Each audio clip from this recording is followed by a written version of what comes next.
Let's all go to the lobby. Let's all go to the lobby.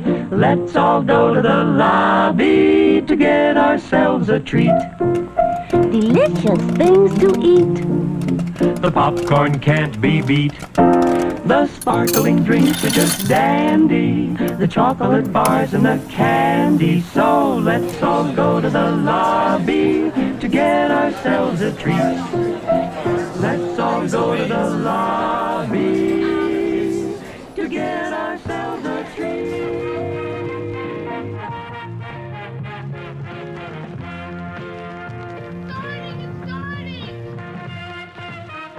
I'm a fan of classic movies.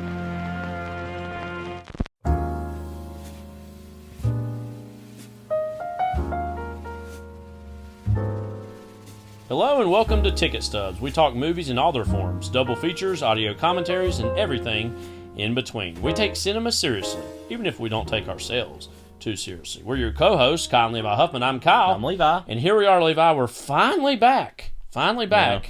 First official episode of 2026. We wanted to have this a lot sooner, but life intervened, and that's okay because, that's just life. This episode, we're, of course, talking about two landmark thrillers, landmark in their own distinct ways. 1965's Bunny Lake is Missing, from, of course, director Otto Preminger, and The Girl with the Dragon Tattoo, the 2011 version. Shouldn't that have been like the subtitle, don't you think? The 2011 version. The 2011 Right. version, Colon, Yeah. colonoscopy. If you think about the colon, is really the colonoscopy of punctuation. Yeah. From director David Fincher. You've probably heard of him. And so, two thrillers. I do want to say, you just mentioned a while ago that this has been the longest amount of time since between when we watch the movies and when we're actually recording the podcast, because we've just been busy, and then we had snow, in case nobody knew. The Snowmageddon, the great blizzard of 2026. And we have been out of school for 2 weeks. Well, you went back on Friday, I guess. Yeah, but, and we've also just been physically separated, Right. and it's, ideologically separated. No. but it's been this awkward situation of I will be watching the Turning Point USA. oh wow, the Super Bowl halftime show. Right. Yes. No, I'm just kidding. I'm not watching the real halftime show. Full transparency, we are recording this on Super Bowl Sunday, February 8th. By the time this all drops, it'll of course be all after that. Yep. So already all the grand editorials about what that was will have been written by this point. So who knows what that's going to be. Can I say something about that real quick? Yeah, I know sure. we're going all over the place. It's this is an interesting moment. This is before it all happened. So go ahead and put this in a time capsule. I don't to even speak. have anything to say about that. Okay. It's about Super Bowl week, or what I call the Super Bowl fortnight, as in 14 days. The big game, right? Yes. Remember the big game? Yeah, in Seinfeld. Yeah. Not literally, obviously, in terms of Fortnite. Actually, literally in terms of what Fortnite actually is, not the baby game. One battle after another, brought to you by Yeah. Fortnite. But know that as far as the actual game goes, I think we're probably both obviously wanting New England to win, because that's one of our favorite teams anyway. At least for me, I know definitively it's one of my favorite teams. And then, but that Seattle will more than likely win the game, I think. Yeah, I mean, we'll see. Sadly, Yeah. I don't want that to happen because I don't like them. It's also that result's already happened by this point, so you all know Right. by now who's won the game. So I don't know. The only interesting thing, actually, really about this game is the commercials. That's why you watch, right? The commercials. Did you see the Yorgos Lanthimos ad with Emma Stone yet? I've not seen it. I heard there was one. I heard there was one of George Clooney. too, I think. Apparently, I haven't seen that one. Yeah. I am Yorgos. No, but he needs to team up with him. The I'm Yorgos guy. What ads were those in? I can't remember. I don't know. Yeah. Who cares? Some other trash. Anyway, but no, that one, the Emma Stone one, actually was pretty funny, I gotta say. And all I'll say is somebody. I'll just talk about what it is. I guess it's her on some island on a rock somewhere, Sorcerer's Stone. If I say Philosopher's Stone, LOL, both correct. And the seal. she's from like in a Kiss from a Rose. right. Yeah. She's like in the this house, and she keeps trying to have emmastone.com. It's like a square. I think it's a Squarespace ad. Oh, that would make sense. And it's like okay. she's trying to create the domain, and it keeps not working, and she keeps throwing the laptops against the wall, and there's like a whole thing of them, and she keeps doing that, but then somebody brings her a new one, and she types it in again, and it doesn't work, and somebody commented in the tweet I saw of it, like, why does she think getting a new computer will solve the problem? It's pretty funny, though, just the style and the acting are very, like, not Super Bowl ad, obviously, right. So it's kind of like, why is this happening? What do you think about the fact that Yorgos Lanthimos is, like, kind of selling out and, like, making ads? No, I was just thinking about that a second ago when you mentioned it, and it reminded me that he's doing one. It's like, you know what? He actually like, did too. Yeah. He's a prolific filmmaker. I think the George Clooney one's a Grubhub ad. Probably. It's It's like at a restaurant somewhere, yeah. But no, he's a prolific filmmaker. He'll make like more than one film a year sometimes. Well, so, he is truly one of the most like distinctive cinematic artists of our time who makes movies that are mainstreamish enough to get the releases that they do. Honestly, this might sound like I'm selling out thinking this. If he's got to do these to like help fund and get him to where he needs to go to make the movies that he makes, well, go ahead. Who cares? Somebody's going to make them anyway. Might as well be him, right? Right. Yeah. Also, anyway. like, there's going to be various trailers that make some debuts during the Super Bowl. I think there's apparently going to be some Disclosure Day trailer or TV spot. I know.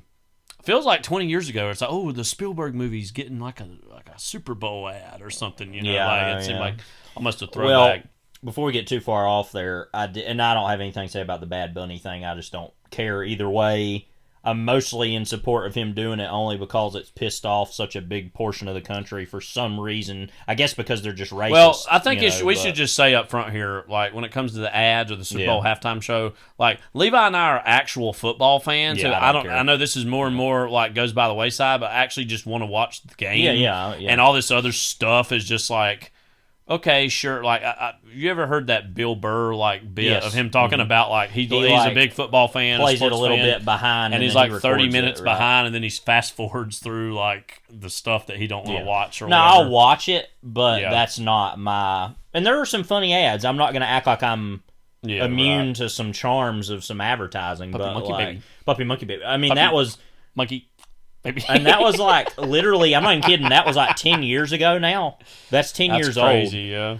Like, I feel like that was honestly the last like truly transformative ad that I can think of. That was like, wow, that's something. I remember it was like, I think it was 2 or 3 years ago where there was like this mad rush of specifically crypto ads. There was like one Super Bowl in particular. There was like Matt Damon had some crypto ad, and Larry David was in some crypto ad. I think that was not too long after that. They all crypto basically went in the commode. You know. But the main thing I wanted to say real quickly about all this is you know, obviously, Kyle, and if anybody goes to turn on any sports channel between the championship games and the Super Bowl, like especially after the Pro Bowl, which nobody cares about. Especially now, it's like anymore. A flag football game. It's stupid. I mean, I've never understood why they do that anyway. See, the problem is they do the All-Star games for baseball and basketball halfway through the season, so it's not like at the end. It would be easier to do it that way. Does the Premier League have any kind of something like that? No, they have done versions of that. I can't remember what they're called, and I feel stupid. You know, if MLS has one, like a All-Star thing, no, they don't. They're not big enough to care. Yeah. I mean, frankly, that's the World Cup. It's like the All-Star for the country, you know. But so that's more what that is. But no, they have done those like charity team things where like all these. That's like stuff that's happened even years ago that I'm not even aware of. Well, as a football fan, what's actually important is not the Pro Bowl, but just like who is a Pro Bowler, because that's like important for like historical remembrances of the game, and even more important than that, the All Pros. Like if you're an All Pro, for this team, or for, you know, that's an important distinction to make, but you don't have to play a whole game for that. Right, like, and also the problem with that is like that football is a significantly more dangerous sport than these other sports, and so it's not to anyone's benefit to play a game, an all-star game, when you could get injured. You're already going to be injury prone every single second on a football field anyway. Well, it is interesting. I don't even watch it, but like the NFL like has made a big deal the last like so many years doing the NFL honors as a little like mini award show. Yeah. Like build that Yeah, I out don't because watch the it, NBA or Major League Baseball like they don't have anything on par with that. And it's like John Hamm's hosting it, and it's like I did see one little bit from that. I don't know if you saw this. It was like Bob Odenkirk was the Chicago Pope. And it was like a little bit they did during the NFL honors, and it was like he had like all this like Catholic priest garb on, the Pope, and, the new Pope, and he's from Chicago or whatever, and he was doing his big Chicago accent. It was kind of funny. Do they also do the Hall of Fame during that time now, or is that a separate They thing? announce who the Hall of Fame inductees are. That. Yes, And then it's so that's separate. like the big. That's honestly the biggest thing that comes from, other than who the MVP is and the offensive defensive Who did players they of the say year. was the MVP? And then I think it was Matt Stafford. I think won this year. Okay. It was honestly a little bit of a weaker year for a lot. There was no clear big favorites like this year, because I think it was like him and Josh Allen, and they were both on. whatever. Well, he won last year. Yeah. They were both on like wild card teams, and it's like that's honestly like it's not a good year if you're front runners or wild card team members for the playoffs. Because like, then even the people that had won like their divisions, like even Denver, like Bo Nix was good, but he wasn't great, and then he got injured, and then there was like a dark horse Drake May candidacy too that he didn't win, obviously, but like that people were saying he could have won, and so it was just a little bit of a down year. There was a weird conversation that happened. I know a couple. Well, so here's what I want to get to is talking about those 2 weeks, but especially the main week is probably. Which I'll be honest, I've not watched a lot of that this year. I haven't. Is the prime example, the cream of the crop for showing you just how little that sports journalists and talking heads and all those people actually work for a living.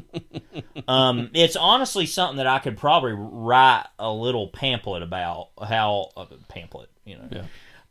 Manifesto. I'm kind of joking, but I'm mostly not. And outside of fair value, like here, they were take having my a pamphlet. conversation. This is how stupid it is. They were having a conversation like, can we really doubt Sam Darnold now? Like, I don't know. I guess since he's in the Super Bowl, I guess that kind of negates that, right? And he's not been carried by his team. I mean, Seattle has a great team overall, but like he's been really good, and so you can't have you can have great teams that have mediocre quarterbacks, but those normally don't make it to the Super Bowl. Okay, so I just immediately heard that and burst out laughing. I was just, are you kidding me? Mm-hmm. This is what you're talking about. See, this is the problem of having it 2 weeks, is because then they just hype it up and talk about it. And this Super Bowl doesn't inherently, like I said, have the storylines as much, because the biggest storyline is the fact they played each other over 10 years ago now and had that whole crazy game. But obviously both of these teams are like not at all what those teams were. There's nobody left from those teams. They're totally different. Yeah.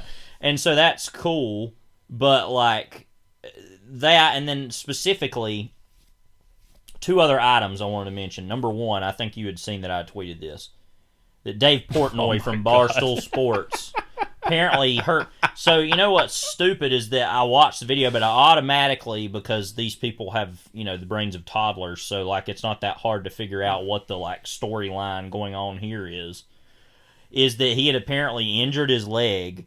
So they were doing honestly that makes it a little more passable for his performance to see what that was, to know that. No, but then they put the other guy who was incredibly morbidly obese, by the way. I'm just going to go ahead and say, like 20 yards behind him, and then had them both run, and he was making such a big deal that he won because he had injured his leg. Okay, but knowing this new fact that he was actually injured makes that a little bit more bearable to watch, because I was just like watching that thing. Is this how he runs? No, normally. He apparently was injured. But I think some people did below that say, what is wrong with him? Or like, he is literally the worst athlete of all time, or whatever. Like, no, he apparently actually was injured, so that like made more sense. Let's talk about Dave freaking Because if you watch the whole video, and it goes on forever. I just saw the snippet. Yeah, I know, but no, if you watch the whole thing, it's like he keeps walking around with the trophy that he Was won. he acting like, oh, I and there's really somebody won there something. wanting to talk to him, and he keeps walking, and they're having to keep up with him, and he's just like walking No, I around. think he's literally a guy Right. from New England who went to University of Michigan, and so that's literally like Tom Brady, like Patriots adjacent in that way. Like now, obviously Tom Brady, he's from California. Yeah. Did you see that video I sent you? Speaking of sports media stuff, of Bill Simmons. Yeah, well, I think we talked about it or just texted about it. Of like so Tom Brady said in the lead up to this game, I don't really have a dog in the fight. After, of course, playing most of his career in New England for this Super Bowl, which is frankly baffling. And it's like, what axe are you grinding here? Like by saying that, you know what I mean? Wouldn't anybody, even a hardened Seattle fan, hear Tom Brady say, "Oh, I'm going to root for New England," and it'd be like, "Okay, yeah, of course you will," Right. because that's hasn't there been some kind of like some sort of smoke about him not getting along with like the New England like? I think it's more about him and Belichick than him and like Robert Kraft and the New England organization. But then he don't work for them anymore. But then Brady came out after Belichick didn't get. I know there's a lot of football talk up front here. Well, then turn it off then if you don't care. I don't give a crap. But then like Brady said, Belichick should have definitely got in. Like he apparently they've had a little bit of bad beef, but even he stepped out and was like, "Yeah, that's ridiculous." But I don't know. There's been other things though that it's like in the past that I feel like he's not really been appreciative of like New England or Boston or like. Yeah. But anyways, not that I would either. Anyways, but one of the patron saints of the city of Boston, Massachusetts, Bill Simmons, made this, which I genuinely love as a guy, even though he also has opinions that annoy me sometimes. But I genuinely love him in a lot of ways. Hates unions. Hogan fears unions. We like that, but him like walking. He makes these Instagram videos every once in a while where he's just like walking around in Los Angeles where he lives now, and he's just like. I tried not to take it personal, we only defended, we being the city of Boston, like we only defended Tom Brady for years and years and years, and it's like, and Tom says he's not like, he doesn't have a dog in the fight. It's like, how come, Tom? Like, and he's like got all kind of mad about it. Yeah. And then on his podcast later in the week, he was like, yeah, some of y'all might have seen, I made a little Instagram video where I was talking about my feelings about Tom Brady and this. Anyways, that is funny. So, but anyway, my point being, I think it was like Joe House was on there and they was kind of laughing about it at the time. Joe House, Daddy likes that. Yeah, he doesn't say that anymore, which honestly is kind of bums me out. Yeah, like, I know. Anyway, but like that just shows you. Okay, when you watch that video, now we've talked about this stuff for years, but when you watch that video of Dave Portnoy running, don't you just go, all right, stop? Like, why is any of this happening? Mm-hmm. Well, my point being is that it's like this, 14-day booze cruise. These guys get to just like go out to wherever they're doing. Well, it's especially bad the week of the Super Bowl. Yes, primarily because then you have, like I said, even the Pro Bowl's going on and whatever. But like, and this is even weirder because the Olympics are going on. So sadly, Mike Tirico is apparently going to be at the Super Bowl, not. I think there. Like right after that, he's ducking it. That's just a nightmare. But yeah. Originally, I had forgot it was NBC, and I thought that it was going to be Fox, and that it would be Tom Brady was going to do Kevin it. Burkhardt. Kevin Burkhardt. And so that's what I assumed it was. I will say, my general ideas about Tom Brady is like a larger figure are kind of mixed. Him as a football player, I have a lot of respect for. Yeah. He's gotten better this second year as an announcer than he was last year. I didn't care. Yeah. I'm going to love hearing Collinsworth because I'm sorry, I just love Collinsworth. He's just hilarious. Both genuinely, I kind of sort of like him more than I used to. I've got more and more just shrugged about Tirico. I've like kind of in general I'm not a big fan of him, but I'm like, whatever. To me, Buck and Aikman are still the best and broadcast team. And I don't even watch a lot of Monday Night Football in general. That's but the shame is that you don't get to hear. Well, they're going to be the Super Bowl is going to be on ESPN in a few years, and apparently they're going to be able to do it again with that. But and so I don't remember how we got. Well, there, also specifically what you're saying about Barstool Sports, there's a whole larger conversation to have about them and their place in the sports media landscape. But I'm a huge fan, and every new podcast episode of the show, I just love it even more. But the Press Box, if you've never heard it, I don't know if you're still listening to it. I don't, but Brian Curtis on that show is really terrific. And anyways, there was a really great episode with Danny Heifetz and Danny Kelly just this last week, which is a perfect mirror image of what that was in terms of like stupid, idiotic video of these guys running to one guy who's like totally overweight and can't win the race, and the other guy who's half injured and got a 20-yard head start. But on this, there's a press box episode where they're like, "What are the Super Bowl storylines this year?" And they were talking about it from this like meta media perspective, and Facebook, Instagram media perspective. No, I know what you mean. And anyways, that was a really great little episode of them talking about like not only the Super Bowl but also like the coverage of the Super Bowl, and it kind of hinted at some of this stuff. Yeah, like, it just feels like a Hunter S. Thompson article. Oh, well, you mentioned that. As far as like, let's just go and we're supposed to cover the thing, but really it's about which I love Hunter S. Thompson, but like I don't want to. My point is that you get to see all these people who, I'm just going to say it because I've said it for years, and we're talking about even people that we like. So I'm not saying there aren't sports journalists that I don't like, and I would even love to myself be a sports journalist as far as the writing part about sports. Like I love writing and talking about sports, but I don't want to do that for a living. You know what I mean? Yeah. Like, because especially the people that are on TV that talk about it, or like, I'm sorry, that is like literally one of the most worthless jobs. Yeah. Well, because like, say what you will, like people who actually write like gamers and like, you know, gamers being like a little summary of the game in the newspaper or online, like, or like who do a reporting and are real journalists. Right. That's what I'm totally talking sidelined. about. All this happening, I don't know if we haven't personally talked about this. Have you heard that like the Washington Post what's going on with that? has gotten rid of their sports section? Like, just happened just this week where they're laying off and getting rid of. Was that what they got? Was it just the sports No, section? there was or also it like other... I don't know if they totally got rid of it, but they're like severely cutting their books, like their literature reviews in their books. I think also like some of their like foreign office desks to like talk about foreign policy stuff, like. But the sports section was in particular, and also the press box talked about that a lot this week about how bad. Well, then I heard this that one of their chief executives and publishers resigned. Yeah. So why is that? Do you think is that because you think they're just bleeding money, or what? Like, what's their problem? Do you know who owns the Washington Post? I'm assuming it's not the same people who owned it in the Post. It's oh gosh, I just blanked on his name. The owner of Amazon.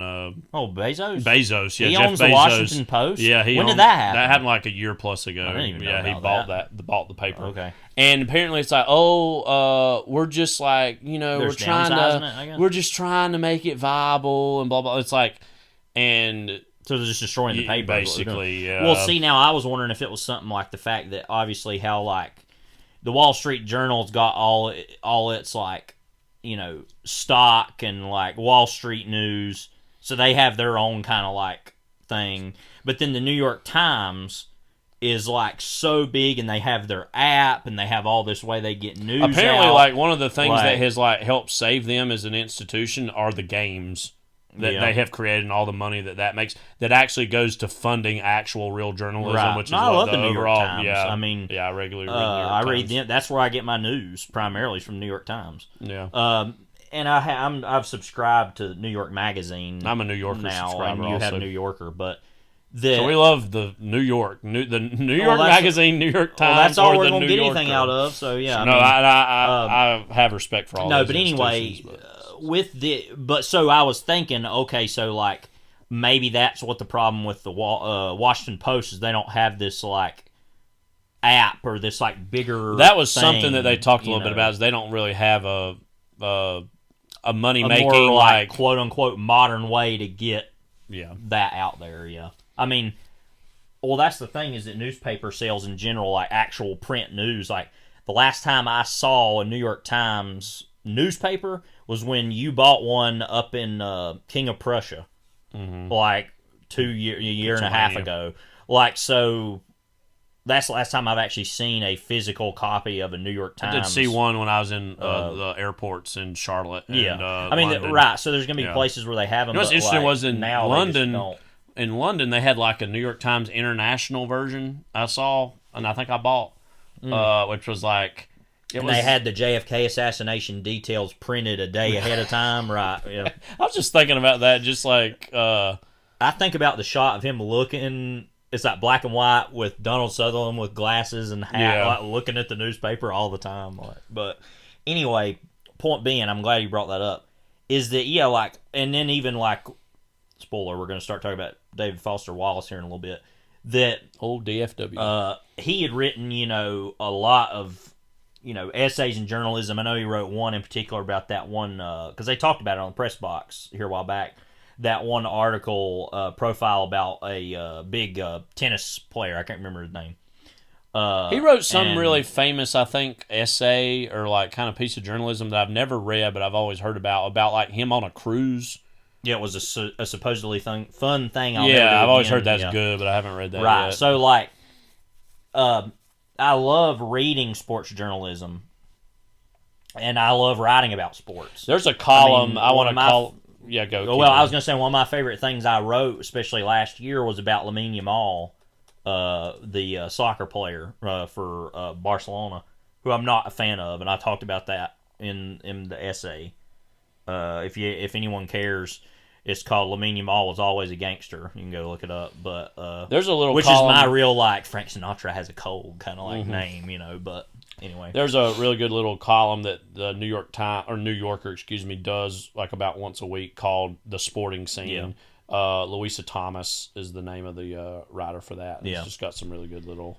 But so anyway, so we can move on. We didn't even have any of this listed on our stuff. So anyway, we're literally 25 minutes in by the way now. Yeah, whatever. But anyway, no, my point is like that's just such a useless job to have because like they get to sit and talk about sports for hours, and you get to the point where because I'm of the mind that I love talking about sports with people, but very rarely does my conversation get to hypotheticals or starting to compare or tweak statistics to make whatever point I want to use, because I'm very much a statistics-based person. Michael Jordan is better than LeBron James. Why?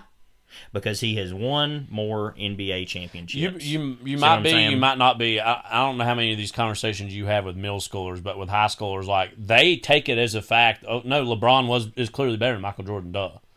And like I'm not even a huge NBA person. No, I'm not either. But, like, I like basketball. I respect basketball fine enough. But, like, and, I was born in 1992, so, like, I barely, very, very, very barely remember seeing Michael Jordan kind of play on TV, like, very barely. I've seen way more LeBron James play on TV by virtue of my age. But I know that's a real generational divide with people anyways, and I feel like I'm kind of... Our generations are probably like right in the middle of like either way of that, like maybe more towards the LeBron end, honestly. Now, mine would be, but yeah. But I'm also like you. I'm like, well, look how many NBA titles this guy won versus what this guy won. I mean, I don't know, and okay. Now, GOAT conversations in general are way out of whack. Oh yeah, they're crazy. Yeah. But and just to quickly say this, now obviously, like I think that Jordan always had better teams surrounding him than LeBron mostly has in terms of, having Scottie Pippen, Steve Kerr, Dennis Rodman, all those people, and then even Charles Oakley early in his career. Yeah, Phil Jackson is the coach. Like, obviously, all that is very, like, setting you up for success, right? I mean, that's literally, like, the greatest basketball team you could ever have, pretty much. Like, but... So, like, LeBron hasn't always had that. So, sure. But, I don't know, there's like, and let me say, Michael Jordan is an incredibly narcissistic person. Well, more and more LeBron looks like one too, yeah. That's what I'm saying, is that LeBron, I feel like, is even more of that. And part of that is because he's bringing his son into that and saying, well, I just want my son to play, and he's not playing for the Lakers now. And it's all just so nepotic, whatever you want to call it. I've never heard that term. Well, I figured we had to use a version. It's like a saga of nepotism. Yeah, I don't know. Just that all just is so disgusting to me, and just like the amount of hubris you have to have as an athlete to say, well, I'm gonna get my own son. Like I don't even. Okay, we're getting way off base here, but like I guarantee you, Dale Earnhardt Sr. never did that with his own son. Like he probably beat him into the ground, saying you need to do this and you need to do that. Like it was overly hard on him. You know what I mean? Right. Like because I've kind of heard some of that anyway. That he was like very like, okay, well you do what you want to do, but I'm still gonna race and I'm gonna be Dale Earnhardt. Like and I'm not even saying that's the best way to be either. But if you're just like totally like, well, my son's gonna do this and my son's gonna do that, and I've seen that in like middle school sports or people who are like, well, I expect this of these people, and then let's just say when their kids out there, they're not on them like they should be compared to the way they talk, so it's like obviously all that happens. Super Bowl. Well, just real quick, since we're talking about the ahead. GOAT stuff, there's a really great, I really love this new book Chuck Klosterman put out called Football, which is a series of essays, and it's actually like a Trojan horse memoir of sorts about him and his life and relationship to football, which is really cool and interesting. But anyways, really great little book. There's a whole essay in that book. I think he was called, I don't remember what it's called. It's like the ethics or something of goat herding. And it's like a whole chapter all about like who's the greatest football player of all time and like actually charting the like, making a timeline of every time someone has said this player is the greatest and talking about that over the years and charting that. He comes to the conclusion in the book that Jim Thorpe likely is or was, Sure. and he even talked about that there's actually no footage that even exists of him playing football because it was so old or back in the day. Well, it was like it used to be. It was like maybe him, and then I guess you have like Johnny Unitas and Jim Brown. Jim Brown and was then, like, for a while. Then I don't know. There were probably a couple more even before this, but then my mind immediately jumps after that to Joe Montana when I was growing up, when Tom Brady was, really not a rookie anymore, but was like, in his prime of quarterback. There wasn't enough that had happened to say yet that he would be the greatest. In that book, too, Chuck Klosterman tries as much to talk about position players non-quarterback that they've said that about, like Jerry Rice or Randy Moss even. Like Barry Sanders. Sanders came up also. Bo Jackson, probably. Walter Payton. Right. And so Walter Payton's the single biggest player that I wish I would have been able to watch of any player in NFL history. But anyways, that's a good little essay talking about how ridiculous and hard to wrap your head around those questions. But when I was growing up, it was everybody said Joe Montana was the best. Yeah. I said Joe Montana. But anyway, to get back to this, and then I have one other thing that we just talked about, and then we'll get past this. But, no, it just really gets on my nerves to see people acting like that. Like, they go out there and they're not athletes. And they're all like, oh, I'm going to go out here and do this. Oh, ha, ha, ha, here it is for TikTok or here it is for YouTube. Like, that's just disgusting. And, it's really especially disgusting for, like, I'm not trying to be like, poor me, but people who are like, and I'm not saying these people aren't football fans, these journalists, they clearly are, but, like, they have gotten to a point where they get to go out there because it's part of their job, and then make a fool of themselves and basically shove in everybody's face, hey, look, I'm at the Super Bowl and you're not. I'm at the Super Bowl and you're not. I'm at the Super Bowl and you're not. And then, like, we'll never get to go to a Super Bowl. Like, I don't ever expect to get to go to a Super Bowl in my life. That's just not something that I expect. Do I want to? Yeah, of course. I'd love to go to one. But, and then, I don't know if you heard that those guys who have been to all 60 of them, I think this is going to be their last year. Some of them are going to try to go because they're like 80, in their 80s or whatever. But there's those guys that have gone to every Super Bowl, but they're like regular people, in quotes, I guess. They probably have some money of some sort to be able to do that. But anyway, point is that like that just really gets under my skin when I see that crap. And then even on the basic channels, it's also, and I think all this also speaks of like the American nonsense of like excess and gaudiness that like they're in obviously Levi Stadium. No, I don't feel any kinship with that. It used to be Candlestick Park near there, which doesn't exist anymore, as I've talked about a million times. But they're in San Francisco, and they literally had, I literally walked downstairs for just like a second, and like Rodney Harrison, Collinsworth's son. Yeah. And then I don't know if it was Tony Dungy or somebody else were all standing in Alcatraz. Yeah. And it's just like, what the F Yeah. is this? Like, why Like, and I literally said, like, what, is this all just a big joke? The set of Point Blank? Yeah, like the set of The Rock? Like, what are you talking... I mean, you know what I mean? really Like, weird, and I'm yeah. not even saying it's, like, outright disrespectful, but it's just really... I think something morose and it just and by just virtue like, of what yeah. Time passing by, like, oh, that's just like a historical landmark now. You know, it's like where you go when you're in San Francisco. But like you said, it's like this used to be a prison, a maximum security prison that also later was like occupied by the Red Power movement too. So it's like that's even connected to it. And it's like, what are you making fun of that? Like, I don't. It's just so tone deaf. Anyway, Speaking of tone deaf, Super Bowl. Tone deaf. Okay. Speaking of tone loc. Yeah, sure. Oh! You were a poet and didn't know it. Oh! Sorry, we were just watching the sound. I'm just imagining now, like, if they get Andrew Dice Clay to do, like, the national anthem, like, you know. And he gets, like, halfway through it. Oh, and then, say, can you see? But then he, like, sees somebody laughing halfway through, and he's like, yeah, you freaking jerk off. Yeah, Like, it's like, yeah, you laughing at America. These colors don't run, buddy. Like, yeah. But you're going to have the runs. Oh! From that hot dog. I don't know. Anyway. Super Bowl. Yep, it's happening. Super Bowl. Well, it already happened for you. Yeah, it already did, so whatever. Yeah. Screw Dave Portnoy, basically. Is what we're at. But no, he actually was injured. Okay, but when that I was honestly first watching makes it all but more when I was passable. first watching it, I was like, why is he doing that?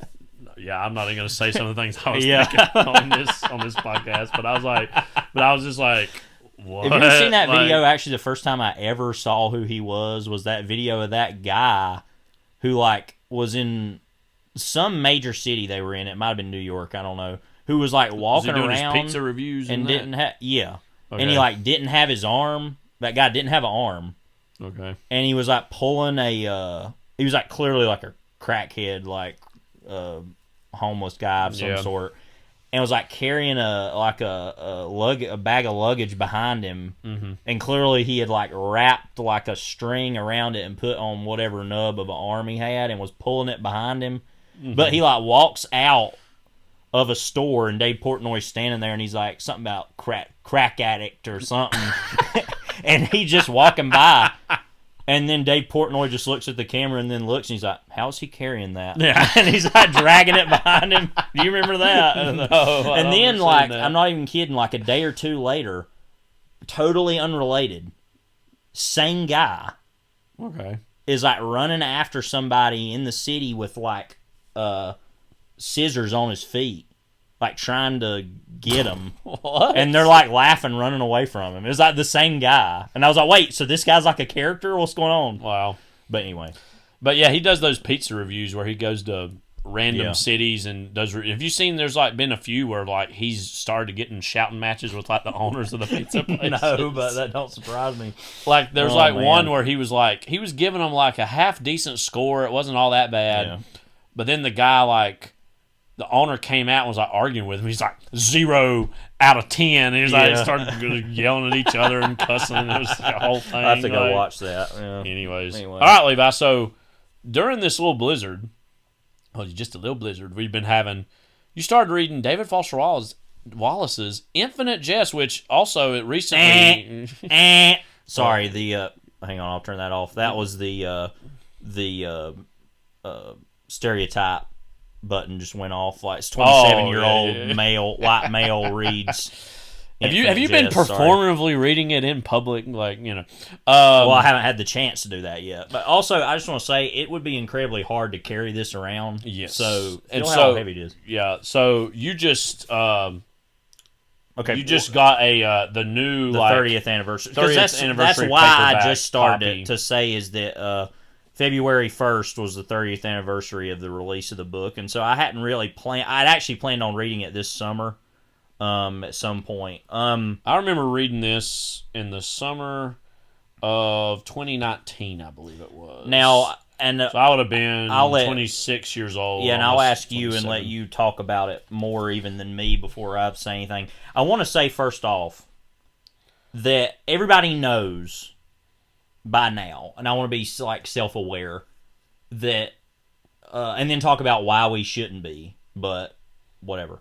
That this book has become a kind of like, how would you describe it? Like it's a meme. I like mean, a meme or like a a controversial kind of piece of literature that people performatively I think read. controversy might be a bit strong of a word. I would say there's a stigma associated with it. Like,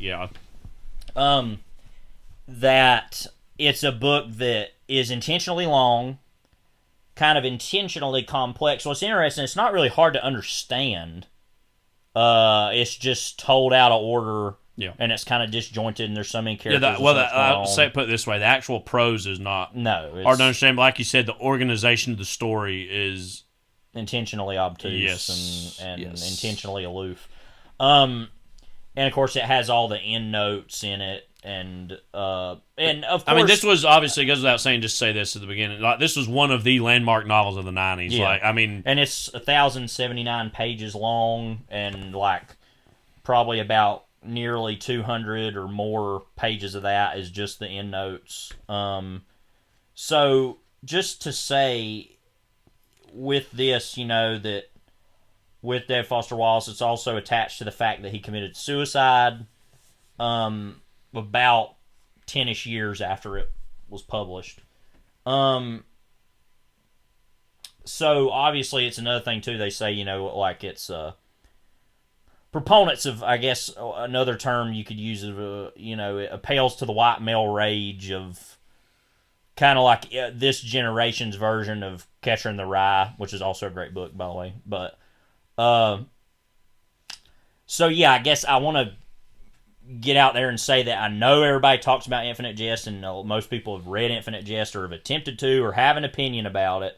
So I don't want to sound like I'm just like, oh, I'm doing it. I'm reading Infinite Jest and I want to talk about it. But I do have some things that I'd like to...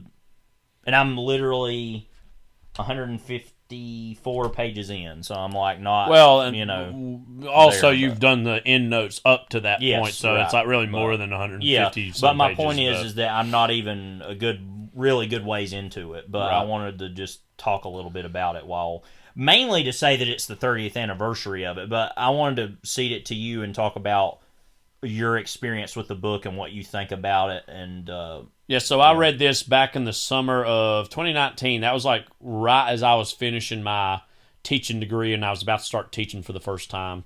The next, that fall after that summer. It was one of those books that I think there was obviously there was already a reputation about the book, but it was not even as, I don't know, bad, but like at that I would time, say it wasn't as big of a deal. As like heightened, I would say, as it is now. I probably would even have more militant ideas about this book than you were, in terms of like anyone who says a lot of that crap that I think that gets associated with this book. I've got strong words for that have only I'd say gotten worse and worse over the years in terms of my intensity for it. Mm-hmm. Because you know why this book is held in such like alienating regard for people? Because it actually asks you to sit down and read the book. It actually wants you to pay attention to the book. Okay, so that's not the world we live in anymore, where literature is all that esteemed. The actual publishing world is in a really good place right now in terms of the success of it.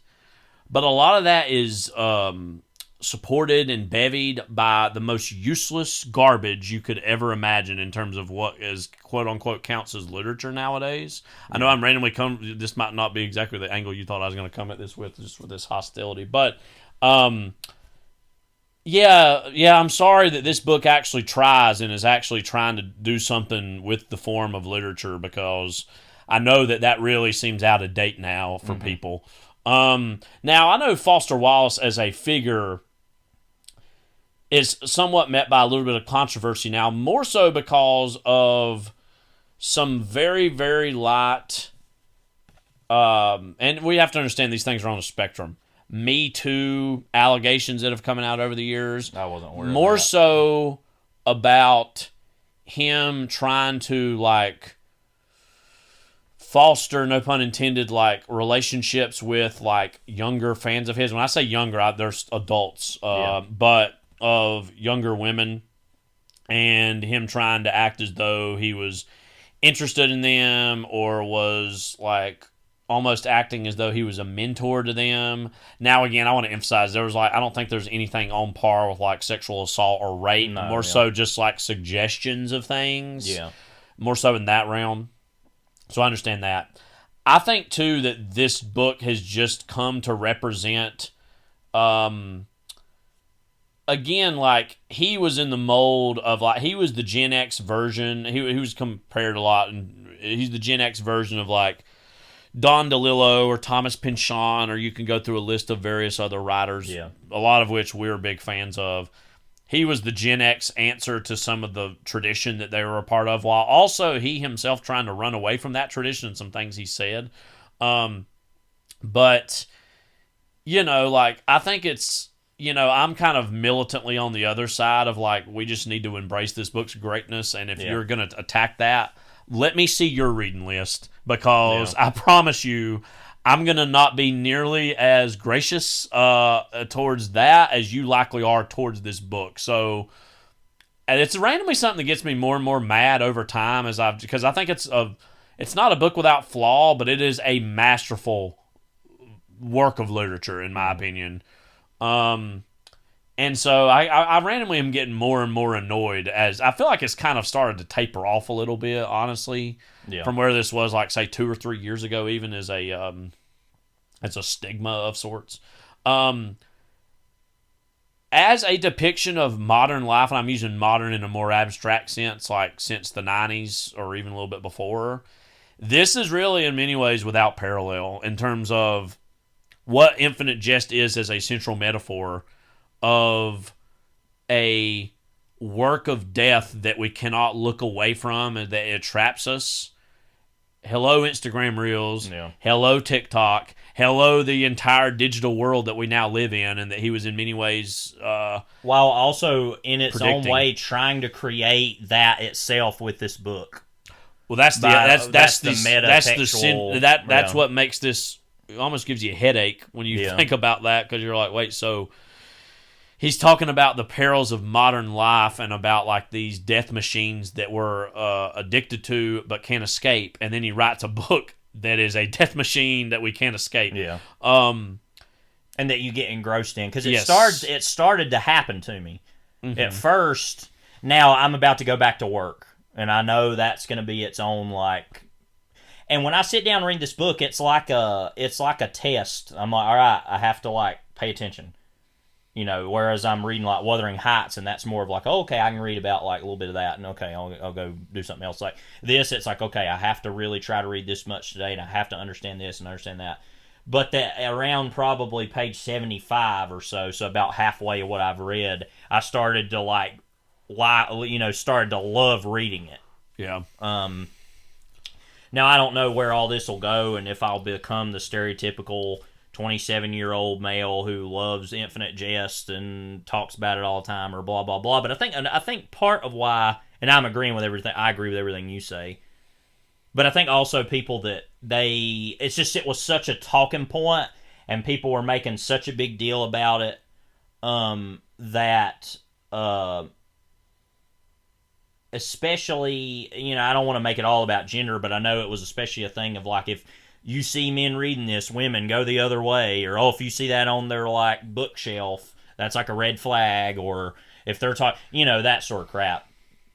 And I think people have tried to read into the book now and find a kind of sexism inherent in it, or misogyny, or racism, which I don't, so far what I've read, I'm not finding. Now, are all the characters male? Yeah, but, like, he was a man, so I'm not saying that's right or wrong. That's just, you know, a fact. I don't really see that in this book, but I mean, I have to read it all. I think that people are looking for things to rail against. I would love to, again, I don't think this is a perfect book, and I don't think it's a book that's immune from criticism, because no work of art is immune from criticism. But I would truly love to know what percentage of people who are going to have those attitudes about people who they see reading this book on the subway or in the library or whatever. How many of you have actually read it? I would bet it is less than 5% have actually read that book and think that way and are going to have an attitude towards people that have actually done it. It has become a stereotype and a stigma that people are responding more to that than they have the actual book, because I'm gonna, I know I'm making up percentages here. I bet it's less than 5% have actually even read the book that are gonna have that attitude or idea. And then isn't that also kind of metatextual about the book, is that you have all these people reacting to the Infinite Jest film and saying we can't watch it. Oh, it's terrible. And then but the people who do are like so enraptured by it, it leads to their death. Yes, I think part of this stigma is also a weirdly accurate in its own way, like, representation of the lack of an open male literary culture that exists in our world today, that those who actually have a passion for this and or real literature seem like even more of anomalies, because so much of our male-oriented culture has abandoned literature as a mainstream, like, viable form of entertainment that one openly engages, not purely because it's a work of academia or self-help or like how to like invest best in these 72 steps crap, but I'm actually choosing to go to literature and engage in it because it's fun. And some people would laugh at the idea, reading a book's fun. Yeah, it is. And you know what? You're missing out. And I'm sure you think your life is just... I'm getting really mad about all this. I'm talking about men now more than I am anybody that'd be a woman or anybody who's criticizing this book. But it's like, if you want to engage in your stupid, like, useless, like, lack of a life of a mind life where you don't think literature can be fun or entertaining or interesting, there's a video game over there for you. There's a video game over there for you. I'm sure that you'll have a lot more fun doing that anyways, I also do play video games while reading, by the way, but not while I'm reading. That would be interesting. Yeah. No, but you're right. I don't know. This whole thing, and you're right to bring all this up. I'm not getting mad at you, obviously. Yeah. This whole thing just gets me more and more mad the more I think about it from every angle. I think what you're saying, to kind of summarize a little bit of it also, is that people are made uncomfortable by what this book is and what it's trying to say, and so they're just going to vilify it as... and I want to be very careful when I say this next part, because I don't want people to seem like I'm making this book a religion, but it's almost biblical in its own way in terms of like the people way of reacting to it. Mm-hmm. I think it is, from what I've read so far, a Bible for understanding modern life as far as like what the world now is. I mean, I'm reading some stuff in here, and I know it's probably like passé to say this by now, but I'm reading some stuff in here and I'm like, that is literally what the world is right now. Like certain things that even he was predicting about itself, which, I mean, people have been saying that for 30 years, I guess. But particularly the stuff about why people no longer are using video phones, because they're so vain, and they're like, they also want to be on the phone, talking on the phone, and have their attention on something else while people talk.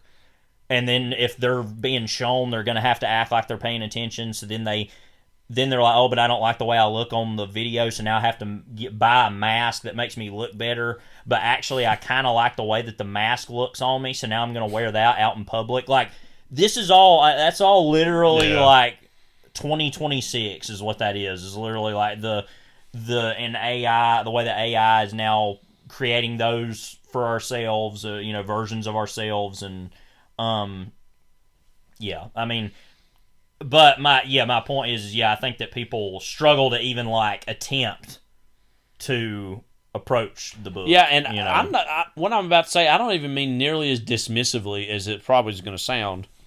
If this book looks too intimidating for you, or you don't think you'll like it, well, guess what? There's this radical thing called you don't have to read it. Yeah. And I'm not even going to say I'm going to judge you for that. Deep down, I will. But whatever. That's your choice. That's fine. But don't go out of your way to judge something unless you've like really actually considered it and took it in. Anyways, this gets me really mad randomly, and I don't mean to be, because it's actually a book that gave me a lot of, I don't know if joy is the word, but like, it gave you infinite jest. Certainly like artistic fulfillment as a as a consumer of literature, I was just like, wow, this was something else. And this was, I'm trying to remember. This is right around the time I was starting to get into Don DeLillo. Like, I think I read Underworld in late 2018, early 2019, so like a few months before this. And so like I was starting to really get into like these doorstop novels and books that I was like, okay, I still cannot believe I read Underworld in high school. I don't know how. Yeah, that is quite an accomplishment. I'm not saying that just to brag. No, that is an accomplishment. And I understood it, and it made sense to me. And I was like, yeah, I get this, and I love this, and this is great. But, yeah, I've been wanting to reread it, but it's been 10 years. Just to play devil's advocate for 2 seconds with myself, I can see people looking at David Foster Wallace, the way he looked, his bandana, and just going, okay, well, enough's enough with this guy. Like, all right, I get it. Like, you're so smart. You're this lit bro. Blah, blah, blah, blah, blah. It's like, and... Blah, blah, blah. Blah, blah, blah. Blah, blah, blah, blah, blah. And, you know, again... This is my radical take is like, well, we don't have enough of those guys then or now or ever. So like, you know, it's a true tragedy that he's not around anymore. I've not even read a whole lot of his stuff outside of this book. I plan to remedy that soon enough. Well, I think that the conversation surrounding this book would be different if he were alive.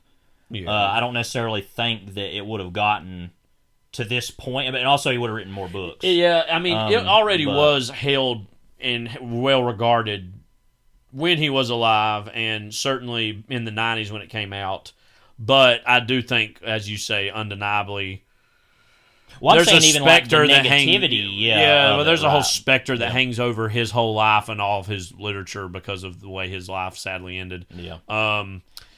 And, you know, like, he turned me on to, because I remember, like, I was read Underworld, I read this, I started reading some of the Pynchon novels, I was just like, oh, man, I gotta, like, get into all these, like, really big, thick, doorstop literary things, and, you know, I gotta say, like, still, my, like, most satisfying, like, artistic experience, any medium, film, television, dance, ballet, literature, anything. Like, to me, the most satisfying thing is when you are dropped into a really great, big, long novel. Not because of the length, or not because of the length is part of what I'm about to say.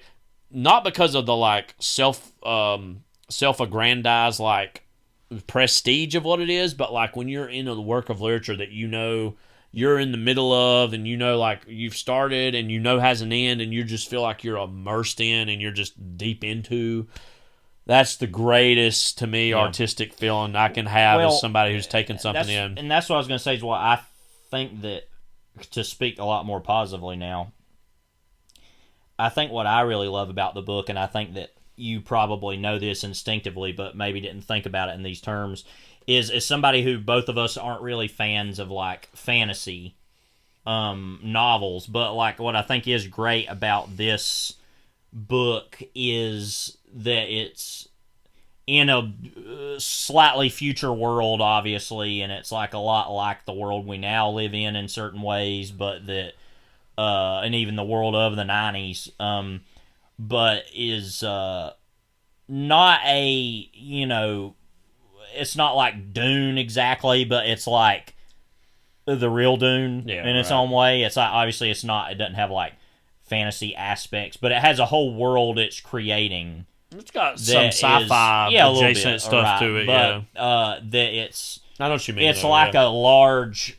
epic canvas sort of, like, universe, but it's like... within a book. Just hyper-realistic rather than realistic. A lot of people say this, incredibly funny. There's some stuff in here I probably have...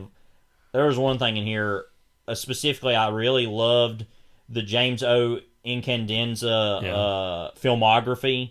Was like one of the funniest... some of the stuff in there, I was literally laughing so hard. And then there was even one that was like, I'm going to read, that I was like, actually just sat and really thought about for a little while, and was more like, wow, I can't believe that is like a thing that was even thought of. There was a section called, there was a segment of movies that he called Cage.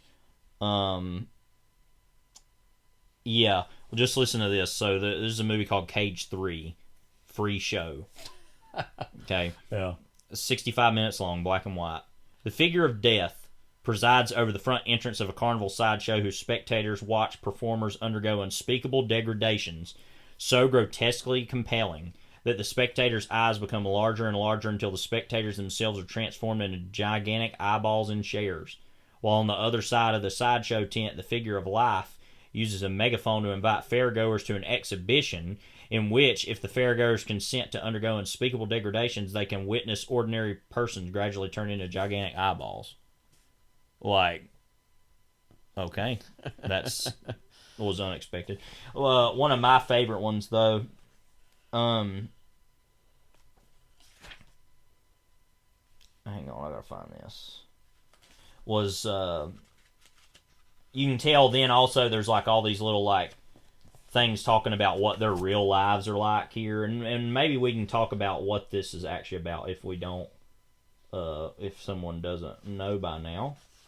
Hang on, I'm still looking for this. I think another thing as you're looking for go this, ahead. this book is about some uncomfortable stuff. The single biggest one of which is addiction. It's a book that I think I knew about, like a little bit of like, the movie that people watch and it kills them. I don't think and about the terrorist aspect. I don't think I really knew about the whole drug abuse, like, and like AA portions of the book. And I think like that's understandably for some people an uncomfortable thing to take in. I think another thing is, too, Levi and I were talking about this, like, what would an audiobook version of this even be? And I'm sure there are some. But with the footnotes and everything, or the endnotes, I should say, like, this is a book that just naturally, you can't half be reading and take in. Like, you've got to give your full attention. And so, like Levi said, I knew that when I was sitting down to read, I was like, all right, here's my infinite jest time of the day, gotta take it in. But after a certain point, for me anyways, it became less an obligation and more of a sense of, I get to sit down and read Infinite Jest again, also, I remember there was an interview he gave, I think it was his NPR interview, I can't quite remember when this was coming out, and they were talking about some other difficult forms of literature around this time, and he mentioned... This was 96 when it came out. Yeah, William Gass's The Tunnel. That come out the same year? It was 95, which had so. come out like a year before. And he was talking about how he didn't like that book at all, and he found it alienating. And then I'd never heard of this book before. And I was like, okay, what is this? And I started Googling, and I was like, oh, wow, that sounds kind of interesting and weird, and read that. And that's a book that, if you want to read something alienating and actually like, wow, what am I reading as I'm reading this, then that is purely one of those books. Yeah. But I don't regret reading it. I definitely have way more respect for it as a work of literature than I do as something that quote unquote entertained me. But okay, two other things here. There was a movie called As of Yore, which was made in the year of the Tux medicated pad. Yeah. 181 minutes, black and white and color sound. A middle-aged tennis instructor preparing to instruct his son in tennis becomes intoxicated in the family's garage and subjects his son to a rambling monologue while the son weeps and perspires. It's like literally something he went through. This is one of the funniest ones, though. Two, actually, because there's one below that I forgot about. Very low impact. 30 minutes, color sound. A narcoleptic aerobics instructor struggles to hide her condition from students and employers. And then this one. The Knight Wears a Sombrero. Parody homage to Lang's Rancho Notorious, a nearsighted apprentice cowpoke, somebody named Smothergill, swearing vengeance for Gunslingers Johnson's rape of what he, the cowpoke, mistakenly believes is the motherly brothel owner, Saltoon. He, the cowpoke, is secretly in love with, loses the trail of the gunslinger after misreading a road sign and is drawn to a sinister Mexican ranch where Oedipally aggrieved gunslingers are ritually blinded by a mysterious veiled nun, played by somebody named Psychosis. Uh-huh. There was also a movie called Too Much Fun, which was unfinished and unreleased. And then a movie called The Clever Little Bastard, which was unfinished, unseen, and unreleased. was like unmade. What it also said. Well, there were a lot of those. It Yeah. was like not complete, unfinished, or not made. I or know whatever. it is a mostly male-oriented book. Is it introduced much in the book of Joelle Van Dyne? I remember No, that she is isn't a in it. female female character in the book, probably among No, the she's most not in prominent it yet. ones. Susan L. Cheese was a character. Do you think that this I'm gonna book say is? that again. Susan L. Cheese. I think this book is adaptable. Yes. You think so? You said that fairly quickly. Yep. Because I'm already thinking about doing it. No, I'm just kidding. I've already thought about what could you do to do that. Oh, one of the other funniest things in this book was when it was talking about the wheelchair assassins, and it said that they were like really quiet, and then they would like appear to assassinate somebody, and right before the person would die, they would hear the wheelchair, and they called it "hear the squeak." So they would say like there were people who heard the squeak, or like whatever. They say, oh, they heard the squeak. Oh, they heard the dead. squeak Yeah, coming, that's like the funniest thing ever.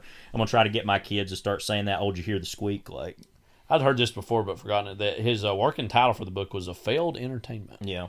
But so the book, in case you don't know, essentially is about in the near future. There was kind of like a NAFTA sort of thing, kind of taken to an extreme, that happened where like all the North American countries all kind of came together as one Organization of North American Nations, right? ONAN. ONAN, which is apparently a reference to somebody in the Book of Genesis or something. Yes. I think it said, but that is like all one kind of big sort of country, and that Canada kind of got the rawest deal out of that. In fact, there's a whole section of the country that's now called the Great Concavity, where I think they're putting a lot of like garbage or something. I haven't really understood that part yet, but and so now it's called every year of living. It's no longer 2026. It's called the year, and like the year of glad was one, and I think my favorite one was oh gosh, there were a bunch. Now I can't remember. Well, the main year in the book is the year of the Depends adult undergarment primarily, but there were some other ones like year of the Whopper and year of the Tux medicated pad, and all a year of the trial size Dove bar is probably my favorite one. But in that amount of time, so like you have all these different characters, mainly in Massachusetts or in Arizona randomly. And primarily it's in Massachusetts, though, between like a tennis academy and then this nearby halfway house for addicts. I haven't read as much of the stuff about the halfway house yet. That hasn't been in the book as much. Like I said, that was the biggest part of the book that surprised me, that I don't hear a lot of people talk as much about as some of that other stuff. And so I think I haven't got as much to that yet. Yeah. It keeps like kind of introducing it, but then like not doing anything with it yet. And it's obviously then, apart from all that, the family that basically runs the tennis academy, they're like kind of, what's the word? Patriarch was this filmmaker who made all these movies it listed, and then made this movie called Infinite Jest, which apparently is so captivating that people who watch it cannot stop watching it. They keep rewatching it over and over, and they just die because they're not obviously taking care of themselves. It's like a hypnosis right. almost. And so then this terrorist group is apparently using that against people. This terrorist group that's like Canadian separatist is wanting to use that against people as like a terrorist act or whatever. And so that's pretty much, and then the book's going to be about a lot of other things I'm sure that I'm not aware of yet, because it's very much an encyclopedic novel. And in that way, like I said, it kind of reminds me of being kind of biblical in scope and nature. But it is, a lot of people talk about it's sad, it's funny, it's a lot of different things. And is there a certain amount of me and you that reads this book and we're like, yeah, I did that? Of course. Oh, you mean like as a reader? Yeah. Well, not even in a performative way, but to say, "Oh, I have done that." Yeah. Right. Well, yeah. Look at me in its own way, in its own small way. We have to admit to ourselves there's a certain amount of that we're like, "Oh yeah, look, I read this book." But also, really, the main point is the challenge of doing so to yourself. But also that once you're actually reading it, you're like, "Oh, I want to keep reading this." Because it's good, it's fun, it's funny. It very much reminds me of a Pynchon novel. He's always. Have you ever read his quotes or things he said about Pynchon? No. He's like kind of his. He makes it sound like he was kind of earlier in his life when he was younger, interested in him, but he like kind of is slightly annoyed when people compared him to him, and like doesn't want to be seen as a sort of a heir or next version of that. He wants to be. I don't know. He's kind of always said stuff that's a little dismissive. Weirdly, he kind of is that, but of Pynchon. Anyway, so. I guess we'll probably do some more podcasts before I ever finish reading this. Mm-hmm. But I just wanted to bring it up because it's something that's been on my mind, and mainly that it's been 30 years. I do want to say that Michelle Zauner, wrote the introduction, who is Japanese Breakfast, the band, wrote Crying in H Mart. So she basically defended the book by saying, yeah, there was a certain time where that was like a thing. Everybody was like, I don't know. And then you actually read it and you're like, oh, this is actually great. I do want to say, I will read the very end, last paragraph here that she wrote. 30 years later, what seems important for me to add. Our very own Johnny Gentle has been reelected. Joe Briefcase has moved on from TV to spending over 7 of his waking hours glued to his phone. Next month, I will be performing at a music festival on stages with names not unlike those in the subsidized time of Wallace's near future. All prophecy aside, all prophecy aside, what I feel compelled to leave you with remains the impression the book left on me when I emerged from those weeks of dedicated reading. Much like Eggers and Bissell, I had a feeling of intensified mental acuity, but more importantly, there was a sensation of grief. It was a type of mourning I had not experienced before, one contingent on the fact that this book had demanded so much of my attention for so long a time I missed these characters. I had lived with Hal, Joel, Orrin, Stice, Pemulus, and meaty, square-head, heart of gold Don Gately, witness to their deformities and obsessions so meticulously detailed and made so alive on the page, and suddenly without them I felt hollow. And just as with real grief, I found myself wanting to be surrounded by fellow mourners, to seek them out and convene in our collective memory. People whom I realized were defined by a set of attributes wholly different than those I had assumed. People who had committed as an act of defiance and tenacity, curiosity and rigor, and after it all were sad to see its end. That is true. Like when you come to the end of a great book, especially, you're like, oh, I'm not going to hang out with these people anymore. Which you have said, and I think other people have said, you almost want to start the book over, which is literally like the thing. Yeah. And obviously this is a question of taste. Yeah.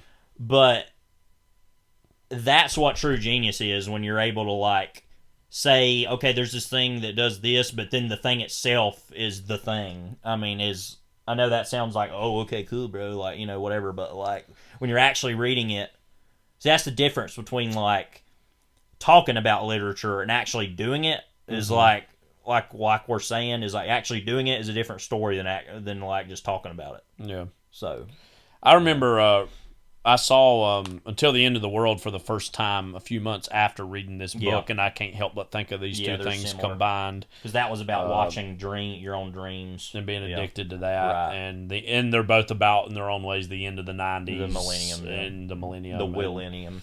Speaking of the millennium. You got another millennium coming up here? Yeah. Put it on that tray. Yeah. It's time for the Blue Plate Special. Hi, Audrey. Mama, have a cup of coffee, please? Sure. I'll have what she's having. Hey, who wants to watch pepperoni? Coming up!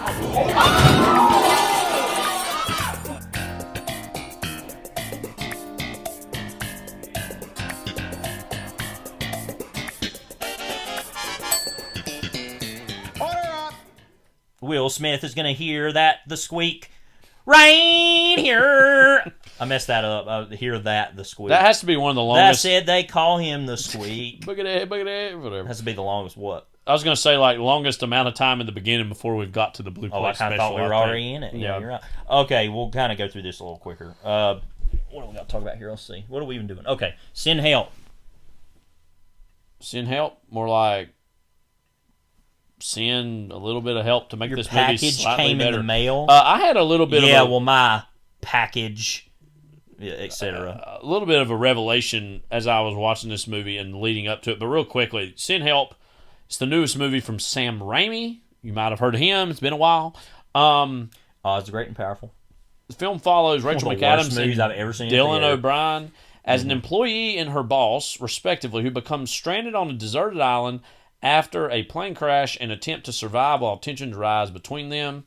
I think a pretty decent little movie, but one that I kind of had the thought as I was watching, and in the lead up, we even saw a few trailers for these, like, we're going to have to figure out a name to call these things.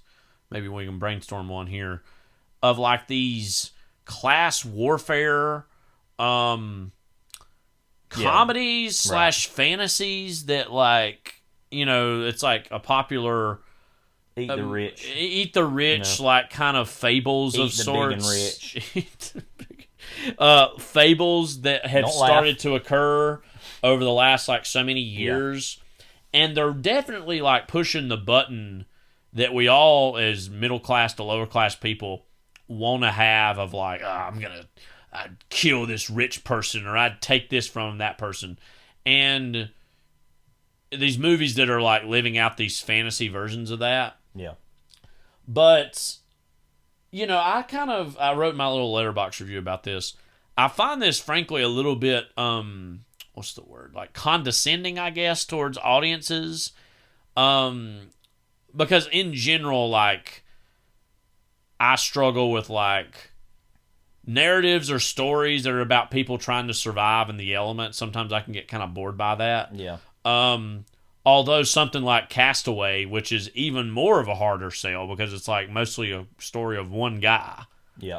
But guess what? That guy is one of the most like likable, charismatic figures in the history of cinema, and Tom Hanks. Right. So that helps a lot.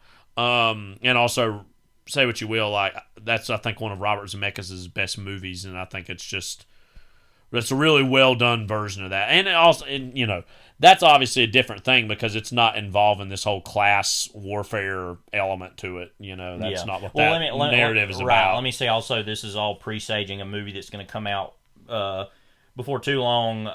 Glenn Powell movie, How to Make a Killing, which is literally, it says, disowned at birth by his obscenely wealthy family, blue-collar Beckett Redfellow will stop at nothing to reclaim his inheritance no matter how many relatives stand in his way.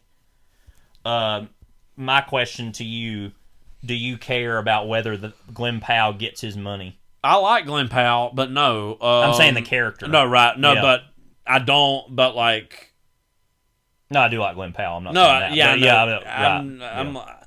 But don't you think that this whole like little subgenre of movie, like his character in Twisters, is going to feel more real than this character? Oh, for sure. Goes full Cracker Barrel, which is, as we said before, not really an accurate usage of that term. No, but I love that term. No, that term Kevin is Bacon, now a Harry Dean Awards are coming up, and we will be on the lookout for the next. Now, of course, Kevin Bacon in Maxine was definitely that. That was a Cracker Barrel performance. But anyway, like my point before we get talking about Send Help is, do you care whether these rich people who have been jilted get their money over their family? No. You know why? Why? Because we're not rich. And I'm like, okay, well, where's my cut? Yeah. Oh, wait, you're not going to give me any money? Oh, well, why do I care? Yeah. Which is really why I have a problem with this movie, Send Help, which overall was a good movie. Well made. Fine enough. Yeah. Performance is really good. And then you honestly, that needs to be good. Oh yeah, of course. If it's not, your movie's dead in the water immediately. I mean, with something like this on and we can talk more specific about the movie, but I want to spoil the ending if that's okay with you, since you've seen it. Just to remind you, I know it's shock, I know it's horrifying. Yeah, but we have to go back over it. At the end of the movie, Rachel McAdams' character Linda Little kills Dylan O'Brien's character and basically becomes a version of him, and she's just like, I'm rich now, and that's the end of the movie. Yeah, and then she escapes and gets back to the quote unquote like civilization, and then she wrote a book. Yeah, and then and I think she took over the company. Yeah, or something. And then she also she did that. Also, did you know that like Bruce Campbell was like the dad of that? Yeah, he of was. his It character had his in the background. yeah. I wasn't paying attention to that Yeah. until later, and I was like, oh yeah, okay. Yeah. But Bruce Campbell has to be in every. Dude, so that what- car and Bruce Campbell Yeah. have to be in every Sam Raimi movie. So anyway, my point Yeah. is that I really think the ending of this movie is literal BS because it's saying there's no like nothing happens to her. Yeah. Something should also happen to her, right? I think this movie, Like, that whole if this were a move- Tales from yes. the Crypt episode, This movie has Like- a very smug attitude towards everything. Or it's like, well, you know, if you're in that position, you'd done the same thing, and it's just like, what are you talking about? Like, I'm not in that position for one thing. So how are you going to tell me if I was in this? and I know that we're Christian, and so we automatically are not only suspect of, but immediately averse to the rich and the concept of being rich and wealthy. But even outside of that, if you take just a base idea of what is moral. Yeah. Now, I know that our society says, yes, that is okay. But even our society, when put in that position, would still say, well, that woman committed a crime and she deserves to be caught. Yeah. Right? That's not what the movie says, though. The movie says Ends that, justify the means. it's okay. And so what? She was already taken advantage of, so she's getting and it's her. like, don't you feel that way? And I'm like, no, I don't. You don't feel that way? Because I literally was like, okay, well, what's going to happen to her now? Yeah. And then nothing happened. And I was like... Yeah, it's very smug. Yeah. And it was surprising, but not in a good way. I was just very like, oh, well, Yeah. F that then. Like, Yeah. Because as a Christian, in my mind, I'm like, well, she should then serve consequence for that. Yeah. For literally murdering someone basically for their money, and then it's like, well, she just gets to take over. And it's like, well, is that supposed to be like... Well, first of all, are we like 12 years old? Yeah, I was gonna say, that's such a simplistic idea. Like, yeah. But also, yeah, that it's like, so... that just you want me to do that? What are you asking? Yeah. What are you saying here? I don't understand it. Like you're wanting, and I'm a. Let me get you a car, Linda. Yeah. I mean, I'm a proponent of. Didn't you also feel like I was trying to be all like Tippi Hedren in The Birds at the end of the movie randomly? Yeah, with like the bird and her driving on the like Monterey coast, and it was all just very like okay. I know Hitchcock is a big inspiration for Sam Raimi. Apparently, it was Hitchcock's inspiration of like being able to wear that he wore a suit every day on set, which is why Sam Raimi wears a suit every day on set. That's so like, stupid. It's like somebody read in a film magazine when they were 12 years old, and they like made their like whole like personality. Yeah, I mean, I've never been the biggest Sam Raimi fan anyway. I'm not a huge, but those Spider-Man movies great. are, even the third one, as dumb as it is. It you know, feels that like third a one movie. feels not as dumb anymore. No, It's I more and know. more like Yeah. MCU movies Oh and no, it is superhero though, when movies. you watch it. When you It is rewatch actually. It is. No, but like actually, in principle, yeah. I would rewatch that movie a million times out of the week over that. I mean, Yeah. I love the moment where he jumps in front of the American flag at the end. That's pretty hilarious. Yeah.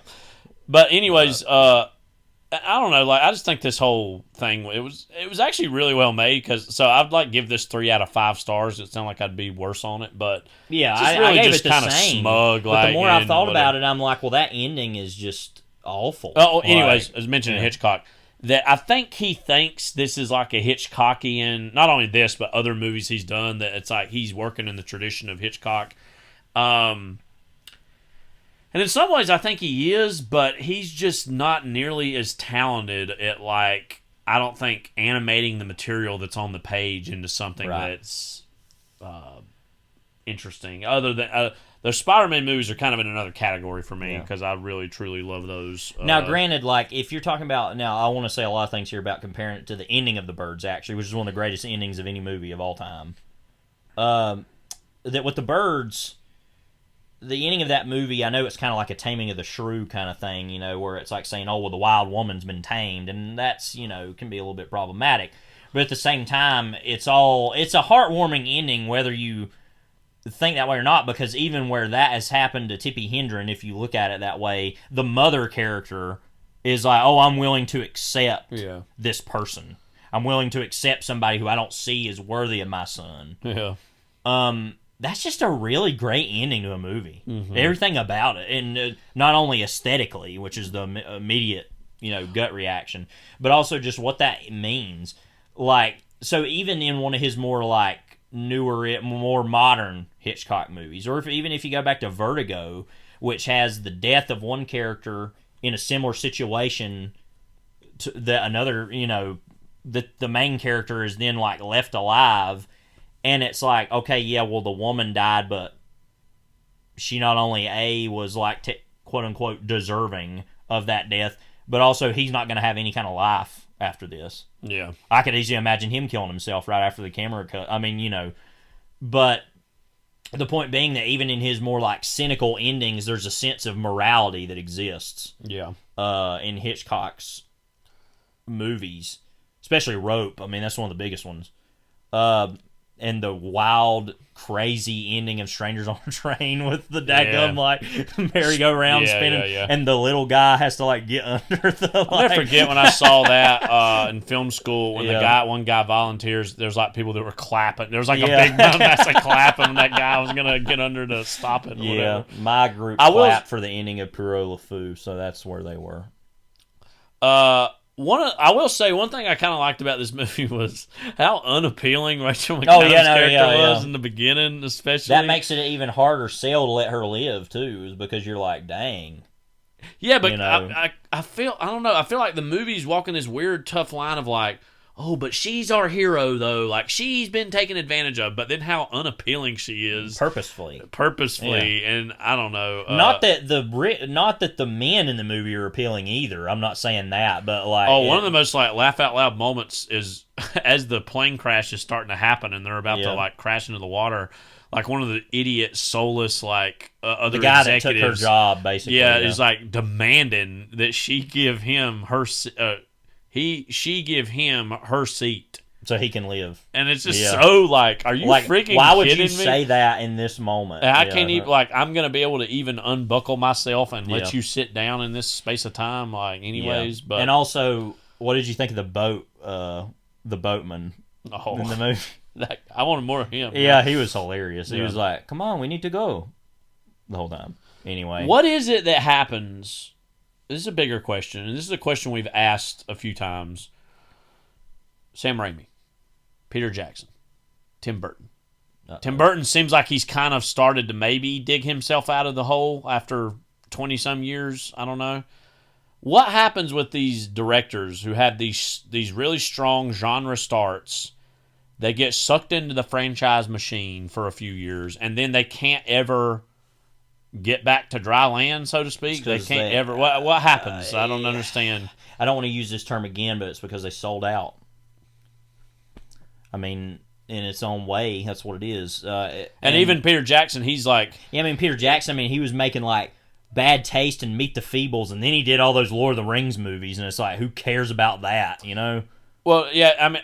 I'm kidding when I say but that. The thing is, like, with all three of those examples, like, the franchise things they did were very good. Oh, yeah, right. But I'm, like, wondering what happens after that. Oh, like, I don't know. And even Peter Jackson's done, like, he did that one Beatles documentary that I know a lot of people like, but you're doing a Beatles documentary, so maybe grade that on a curve anyways. But then that terrific World War I documentary I show it every time I teach World War I. They Shall Not Grow Old, which is amazing. Yeah, I love that. So I'm like, okay. Maybe you're okay for now. And then, like, obviously Tim Burton, he took the biggest risk ever and did Beetlejuice, and it was actually good. And then Wednesday is, like, passable. I think what works and about it's at least that, a hit, at least to people. Right. I mean, what works about that is Olivia Rodrigo. Not Olivia Rodrigo. What's her name? Oh, gosh, I can't even remember. It just left me. Oh, my Lord. Jenna Ortega? Jenna Ortega. I don't know why I always want to say Olivia Rodrigo with that either, because she's like Filipino. But anyway. So, yeah. Yeah.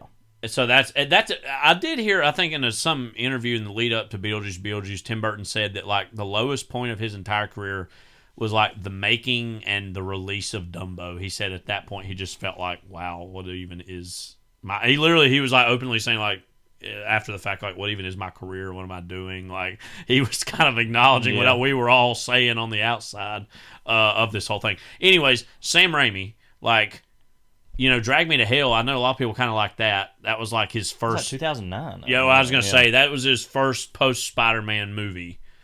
And then he did Oz the Great and Powerful, which, as Levi said, was awful. That was one of the worst movies I've ever seen in a theater. That was like his Alice in Wonderland for Tim Burton. Yes. Like, that was also awful. And then he did For that what it's Doctor worth, I don't Strange think... I guess, movie. like... Well, I was going to say, Peter Jackson's not done anything awful, but then I forgot about the Hobbit movies, and that was his version of that. But yeah, he did the second Doctor Strange movie. He didn't do the first one. He did the second one. And some people thought that was kind of okay, but mostly forgettable. So we need like a support group for these guys. You know, like we need to create like a little support group of like how to get your mojo back. You know, like what we need is like Sam Raimi directing Austin Powers. We need him directing Infinite Jest. Yeah. Austin Powers is one of the few Lego sequel or like things I want to see come back just purely because we need to correct Goldmember being the last of like that series. Yeah. It's like that cannot stand. We need like I a don't even correction. I don't even trust Jay Roach to come back and do that now. That's like to me one of the only hopes of this new Shrek movie coming out, and is like if that's going to give Mike Myers any juice after that, if that's a hit, then it's because obviously him as Tommy Maitland on the Gong Show wasn't Well, enough. also- He's playing a character. What's so stupid about that is everybody knows it's Mike Myers, but they market him it's as Tommy Maitland. Yeah. It's not who that is. What the hell? But like also like there's part of me, and even if it's there's like a good chance that if you made an Austin Powers movie in 2026 or beyond, it would not be good. No. But what is that going to look like in the modern day? Like, let's try that. Let's see. Yeah. Let's throw the dynamite. iPhone, baby. Yeah. Like we need to throw the dynamite in the kitchen and see what happens. This AI is shagadelic, baby. Yeah. I mean, that is, and I say this with all the love in the world, that is such a late 90s product. Yeah. And I'm like, but I'm almost obsessed. Like, no, do that again though in today's world and see what happens. Like, I still think the greatest, one of the top 5 greatest opening credits of all time is "Spy Who Shagged Me" is just another level. It's wow, like that actually happened. Like, I truly love those first two movies a lot. Yeah, Goldmember's terrible. I was talking about this with you a little bit. I finally figured out it's so obvious. I do love the janitor in Goldmember though. Why are like modern comedies not all that good anymore? Like, what's the big problem? They don't have characters. That's the thing. Yes, they don't like. And what I love is like in the late 90s, mid throughout the whole 90s, even in the early 2000s, and it was even like not even just like Wayne and Wayne's World. Right. Oh, I know that from SNL. But like, I love that a lot of these movies just had the balls to say, Ace Ventura. Yeah. Well, that's what's successful about the Knives Out movies is because like they have the Benoit Blanc character. Now those aren't comedies explicitly, but like if you tell me the Benoit Blanc character is going to be in this, I will watch it. Yeah. Because I love Daniel Craig as Benoit Blanc. Yes. Like, so I'm like, and thankfully, Wake Up Dead Man, which we'll probably talk about later on. Yeah.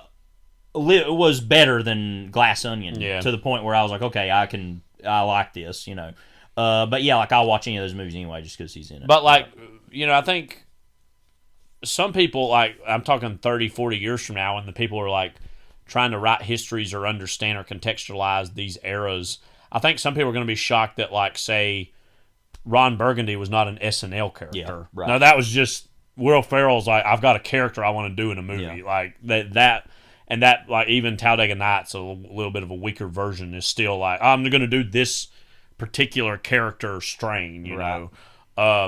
We don't have that anymore. No. I think that's, and even like obviously Austin Powers was not an SNL character. Well, that's the thing is all these comedies now are about divorce or, like we're going on this trip. Let's go. Yeah. And like all the things that happen. Well, there's what's funny is there's a male version of that, and there's even a female version of that too that exists, like respectively. Like Moses the Black is the funniest looking movie I've seen in a while. He's a priest who was once a gang member. You remember the part in that trailer where the guy just totally flips out in the interrogation room? Oh, yeah. It's just like, what? Yeah. Like, Anyway, speaking of comedy, Anyway. the Magnificent Ambersons. So Yeah, recently, comedy, all right. like the caveman villain on Freakazoid, I subscribe to the New Yorker. There was a recent article. It's called "Deep Faking Orson Welles." By the way, I love they have in New Yorker they have these recurring kind of joke departments, and sometimes they make them up just purely for this one story. And this one's called the Brave New World Department from the Brave New World Department. Deep Faking Orson Welles. Will an AI Ambersons right a historic wrong or desecrate a classic by Michael Schulman? And this article is principally about a guy by the name of Edward Saatchi, I believe is his name, who is basically like an AI entrepreneur who is obsessed with the movie The Magnificent Ambersons, which, of course, Orson Welles' follow-up to Citizen Kane. And Levi's already reacting. So I think it's hilarious anybody would be obsessed with the Magnificent Ambersons. I'm just going to go ahead and tell you. And it's not because I'm not an Orson Welles fan. Mm-hmm. I am an Orson Welles fan, but I'm not of that movie. So that movie, and the article talks about this a little bit, and anybody who knows about Orson Welles or this era of Hollywood has some familiarity with the story, that as he was making the Magnificent Ambersons, basically the movie got taken away from him and cut down to 88 minutes, which is basically the version that exists now. Yeah, it was like an hour. And I think this is not even against the Magnificent Ambersons. This is just how history works.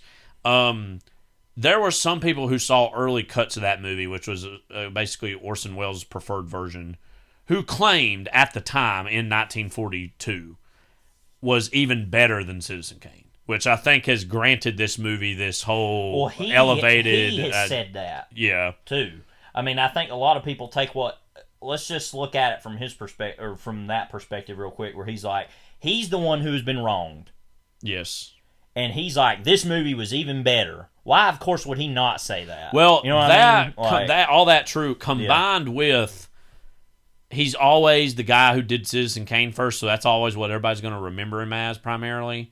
And I think he's kind of in his, at the time even, and then certainly years later, wanting to get away from that. And so that only led him to say that even more. Right.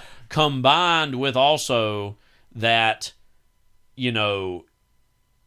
I think he knows and realizes this was the beginning of the end for him in Hollywood, as not him as an artist, but him in Hollywood as this viable guy who got the blank check that could do whatever he wanted to, and also Citizen Kane was while a difficult movie to make, especially to release because of Hearst trying to block it, and there's a whole history of all that, and so I think on the other side of that, you've even heard you can hear Spielberg talk about this with Jaws. Any filmmaker who made this really great thing but had a tough time making it. Francis Ford Coppola about The Godfather. Yeah, they always, and I actually understand this. They hold those experiences against the movie itself when they're placing it in their own personal history and canon. Felt that way about stuff too, where he's like, well, it didn't make money. King of comedy, he's always said that about. So I understand that, And so I think that all those things only added to him saying that. And then it just become a part of Hollywood history and Hollywood legend of, maybe it was even better. It was even better than the greatest movie of all time. That whole idea. And so now, this guy, Saatchi, or Saatchi, however you say his name. Well, so we should say that, to even presage that they had edited the movie. And those, you might have said this, but then that was destroyed. The parts I didn't quite say that. So it's lost. It's gone. And it has become the holy grail of every film preservationist, every person who's got storage houses and inventories of old films. Can we find a copy? And as of yet, hasn't happened. Maybe one day it will. We all hope it will. Just for pure, let's put this to bed and see what it was, and we can move on from it. There's a guy who's apparently looking for it in Brazil that talked about in the... Yeah, I've heard that a few years ago. Said it's been doing it for 30 years, and he found it, so... Didn't it make a documentary or something about that, too? I think it said. Maybe. Anyways, so this guy, Saatchi, is... Also, one last thing to add. Welles left a wealth of photography, notes, the original script, all these little things that basically... pretty easily sketch out what the preferred version of the movie was So we have all that knowing that, but then we don't have the footage itself.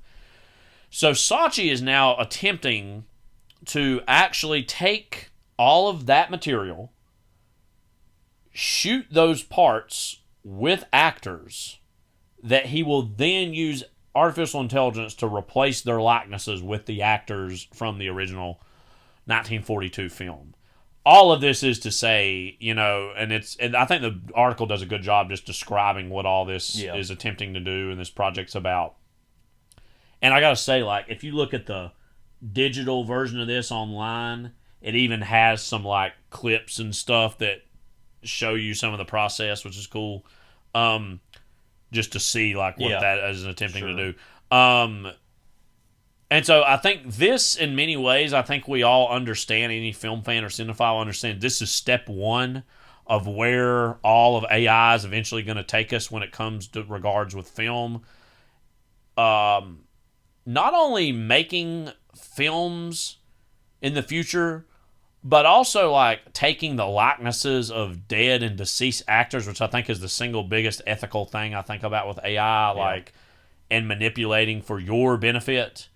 What do you think of all this, Levi? We'll turn it over to you. Do we want to hear James Cagney like 6'7" cap, bro? Like, There's already been people attempting to do stuff like that.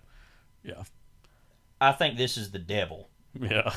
I mean, I already think AI is going to be the Antichrist. And if you're laughing, I'm dead serious. I've already been on, the record about that multiple places. Like, not all that long ago, Joe Rogan literally said he thinks that Christ's second coming could come through artificial intelligence or something like that. And then that like, literally, I've, like, Levi said for years that, or for a while, that, AI could be the Antichrist or Satan or something that. And I was literally like, oh, wow. So you're literally, like, propagating the possibility of that as an idea. And saying it with a straight face and, like, sincerely. I'm saying mine with a straight face, too. Yeah, I know. It's not something that I throw around flippantly. Yeah. I want to read one quote that this guy said. What's his name? Sorry. Saatchi guy said. Because he's claiming, he did later say, finally, technology is here, and to me, it would be completely insane to use AI for anything else. Okay, well, no, I'll give him that. I'm like, if you were gonna use it, I guess this would be the thing to do. But on Squawk Box, the NBC show, he said, sometime before this, I think that what's coming is a world where we're not the only creative species, and that we will enjoy entertainment created by AIs. Don't laugh yet. Hang on. And so we wanted to train our AI on the greatest storyteller of the last 200 years, Orson Welles. Let me reread that. I think that what's coming is a world where we are not the only creative species, and that we will enjoy entertainment created by AIs. The clankers. Sorry, I'm looking at this cut on the back of my hand.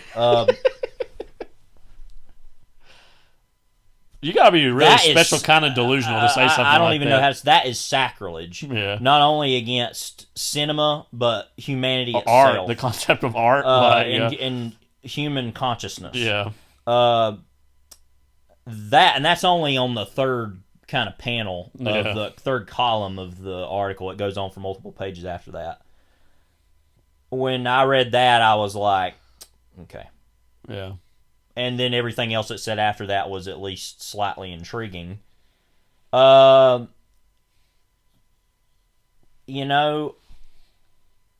have struggled for many years with what Scorsese once said about director's cuts. He once said that should never exist because a movie, no matter what happens to it, is the movie. He's very pro studio in that way. It's kind of strange.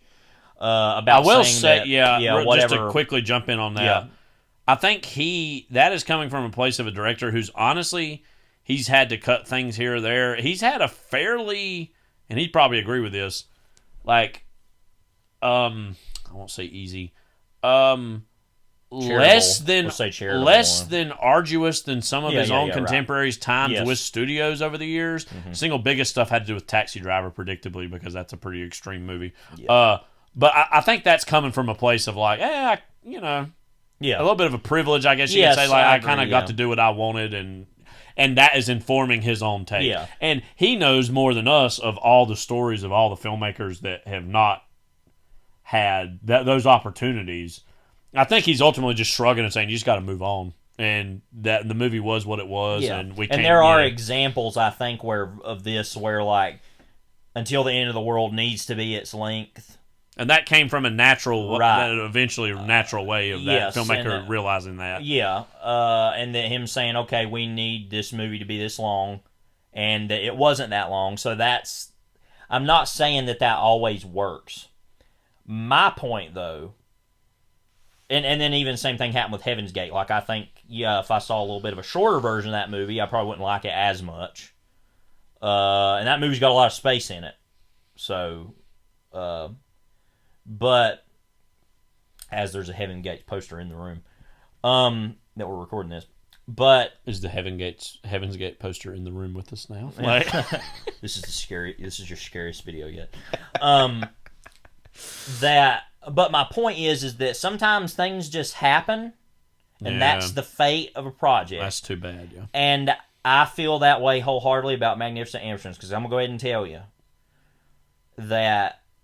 Let me ask you this, and I say this as somebody who is a fan of these kinds of stories.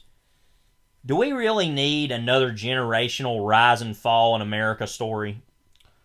No, I mean... about a family? I will say, the answer to that is no. I will say, this came at an earlier stage of that, sure. But I think, to me, one of my biggest reservations about this whole argument that's happened outside the AI of all this, just this movie in particular... is like, people are like, oh man, it could have been even better than Citizen Kane. It's like, he made some other classics, by the way, after all this. Like, it ain't like this, everything just ended here. I don't expect this movie to be better than F for Fake. I love Chimes at Midnight. I think that's one of his best movies. Out of the past, not out of the past, Touch of Evil, really good. Touch of Evil is good. The Stranger, I think a lot of. I mean, you can go on and on. The Other Side of the Wind is good. I even quite like, it's flawed, but Lady from Shanghai, I mean, like... So long, fella. No, but even like with The Other Side of the Wind, it mentioned that in the article. What's different about that, though, is that movie was completed, it just wasn't edited. And so Bogdanovich went and did that, so like, that's not the same... I think that's more... That is not as on the par with this. That does enter a... I will say it enters a question of authorship, but that's different than outright like we are creating a new like thing based on what we think it was. But that's an unfinished.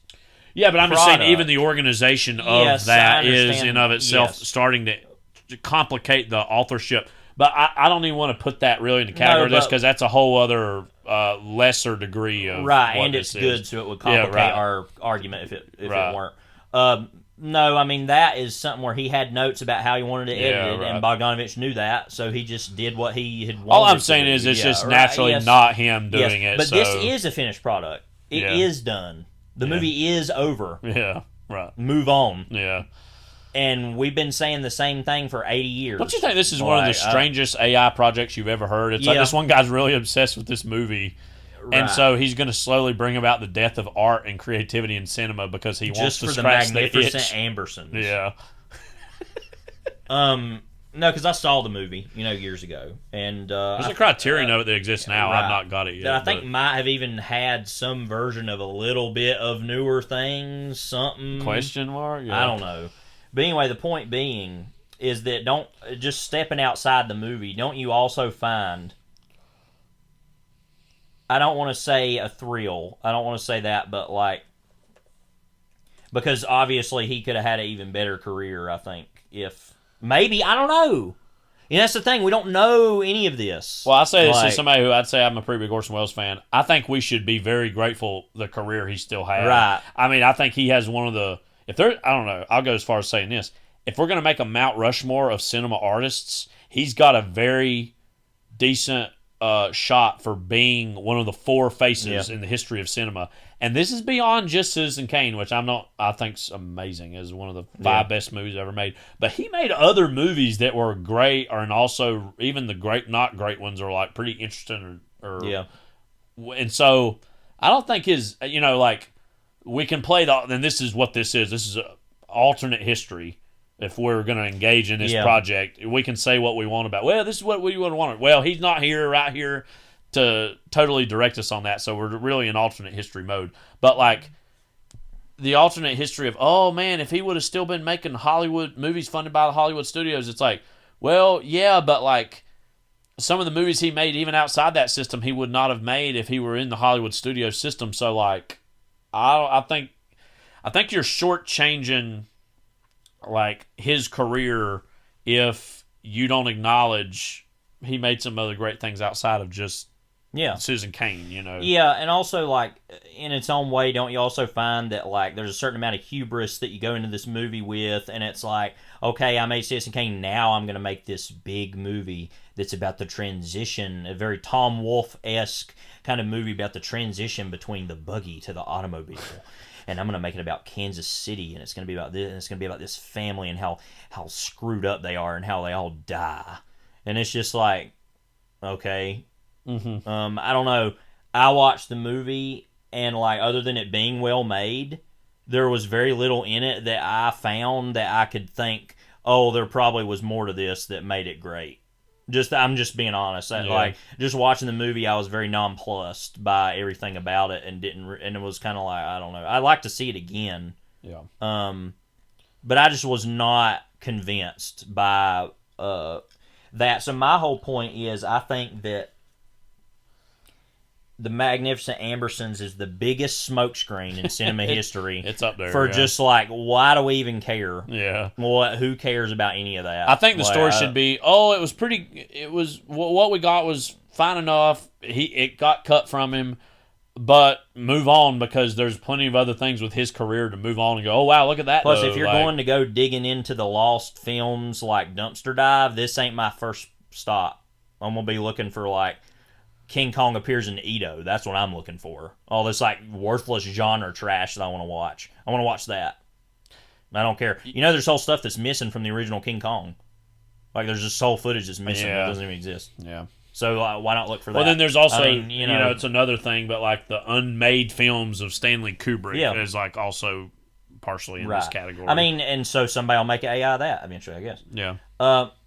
It talked about it in there about how, like, AI, they wondered if it could even be possible. It was an interesting read to think about this kind of stuff. But talking about, like, well, that actor would have done this and that. How can we make the AI do this? How can we, like, get into the mind of what would have been a spontaneous decision that actor would have made on that? How can we figure out what Agnes Moorehead would have done? Well, like, Joseph Cotton would have done. And all that, like I said, all this is just such a waste of time, and just, can you imagine what Orson Welles would think about this? Like, yeah, it's hard to even wrap your head around. I don't even know, because part of me would think he would just hate it, but also, like, he's a very unpredictable person as far as his opinions on things. Well, and also his own personal feelings about this being ripped away from him. There's probably like, figure out a way to finish it. There's probably, it's like an idea of, like, you know, the wife dies and the man makes a deal with the devil to get her back. I mean, it's a similar thing here where it's like, his ultimate thing would probably be about across the board with his entire career. Only I would know what to do with any of this, so don't touch any of it. That's what I'm saying. Going back to even the other side of the wind, there's a little bit of there's a complicated asterisk. Oh no, I'm sure with he that wouldn't about necessarily have. He would have been more all right with that. Yes, than he would have but there still would be. Right. Oh, I didn't do it. Actually, I would have cut this scene this way. Well, see, and there's a hubris in that. I mean, because I love Welles, but he was an incredibly hubristic man. Without compare. And he acted like he wasn't, but he was. Yeah. He was a theatrical persona. And he was a genius, but he knew he was a genius. And that's the downfall of it. And I think that's what was the downfall of Magnificent Ambersons. I'm not saying he was wrong to make the kind of movie he wanted to make. Mm-hmm. But if you watch a movie like Citizen Kane and you're just like, yeah, this isn't really anything like Hollywood right now. Like, it's very different. And that's what's great about it. I mean, I just don't see this movie. I mean, similarly, I think with this movie, he probably was going out and taking swings he didn't have to take. I'm not saying that the studio is right. I'm not saying that either. But I'm just saying, like, and I'm not saying you have to play for your audience, but at the same time, there's a great deal of hubris in this story. I mean, the fact he was literally down in the Amazon, like walking around doing whatever in like Rio de Janeiro while all this was going on, he was like, "Oh yeah, did the movie?" And he found out from a guide that the movie even came out. Like, he's very like, "Oh yeah, I'll send you some notes." Yeah. Just the whole thing stinks of hubris to me, to the point where I'm kind of like, you know what, maybe you deserve that to happen to you. And I say this as a huge fan of him, I think one of his big creative flaws is somebody who read the first volume of a biography series that Simon Callow, who got mentioned in this article a little bit, that I want to mention him in a second in one regard, that he was somebody that, like, he kind of got bored when he was 75 to 90% of the way through any project. That could be a stage show he was doing, even Citizen Kane, like certain projects, like he just kind of got bored as it got later into the, and I think that's what tripped him up with Magnificent Ambersons, because then the movie literally got like cut and taken away from him because he was not totally focused on or paying attention to that. He didn't have Final Cut on it either, which I don't remember if I told you about this, but Simon Callow in his book talked about what his original movie he wanted to make right before Citizen Kane. It didn't happen. He wanted to do Hearts of Darkness, but he wanted to do it all was going to basically be first person, like that. It was all like a first person movie. It'll be like the scariest. And thing the descriptions of what that was going to be sounds like one of the most interesting things I've ever heard. I was like, oh my God, that would have been... And then 1941, that coming out, like, that would have been really transgressive. Would he have done it in color? No, it would have been in black and white, I think. But anyways, that sounded interesting. Sorry, excuse me. He loved black and white, excuse me. Another thing I want to mention about... All the best performances are in black and white. Like... So what about your peas commercial? How did that go? You didn't like that? Like, I know that was the wine one. The French. Simon Callow, who gets mentioned in this a little bit, who's written these biographies of Orson Welles, and he's currently working on a fourth one. That he seemed kind of complicit in all this. In the article, it talked about how he was approached by Saatchi as like, "Hey, I'm thinking about doing this project," and he was like, "Oh yeah, you should do it, and let me, like, I can be involved." And I was kind of like, as I was reading that, the article very quickly jumps through that. But as somebody who's read that whole book that he wrote, Volume 1, which I really liked, and I'm wanting to read the other volumes, I was a little like, "Wait, you're totally in favor of this?" He's probably another one of those that's obsessed with this whole thing, where he's like, and he's probably probably has the idea of like, well, the movie's always going to be the movie, but let's just see what this is and try that out and see what they do with it, kind of thing. So, anyways, I was a little disappointed in that. I was just like, really? You're just going to sign on for that and think this is totally cool or whatever?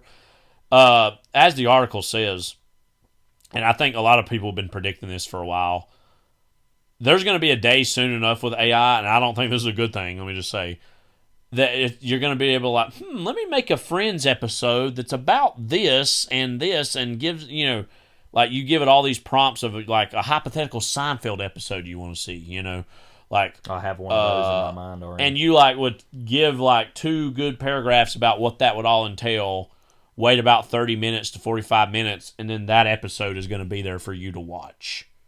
That's a future that AI very likely is going to create or be a part of. And I've already seen several things that are AI-generated creations involving real people or celebrities or actors or whatever that have been a little scary to see, because like, that actually looks it's getting better and better the way it looks. Erstwhile version of all this that was in science fiction films or video games was the idea of that in Strange Days, about having the videos of people doing things and you get to watch them in your cerebral cortex, like a point of view. Yeah. And then in the Cyberpunk games, they had that. It was basically the same thing, where it's like you get to actually feel the emotions of the people that it's happening, because that was the whole thing where they were like robbing a store.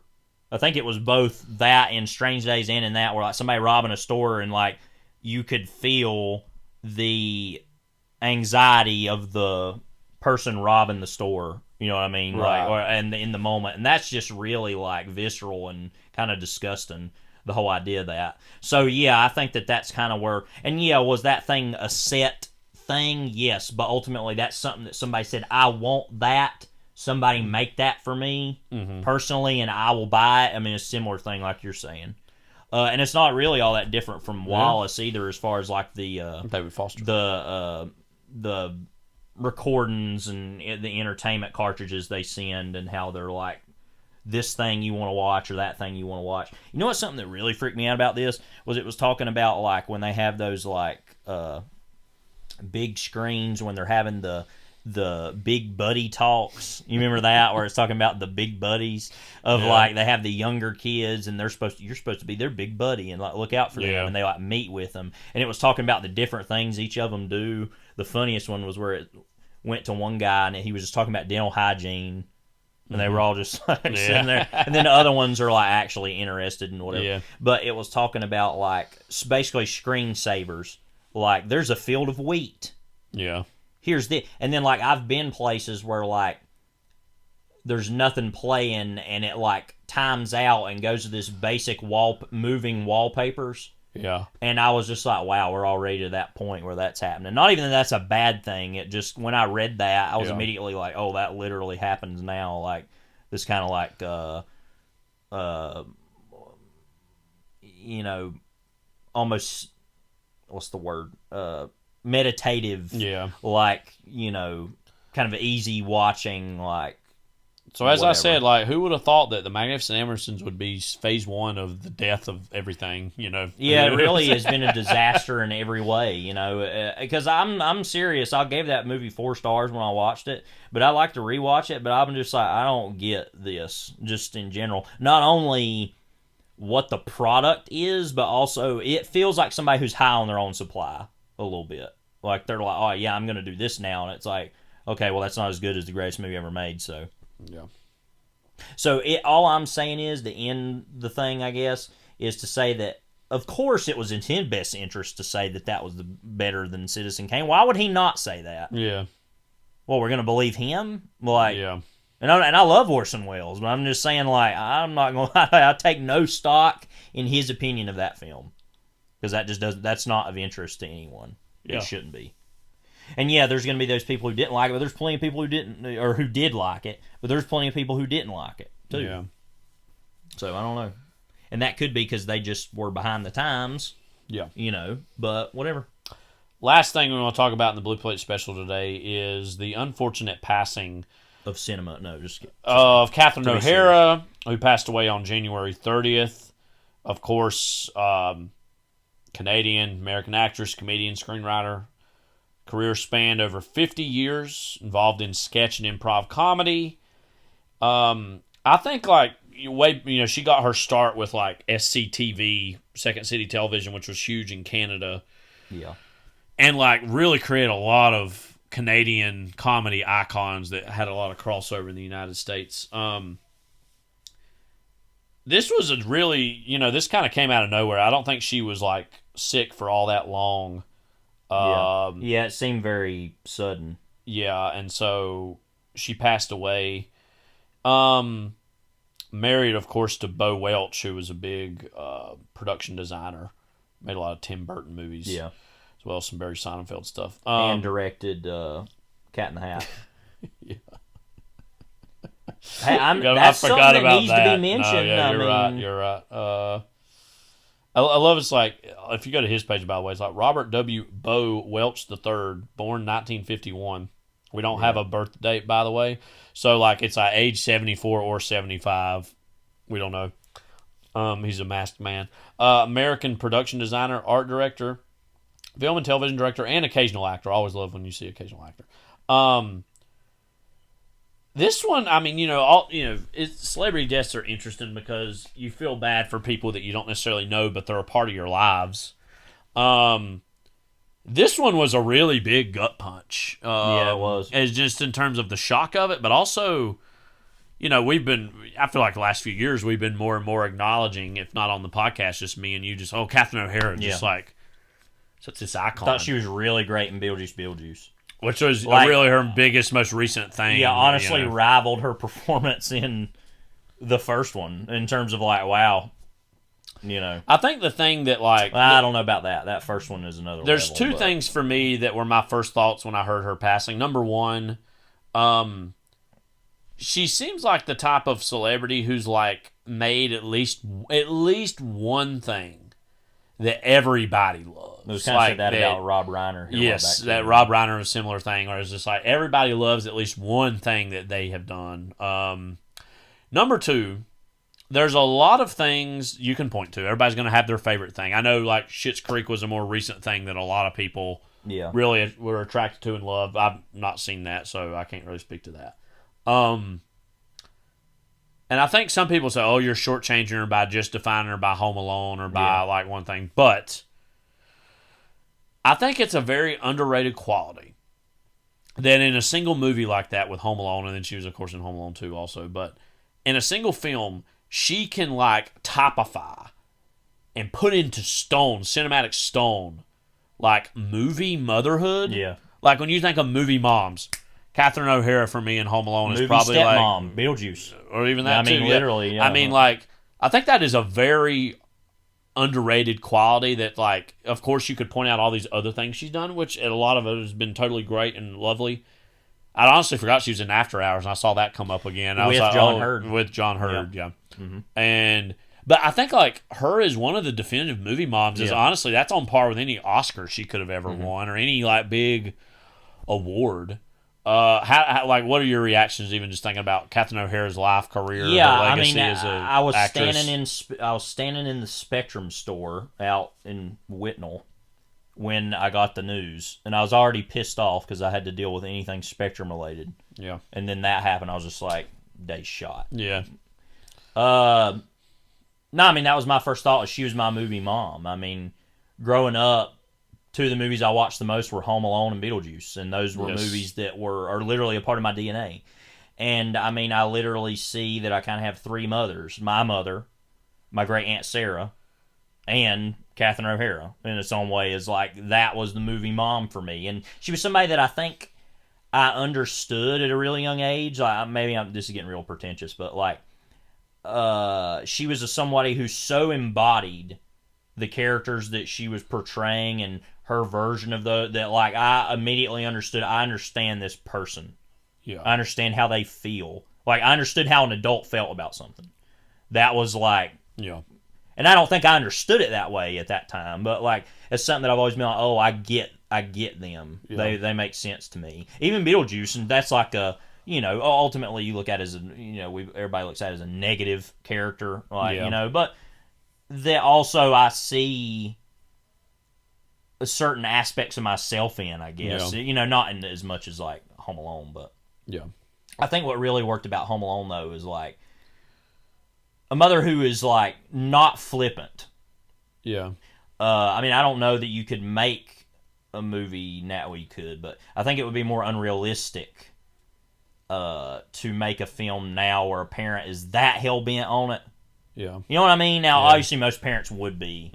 But, like, that is I think, like, emotional care for one's child is, like, not going to be the biggest plot point in a movie. Is that now? I think I think some people are going to roll their eyes at me saying Home Alone's a mature movie, but it actually is.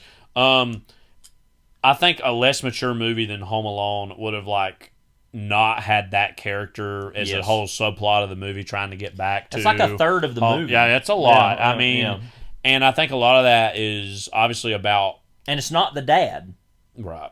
Yeah. Notably. That's a little bit different, especially for that time. Yeah, and so having her as like a big emotional fulcrum of the movie is, I don't know if I'd use the term courageous choice, but it's certainly like a different choice. And again, that adds to the movie's power. And I think certainly like injecting John Candy, and I know they had a lot of history themselves as Canadian comics coming up together. Right.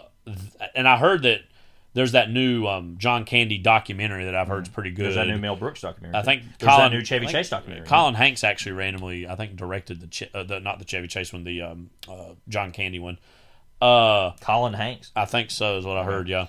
Anyways, I heard that Catherine O'Hara like is a big talking head in that, and like talks a lot about him in that and their relationship. No, I love John Candy and her in that movie are really great together too, and yeah, like the scene where they're like sitting in the back of the truck and they're talking about being parents, like that just wouldn't be in a movie like that now. You know what I mean? Like that's just, but that's also John Hughes in his own way of writing that. You know, obviously, but like. That's like one of my favorite scenes because it's funny, but it's also like them actually talking about like. I remember, like I didn't consciously think this, but I remember as a kid, when it got to those scenes, and that scene in particular, being kind of like, huh, when am I going to get back to Kevin? Or not exactly when am I going to get back to Kevin, but this just feels like something different. Like a whole different story going on, like than Kevin at the house by himself. And I will sell my soul to the devil himself. I heard somebody on a podcast recently, and they were mostly complimentary about her, and it was very complimentary to her. Yeah. But they said about her in the movie, like, yeah, she's not even funny, really. And I was kind of thinking in that movie in particular, like they were saying, oh, she's serious. And I was like, no, that's that's a very. She knows what she's doing. Obviously, it's like a very comic, actually, performance in the middle of all that. I don't think the beginning of the movie is as much, but I think as it goes along, it gets funnier. I mean, I don't know how you could hear somebody pick up. And I think that's hilarious. Like, I mean, I love one of my random favorite things about Home Alone is when Kevin's thinking about all the things that they said to him, and you're getting the little snippets of everybody. And you hear some of them saying it in a slightly different register than what you just heard earlier in the movie. And with her, she's like, there are 15 people in this house, and you're the only one who has to make trouble. And it's just very different kind of line reading than what she did earlier.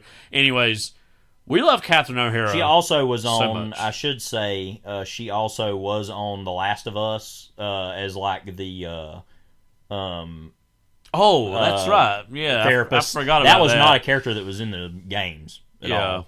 I thought that actually was pretty interesting. So Joel had killed her husband or something? Yeah, he that character basically that was one of the better things about that season, which by the end now I'm kind of I don't know. Yeah. But that it was Joe Pantoliano. Oh, that's right. And that he basically shot and killed him because he was like, okay, I know I'm bitten, but can you take me back so I can to see my wife one more time? And he tells Ellie, yeah, I'll do it, but then he just takes him out and shoots him. And there's that great final moment of Joe Pantoliano's life where he says, I wanted to see my wife one more time, and he just said, just close your eyes and you'll see her, and that's even him thinking about his own dead daughter. All that's really great screenwriting. But yeah, she was in that, and she was drinking the whole time, and she was a therapist. What was funny was some crazy things happened, in the first 2 episodes, and it was people were making those live reaction. It's live Gale reaction. Oh yeah, her watching all this dysfunction going on, and she was just sitting back, but no, I think that was one other thing I wanted to mention is that she was actually really good in that. Yeah, that was going to be one of her last major roles. That's probably one of the last things she'll be remembered for, as far as big things she was in. Apparently, she was also in. Yeah, she did a lot of voice roles. Also, she was in Nightmare Before Christmas. Obviously, oh yeah, she was Sally in Nightmare Before Christmas. Yeah, forgot about that. I know she Where was the Wild Things Are. A lot of a lot of people know from the Christopher Guest of movies, course. Waiting for Guffman, Best in Show, really A Mighty Wind, for your consideration, which I've seen Waiting for Guffman. Yeah, I've seen that. And Best in Show, and those are both. A lot of people have been talking about Best in Show the last couple days. I know. And, so Catherine O'Hara's great. And this was just a really sudden one for all of us, and I was pleased, of course, and not surprised, but pleased that so many people were saying good things, and But and I think this is honestly kind of we haven't put anybody into the immune in a while, and we don't even people that we really love and we've talked about. We've not even necessarily once they passed. I think we even passed over her at one time because we put in Winona Ryder when we watched Beetlejuice. I think so. That's right. Yeah. Not that Winona shouldn't be in there, but I'm just saying. Right. So, we got to make it right. We wanted to commemorate another immune entry for Catherine O'Hara. Catherine O'Hara, you are in the immune. It is better to be the right hand of the devil than in his path. As long as I serve him, I am immune. We're coming in from the future to actually say a few more things before we get to the trailers. 2 news items. Well, one's not a news item. One's more of an experience we had, I guess. The passing of Bud Cort, which was yet another kind of sad, unfortunate loss. I know we were just talking about Catherine O'Hara's passing. I think rightfully so. Bud Cort was immediately, I think his biggest credit and claim to fame will always be one of the co-leads of Harold and Maude, which is an incredibly iconic movie of the New Hollywood era. I know a movie that's definitely always been one of your favorites, Levi, also, ever since you've seen it. As someone who has seen this movie years ago, but has recently really rewatched it and fell back in love with it deeper and deeper every time, Brewster McCloud was also one of the very first things I thought of. Goes without saying, both in both of those movies, Bud Cort was used as this specific avatar for like an era of American adult male, as far as the fragileness of that. And I think more so that in Brewster McCloud with Harold and Maude, more so the like one of the first cinematic edgelords, actually, is a way to describe that character, because that's a term we know well now as far as the dark nihilism of young men. And I think that movie just is such an incredible and in many ways timeless, actually, distillation of that archetype or character. Another credit I always think of with him is he voiced Toyman on Superman the Animated Series, and it was terrific as that. And then also had a small but memorable little part in The Life Aquatic with Steve Zissou in the Wes Anderson movie. What does, for you, Levi, Bud Cort and Harold and Maude both kind of represent for you, is not only for New Hollywood, but just your own love and passion for cinema? Because I know that was a big movie for you. Well, I really fell in love with Harold and Maude, and randomly one of the, this is kind of going off topic, but one of my favorite, I don't think it was very well written in my opinion, but one of my favorite essays I ever wrote was about I remember Harold that, Maude and Call Me By Your Name, and kind of comparing those two. And it was good. And I mean, it would probably be better now, I guess, is my point. But that was, I guess, both those are very college memories to me of movies, because those came out. Call Me By Your Name came out, and I saw Harold and Maude around the same time, sort of. And so I was thinking a lot about both of them. They were two of my favorite movies of that time. Call Me By Your Name I'd probably like a little less now. And Harold and Maude I would still love pretty much the same. I was actually just thinking about that, about 2017 in general as a movie year, and how I was also really into Baby Driver, and how I probably wouldn't be as into that now either. While that's also, I think everyone would agree, there's movie years. There's all kinds of movies from our early 20s that we would all, or late teens, early 20s, we'd all look back on. And it's nothing ways. even against the movie so much as I'm just kind of okay, I kind of been there, did that. And it's, you think part of that was specifically Baby Drivers, Edgar Wright's kind of not exactly risen to the promise. No. Of what, And I mean, that's common with a lot of international directors that come to America and come to Hollywood. They don't ever really, honestly, one of the only people I can immediately think of that his movies were great is Sternberg. Yeah. And that's been 100 years ago. So and also Alfred Hitchcock's a very ancient example. Alfred Hitchcock, of course, but you mean already had made a decent amount of stuff. Yeah, right. I'm talking about John Woo, Edgar Wright, those types who come to America, and it's then their movies are not that great. Lanthimos has been a good example, a recent example where his movies are better, I think, for being mostly, if not made in Hollywood or made in America, at least more on two very memorable Super Bowl ads. Yeah. On an English especially the Emma Stone one. Yeah, on an English speaking way. But anyway, going back to that, that Harold and Maude meant a lot to me right when I first kind of Is that your favorite Hal Ashby movie? Yeah, probably.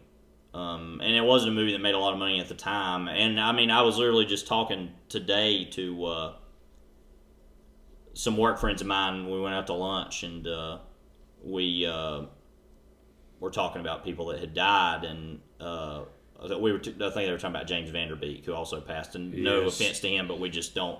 We've never. I know there's a lot of people. Dawson's Creek is a religion, yeah, right? And I also saw Varsity Blues for the very first time, actually, on the plane ride back from London. It was a movie that was it's a high school football so you have movie. Seen that? I didn't know that. High school football movie. He was a star. Yeah, no offense to him whatsoever. We're just not as well versed in his stuff, and he's seen.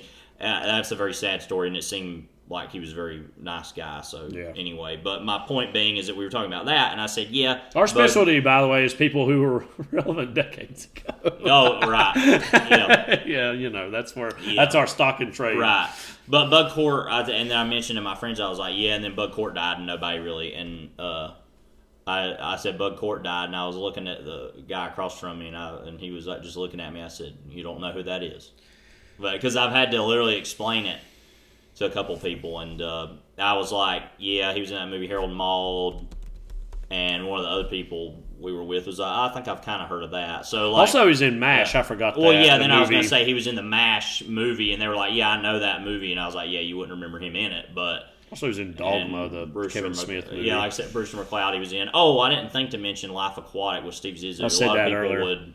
Well, I mean, I'm saying they might have known that. But yeah, I mean, like, he's randomly in Pumping Iron as himself, the Schwarzenegger movie, I know. Like, he's just been all over the place. He's not aware of that one. Yeah, but... and let me just say, in 1970 alone, he was in MASH, The Strawberry Statement, that's the most early 70s film title, The Traveling Executioner, and Brewster McCloud, and then the next year, Gas, and Harold and Maude. Yeah. Both in 70s. And Harold and Maude's one of those movies where it's like the most famous movie most people have never heard of kind of thing, where it's like, it's kind of a cult movie, obviously, but like everybody who's seen it loves it. And also uncredited in Heat. Yeah, because I was going to say he's also in Heat. He's the line cook boss. Yes. Yeah, because he's like, where the F are you going? Like, but no, I think, it can be kind of, I'm trying to think of how to say it. Harold and Maude's the kind of movie that, like, a lot of people would see and think, yeah, this is literally, like, the most basic kind of... It's kind of like what David Foster Wallace said about cliches, how it's like, he said about cliches multiple places, but that a lot of cliches are true, in the sense of, like, those things you get tired of hearing, but it's true, like, a lot of the things that are... I've been on this corner a lot recently, and for a while, that there are certain things that are so obvious that people, that's cliche, there's no point reminding people about that. It's like, no, actually... There's a reason why it's a cliche, is because it's actually very true. Now, there are cliches that are untrue. Yeah. Or not or not that important, But, I mean, what I'm trying to say about Harold and Maude is, like, it's a movie that's about a lot of things a lot of people would find cliche. But I think what makes that movie resist becoming so much of that even more is because of the redeeming quality of the character. He doesn't just stay that, like, version of being the edgelord. I think that's, one of the first things I thought of when he died was the ending of that movie, and just how beautiful it is. That you think, okay, and especially in the early 70s, a lot of these early 70s movies are incredibly nihilistic, incredibly dark, and that it ends on this note of, no, I'm going to turn away and actually be a mature person, and then this older woman has taught me. So great. I mean, the whole movie's great. And it's also, I mean, like, obviously it was the 70s, so there was a lot of those kind of movies being made, but to make a movie so explicitly about suicide. And obviously Ruth Gordon is she's great in the movie, amazing. And I think a lot, and in a certain way, sometimes I think more about her in that movie than I do about him, because he's kind of a quieter, more reserved character, but I really love that. I think one of the best transitions in any movie I've ever seen is where they're sitting in a field of dandelions talking about and they've got that one dandelion they're holding, and she says, it's very sad. She says something like this. I'm kind of butchering it. She says, it's very sad to me that people are this and yet would be treated as that, and, like, points to all the other ones there. And then they stand up and they're in, like, a massive graveyard. Yeah. Instead of, like, the, and that's just one of those images that stuck with me ever since I saw it. Almost takes your breath away kind of thing. And of course, the Cat Stevens music in that movie is so great. I mean, so I know we're kind of just talking about we need to probably one day do this movie on here, because and Brewster McCloud, like I said, that's a movie that I really kind of fell in love with even you give more that and more. 5 stars, which did. I respect. Think's kind of insane, but love you for it, is all I'm going to say about it. I know almost a year ago now, me and our cousin Philip, they the Carolina Theater in Durham was showing it's very vague kind of collection of movies. They're like mystery, thriller, which is apt for these movies we're going to talk about here soon. And Night Moves, French Connection. This was not long after Gene Hackman passed away either. Yeah. I saw those and a few other things. Anyways,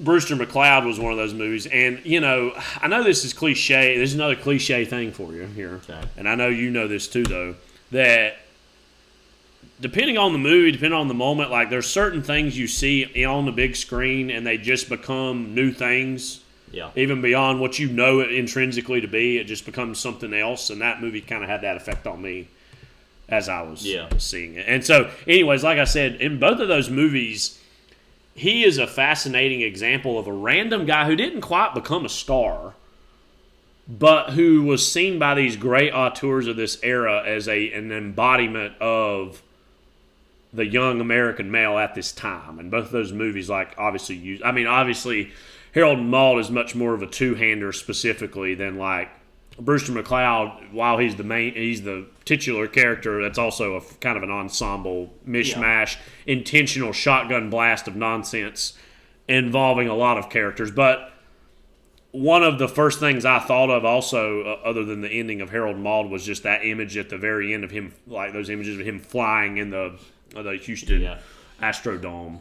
And also, like I said, it's treated as a joke. Yeah. But it is also I think is the point of the movie and kind of one of the more subversive aspects of the movie is at the very, very end after he's dead. Spoiler alert for Brewster McCloud.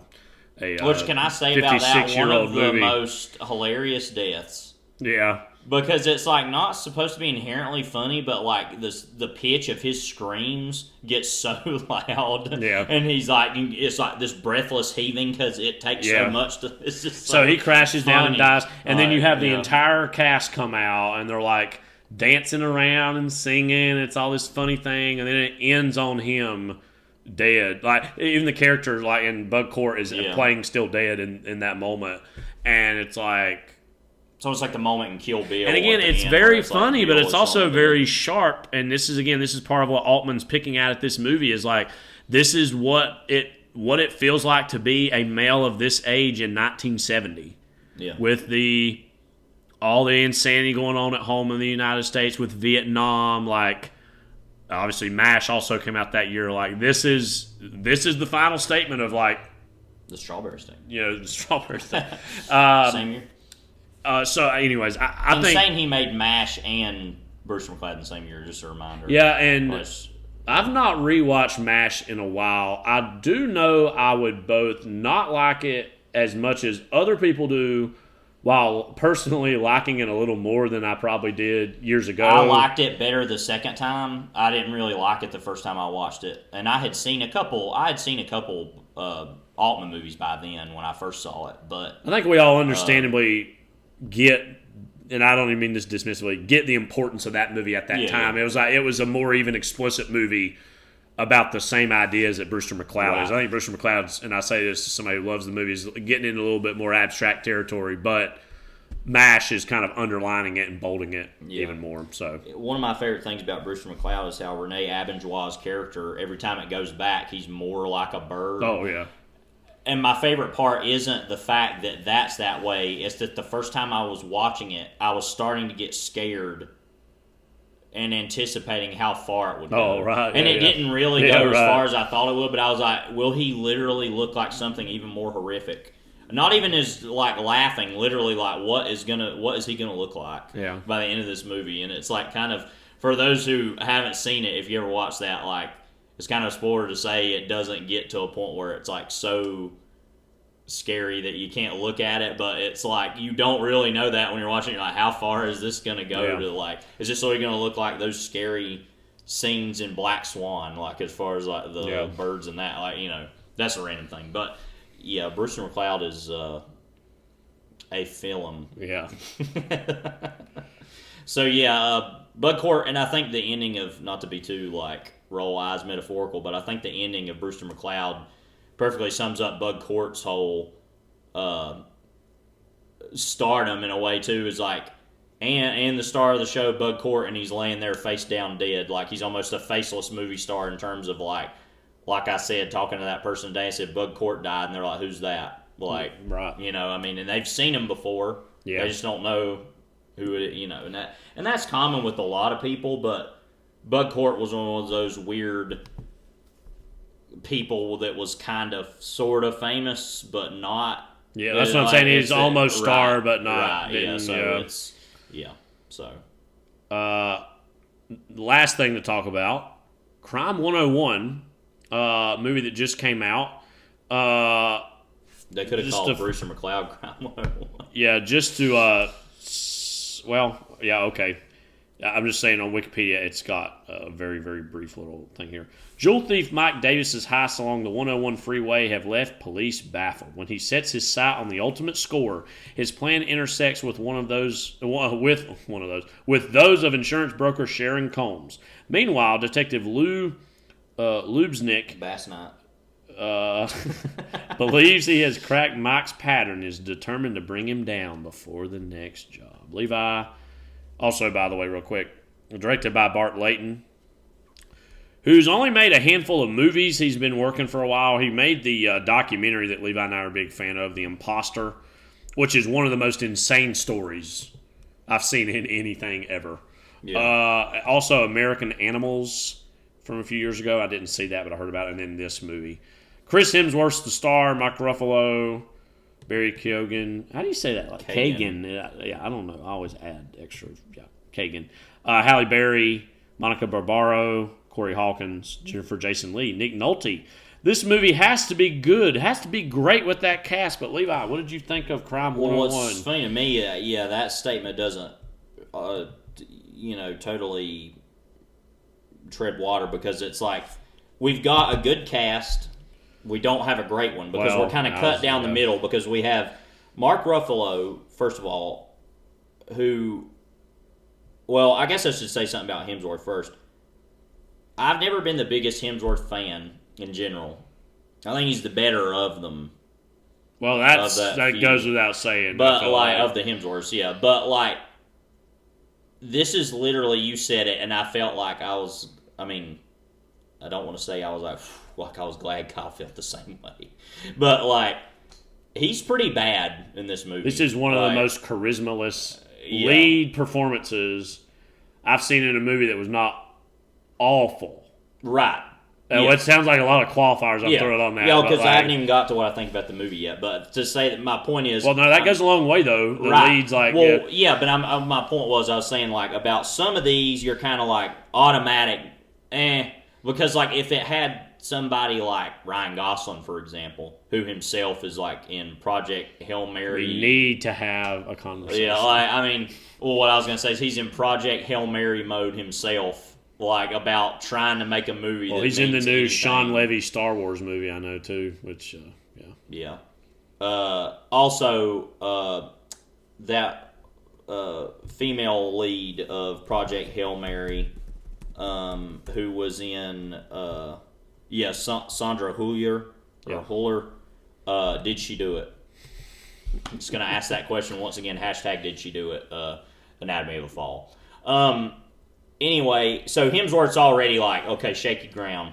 I think to agree with you largely. I think in the hands of the right thing, he can be good. Yeah.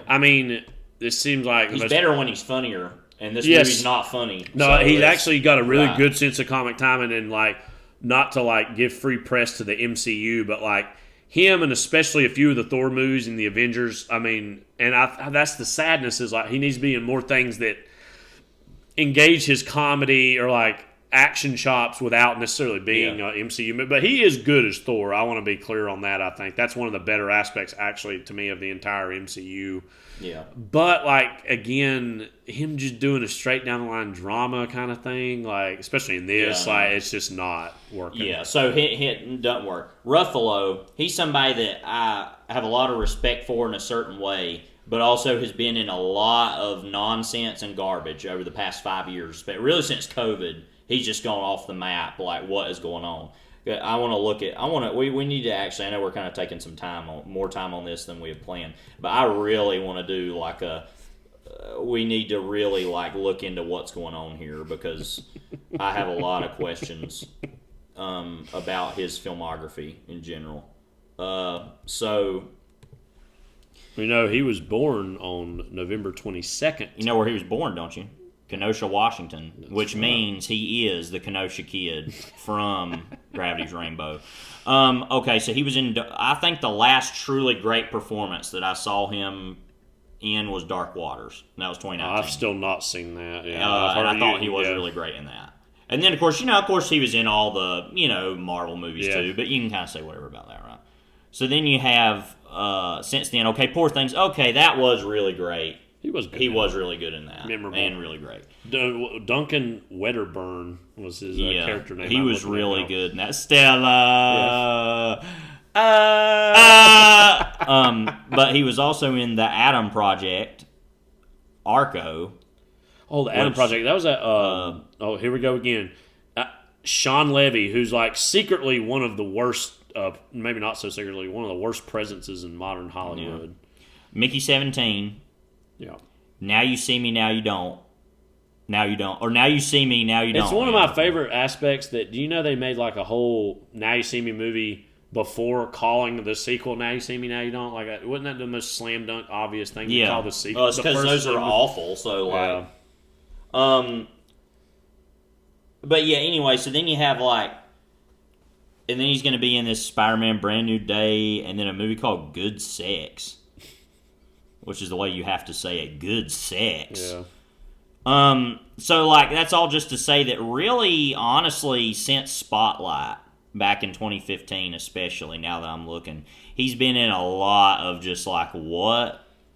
And what punctuated with a couple, like, okay, Dark Waters, Poor Things, like, What do you think about him in this movie in general? He's, to me, by far the most interesting thing in it. He is... Because I you will notice I said he is... ... Yeah, because I have some thoughts. Go ahead. Well, I left a very, very brief I haven't even done my review letterbox review where I said truly one of the most mediocre, middle-of-the-road movies I've ever seen. I'm not even mad. I'm genuinely impressed. Really just wanted to hang out more with Ruffalo and his cat. I think this to me is like Ruffalo specifically as an actor and as a film presence, like taking a really nothing part and just by virtue of I just am good enough to make this part better. Yeah. Just like be the most watchable thing in the movie. Me and Levi were joking as we were watching, but afterwards too. Like, there's an above average amount of scenes in a yoga studio. Yeah, like, and they change who interrupts who. Yeah, him and Halle Berry. That's honestly some of the best parts of the movie. Of the setup changes is actually pretty like interesting. Yeah, but yeah. Jennifer Jason Leigh. I mean, I was joking with Levi. I'm not trying to take away money from anybody, but like, what was the point at all of having her in a single scene? Maybe they shot more stuff. This movie already is too long, like at 2 hours and 20 minutes. So maybe there was more with her that was cut out, but just very strange that she was only in one scene of like, yeah, our marriage is falling apart scene. Totally yet another like wasted, like we've talked about this a lot over the course of this entire podcast, like wasted female roles in modern movies and movies of the past too, obviously. But what's your caveat with Ruffalo? Oh, you mean you said like but like or well, like, just I guess that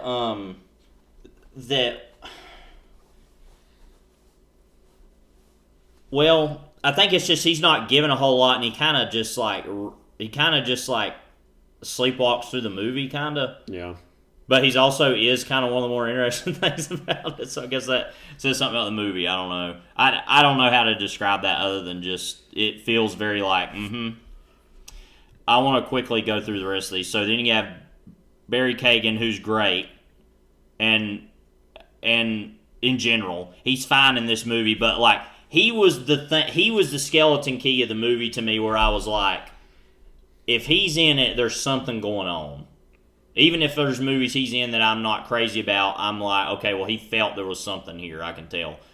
Not sure what he saw in this one, but Halle Berry, I mean... you said something about A Place Beyond the Pines yeah. at some point later in the movie. Do you think he saw this as his chance to do the Gosling part in that movie as far as like... Yeah, but he wasn't in it enough. Right. And that's crazy when you say that about... I mean, Ryan Gosling's not in really as much of Place Beyond the Pines as anybody remembers. But he's a co-lead, especially in the first half. Right, but yeah, I mean... I know what you mean. Right. Yeah. But, maybe that's it. Halle Berry, I'm just going to be honest, I don't know if Halle Berry's ever been good in anything. So, yeah. So I haven't seen Monsters Ball, which I want to. But, she was in Bulworth. She was in Miss USA runner-up. I didn't know that. Did you know that? No. Okay. No real offense to her, but I guess she's all right in the X-Men movies, but like other than that, and then Monica Barbaro, she's fine in this. She is a celebrity crush of mine, so I just like seeing her show up. Well, there's this whole tension between, this movie's making me yawn. Her and Chris Hemsworth. And she's like, "You're not telling me anything. Who are you?" Right. And that's true. But then I was also thinking, like, well, what are you? I don't know anything about you either. Like that whole relationship is the definition of underdeveloped. Right. I never thought about it that way, but you're right. Yes, because she's always like, and then I don't know anything about you either. Yeah. So Nick Nolte, we want to talk about him as money. Right. Well, before that, Corey Hawkins is in it. He's fine, but small part, whatever. Yeah. Jennifer Jason Leigh we already talked about. Yeah, Money. That's literally his name. I don't remember. Are you serious? That exactly. Okay. Listen, he's literally like a Halloween mask come to life at this point. I mean, he just. I was telling Levi. Bad. I remember when Gangster Squad came out. Yeah. And I don't even remember exactly when that was, like year wise. Let me look. It was like 2012, wasn't it? 2013. Okay. That's 13 years ago now. And I remember then, and let me just say, I reckon I'm in the top 5% of Gangster Squad fans. Yeah. Okay, I'll just say that. Definitely, I'd say higher. Maybe there ain't no way. But I remember like then thinking, man, he's getting kind of old. Like Nick Nolte, that was 13 years ago. So, wow. Anyways, Yeah, and we love him, by the way. Yeah. Let's just be clear. Didn't you think like it was so funny? Like, who cares about spoiling this movie? That obviously he's like he's a fence, but he's also kind of a mentor to Hemsworth's character. Yes. And then they have a falling out, which is funny that it's going on in public and the way Nolte's acting or whatever. Yeah. But then like, there's never that, like, I weirdly respect this about the movie. There's never that really lame little one scene follow up about what's going on with him, or even Hemsworth saying, "I'm going to get revenge on him for like sicking Kagan character on me." Like he never went back to try to get him. It was just like, why does this character exist? The last we see him, he was sitting there yelling at that little bar they were meeting at. Yeah, just like, I mean, and by the way, just to go back even further, I think he literally, I'm not even kidding, Hotel Rwanda in 2004. I honestly could look at that and say, he's starting to look a little bit old. That's like, he looks like, and especially even after that, I mean, Tropic Thunder, that's like getting, you're looking older now. I mean, and that's been forever. I couldn't, it took me a while to remember, but as I was sitting there with Levi, I was like, he actually looks, he's 85, by the way. Looks better than something I had seen him in recently, and he was recently in Die My Love, the Lynn Ramsey movie with Jennifer Lawrence and Robert Pattinson last year. And I think Nick Nolte played Pattinson's dad, if I remember right. Yeah. He was like epitome of drunk, total, like off his rocker guy in that movie. But, yeah. By the way, guess how many times he's been married? Can you? Oh, well, I was kind of looking at it. Okay. So 1, 2, 3, 4. Four, and then had two. Had two partners. Yeah. I mean, ultimately, I love Nick Nolte, so it's whatever. But like, yeah, he's very questionable in this. Like, I'm not really sure why he's in it and why he's not in it more. I mean, yeah, because at the end of the movie, you kind of thought it was going to be one of those Heat kind of things. And we haven't even mentioned Heat yet, but we're going to be talking a lot about that here. You kind of thought, oh, he'll go back and get him like he did with Waingro. But then they kind of did the Waingro stuff with Barry Kagan trying to break in on the deal. Yeah. So it's like... Yeah. Don't you also think it's stupid? Do you think it's dumb, the whole Mark Ruffalo like going in there thing? Yeah, like, no, I was thinking like, there's so many ways this could go wrong. Yeah, and then he lets him go.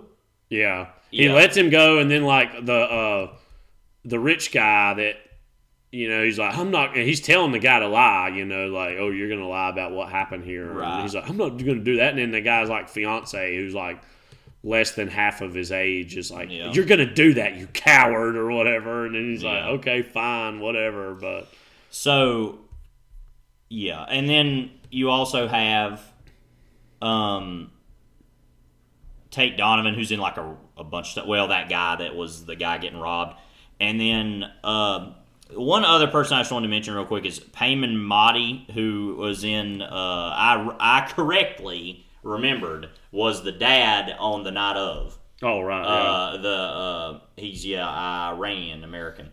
And he was also in that movie, A Separation, which is famous, that Iranian movie. But, so my point being, getting through all this, my point being is that I looked at the cast and I was like, it seems like something to bet on, but I wasn't sure. And to me, the major thing was, Kagan's in it, so I'll try to. And he's not even necessarily in my top, like so many actors. I mean, we could talk about takeaways from this movie. I think one of the takeaways for me is like yet another confirmation that Chris Hemsworth is like.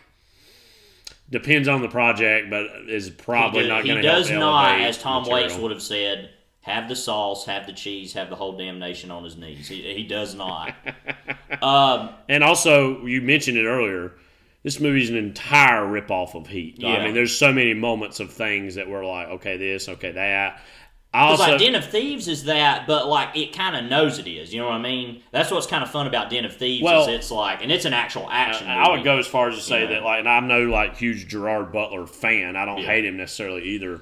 But like his character of Big Nick is actually memorable, and it's like I actually remember. No, he has a charisma, and I remember that. And then also, I can't never remember his name. The guy he played the main villain in it, or the main bad guy. That I'm gonna look his name up because I want to make sure to say it. You just killed a hostage. Pablo Schreiber. Yeah, Pablo Schreiber. He was genuinely also very memorable. Yeah. And O'Shea Jackson Jr. is generally good. So. And then 50 Cent was also in it. I forgot that. No, but that movie is very memorably fun and funny. I mean, it has a charisma and it has comedy. So like. Yeah. That is what's pretty great about it, but like, the whole like pausing for dramatic effect, like, all that, and be calm and be down a few minutes, like, But literally, this movie has scenes of the Hemsworth character is like staring out and like looking at his. Oh, the wife's here. You want to say something? Hey, wife. Hey. This is Laney. I love movies too, you know. You have any thoughts on Crime 101? Her was pretty domestic. Tame. Yeah. Kind of your run-of-the-mill sort of thriller. No. Haven't seen it, but feel like Don't think you ever will. Don't think I ever will, but feel like I have. I love you. You have seen it, by the way. But like, there's literally scenes of Hemsworth staring out from his beach. Which really looks, like I'm like, are you kidding? I mean, this is literally a total ripoff of it. Not only stuff from it not only like is the same thing. It literally looks like it physically, like visually. It just looks like, wait, is that literally the same house? Like, do you think that like? And then what's even funnier is he like gets a new place, and when like Kagan's after him, you know, and he gets a new house, and then he like goes over into it, and it has the same look. It's just like, I was saying to Levi while we were watching this that like, and we did a podcast about Heat many moons ago with Max Keeble's Big Move, I think is what it was, right? Yeah, because that was our 1995. No, I think we just randomly did that. Like, Oh, we just okay. paired those Never movies mind. because it's like Big Move, a heist. Like, Oh, it was okay. like the idea. Yeah, I think, no, because our 95 was Kids and GoldenEye. Yeah. That's right. I remember. But no, like, yeah. I think Heat is randomly one of the best movies that is also that is truly great. That is also weirdly overrated at this point. Yeah. Like, it is nearly impossible to thread the needle to be both of those things equally. Mm-hmm. I think what's happened is this movie Heat, this one movie Heat has become so influential. To like, especially, we're finally getting to the point where like a lot of directors who grew up watching Heat are now making movies. Or like, I mean, this started. I think one of the earliest examples I can think of is like, say, Christopher Nolan with like The Dark Knight, and like as far as like the wave of Heat, like love, nostalgia, influence started to really wash into the contemporary cinema, and that's great. So that's fine. But the whole, it's very apt metaphor of looking out repeatedly, and then even the Ruffalo character has moments of this. Or the same thing, that like, we are like we meaning Heat fans / aficionados / casual observers are mistaking like, oh man, the modern man looking out at the waves in the ocean and thinking about his place in it. It's like, say what you will about Michael Mann, which I mostly would have good things to say. He knows how to make that image visually arresting and interesting. Yeah. Like, your rip-off version of that is not getting us anywhere. Like, it's just so kind of bland by comparison. And, again, this is an aggressively mediocre movie, which seemed like a contradiction of terms. I think it actually does look good visually. But I'm talking specifically about like that motif visually. Oh yeah, tapping into that is an influence from Heat very specifically. Yeah. But I guess I don't know. I'm just saying I did think the movie did look good, but like I also thought that I want to talk now about before we move on because I think we're giving too much time to this. Also, Barry Kagan as Orman, a psychotic, violent young biker.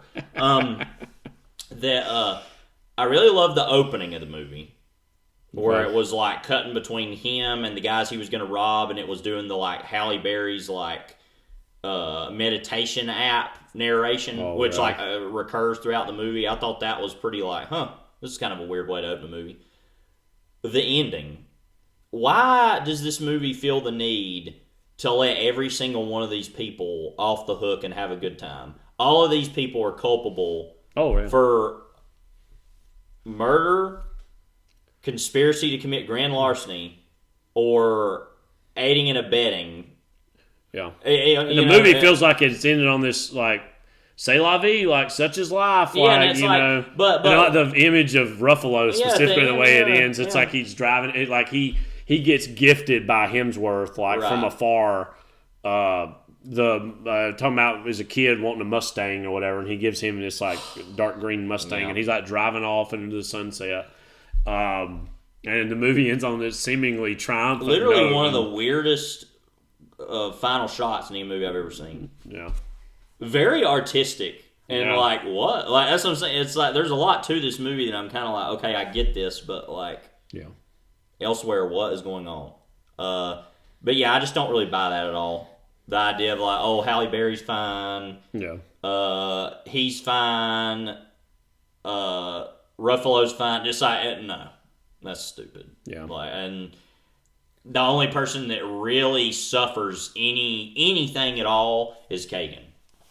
As deserved. Right. Yeah.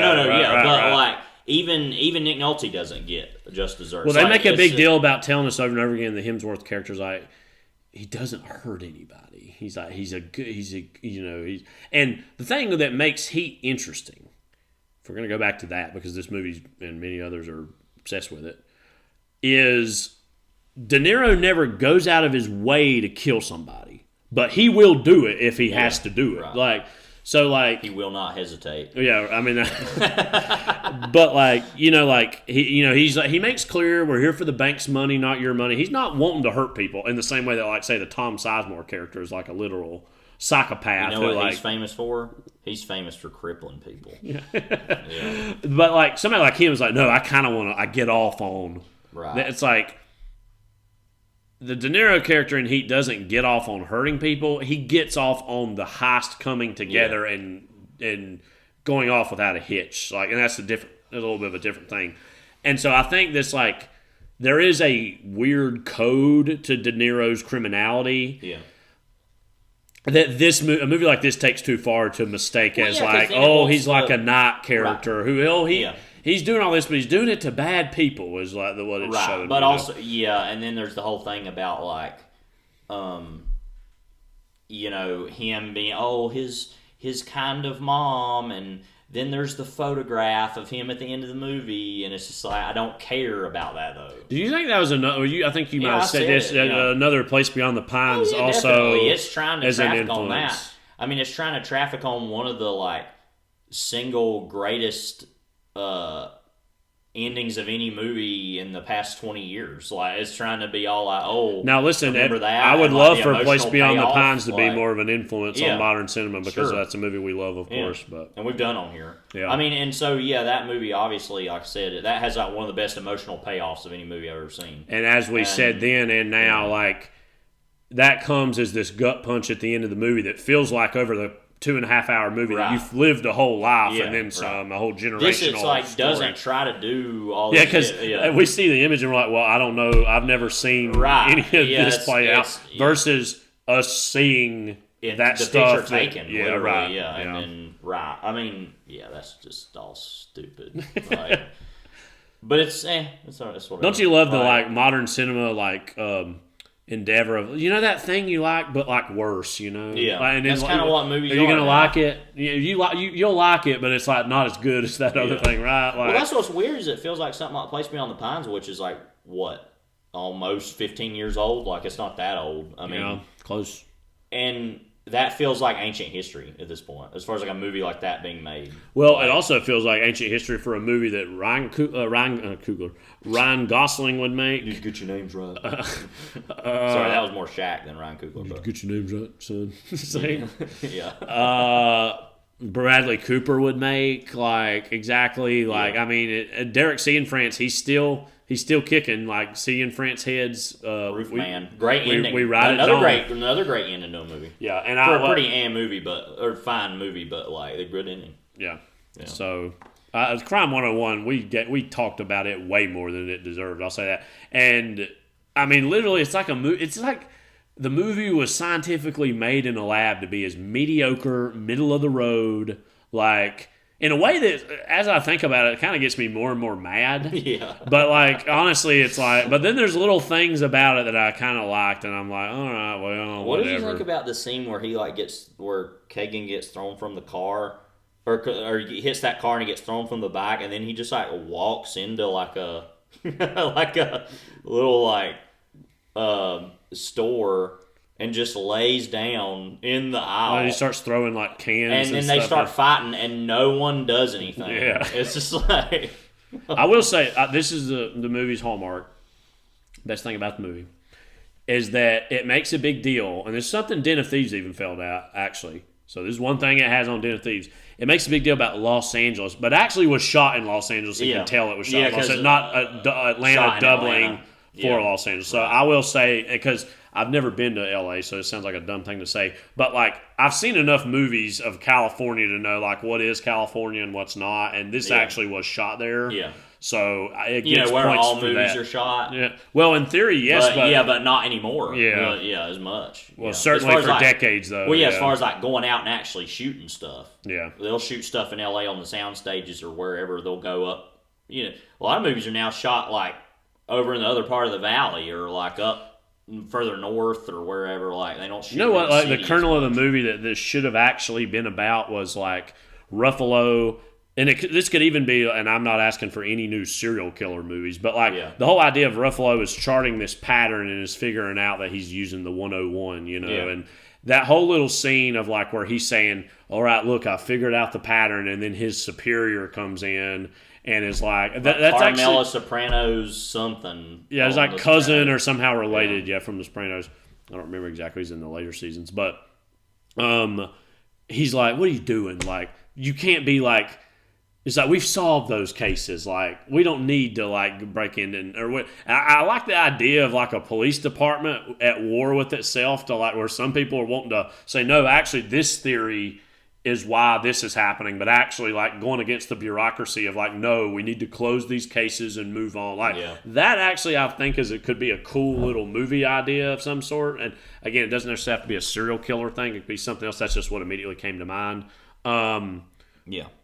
But and then we were joking that one scene where it kind of was reminiscent of Zodiac, also another we'll talk about obviously Zodiac, I'm sure here in a little bit with Fincher, but another Ruffalo movie where he's going into the evidence locker and like he's like the guy's like, I'm getting ready to close. He's like, 5 minutes, just give me 5 minutes. He's like, okay, fine, but how funny it'd been if he was actually in there for like hours. Well, it's kind of like that in Girl with Dragon Tattoo too, where she's like, I'm leaving the keys. Yeah, and she's like, okay. Sound like Benny Safdie in Good Time. she told me I can't eat food. My wife, which you heard on here earlier, actually really loved Good Time. That's a good movie. Yeah, it's a good. That's their best thing they've done. I mean, overall, I agree. Which is crazy. You know, the Smashing Machine is currently on HBO Max. Yeah, I know. I'm going to try to watch that soon because I feel like people aren't giving that movie a fair shake. Well, as we've talked about, and we'll probably find space for, obsessed with the deleted scene from that. I think we've talked about deleted on this podcast. Scenes. Because there's that one. Did you watch the one where he like went and bought a CD player? Oh no! And then went out to a Buddhist temple. Yes, and I did see played this. Yes. Comfortably Numb as he was going out there. And then he like went in the little temple and sat down and like did a whole thing. But it was hilarious. Anyway, on that note, here's the trailer for Bunny Lake is Missing.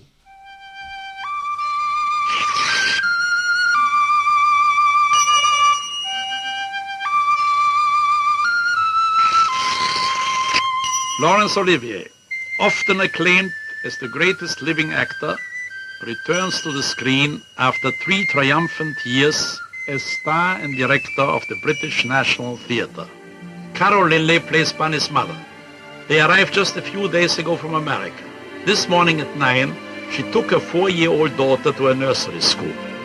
When she returned at noon to pick the child up, Bunny had mysteriously disappeared.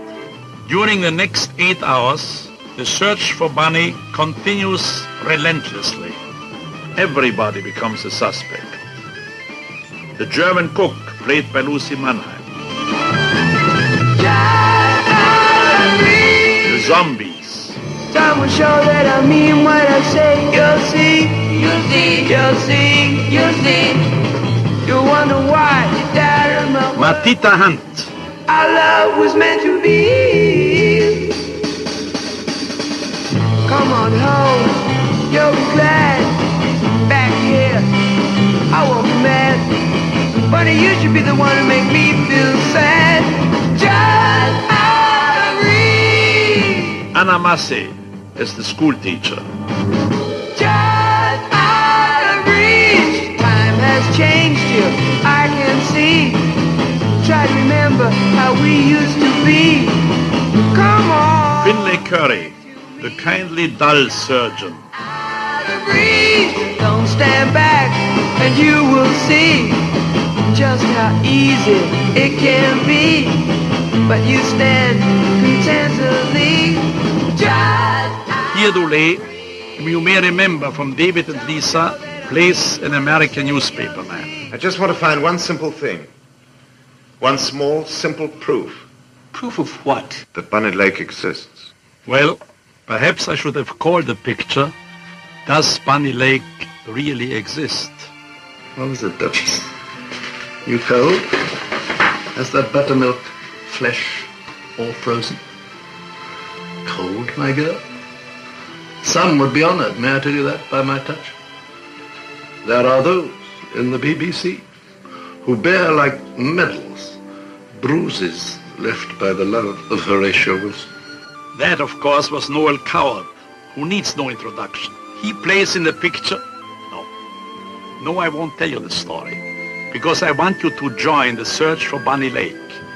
And I want you to join it from the very beginning. Therefore, we have adopted an iron rule that nobody may be admitted to the theater after the picture is started. Of course, you may leave anytime you want to, if you can tear yourself away. But you must come promptly at the beginning. So please, check the starting times in your theater and come on time. Thank you.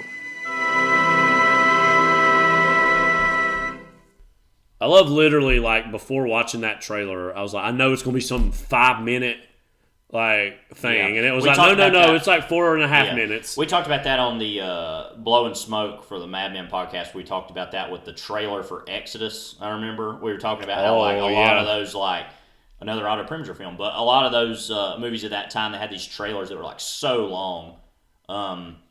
When I think about that, I think about the, like, 1950 Showboat trailer.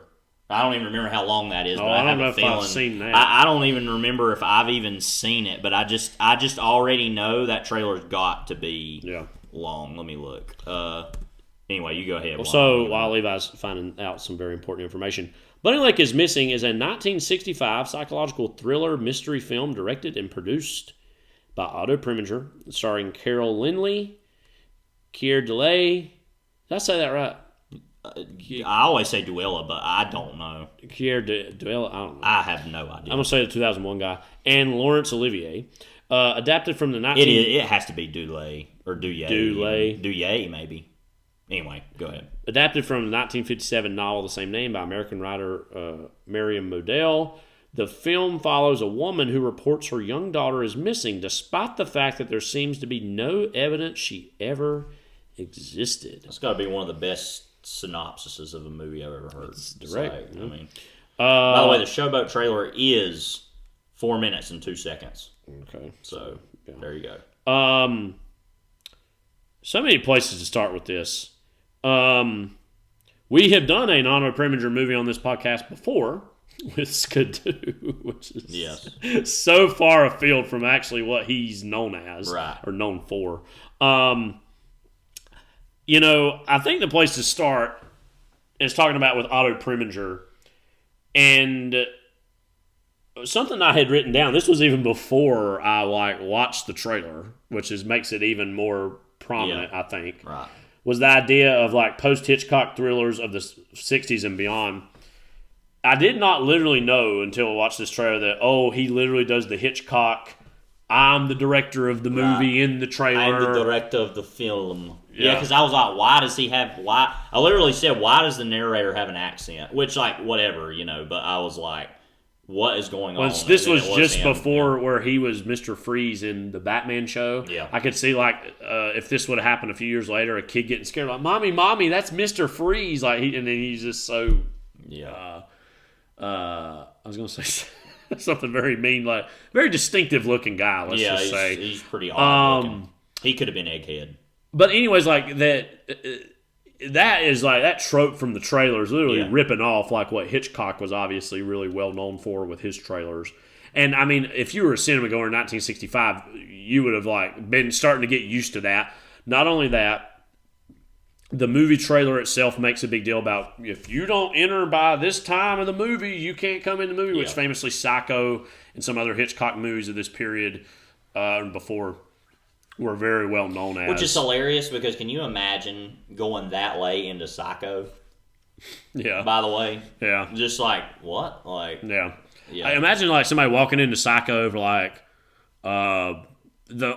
where she just checks into the hotel even, and there's like you missed that like that context before all that, like as far as what you think the movie is and what it kind of turns into after that point. I don't say all this to say Otto Preminger was like a hack or like sure. He was. I think we can agree, even as fans of Otto Preminger, he's not as good as Alfred Hitchcock. No. But that's okay because Hitchcock is in the elite of the elite of the elite filmmakers. I will say this is as much as I do like some Preminger movies I've seen, this is by far my favorite. Like not even close. Because looking at some of his other movies, I guess the only other ones that I have really seen would be Anatomy of a Murder, which is literally okay. Anatomy of Murder is like things I would potentially want in a movie, and is a passable movie. It's not a bad movie, but like is literally maybe hell for me. Because you it's hate like courtroom. I hate courtroom dramas in general. And it's 160 minutes. It is long. And it of course has Jimmy Stewart and Lee Remick and Ben Gazzara, all of whom I like. Yep.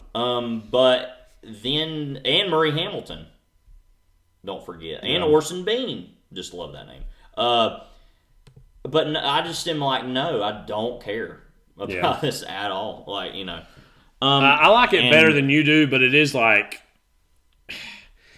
I mean, I know it's another kind of courtroom thing than, say, like 12 Angry Men is, but like 12 Angry Men is like a movie that's like, it feels like a tinderbox and feels like it's just this really great jam-packed like story of these amazing actors. Like you feel like you're watching like a stage production, and I mean that. I feel like a lot of people. A Few Good Men, is that what we're talking about? Or 12 Angry Men. Oh, 12 Angry Men. I'm sorry. Like of that era, like yes, courtroom kind of adjacent movie, and feels like a tinderbox. And I feel like a lot of people talk bad about theatrical staging in movies nowadays, and I couldn't be further from the going the other way. I think I actually like that, but.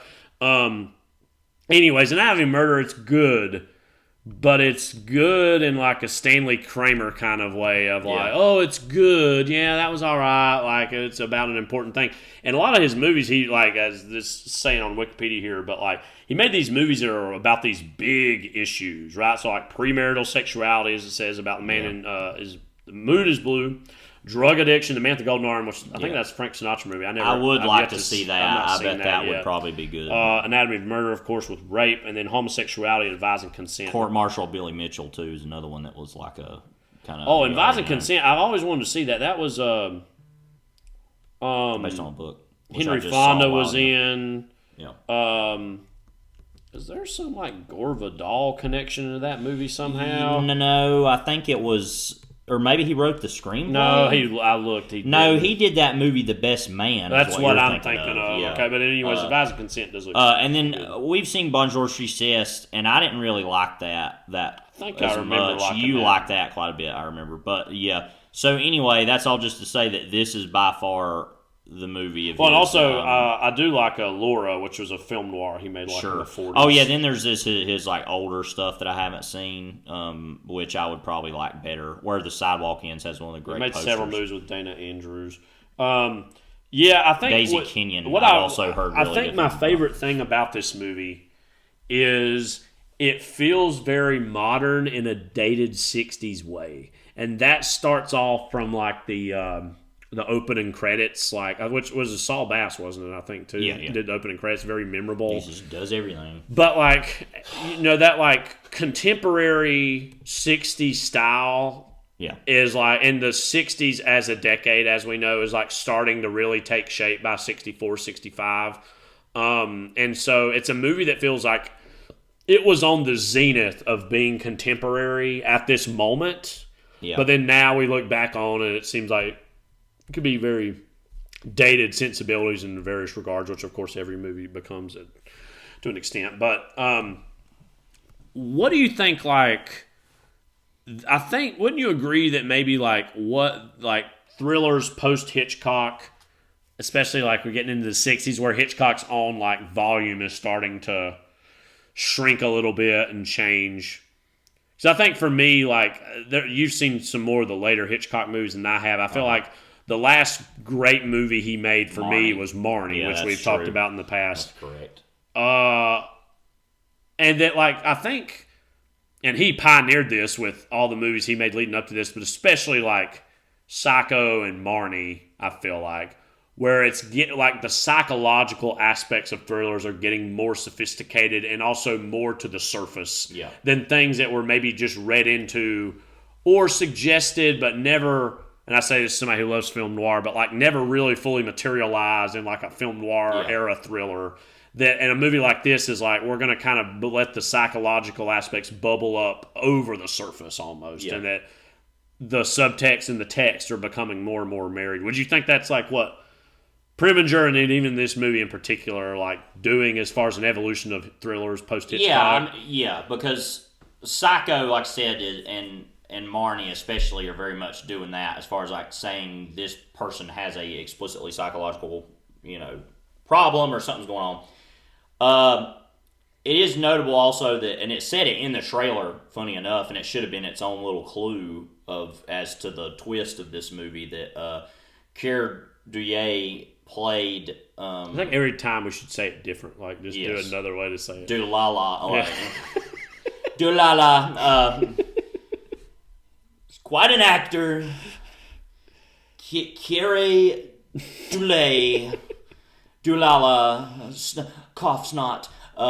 On May 30th, he'll be 90 years old. Yeah, he's still living, I think. Mm-hmm. Yeah. That he was in that movie David and Lisa, which was that the oh gosh, what's their names? Frank Perry directed. Yeah, the Perrys made. Yeah, Eleanor Perry. Right. Yeah, the Perrys made, and they of course did The Swimmer and Diary of a Mad Housewife. I was trying to think where I heard that name before. Okay.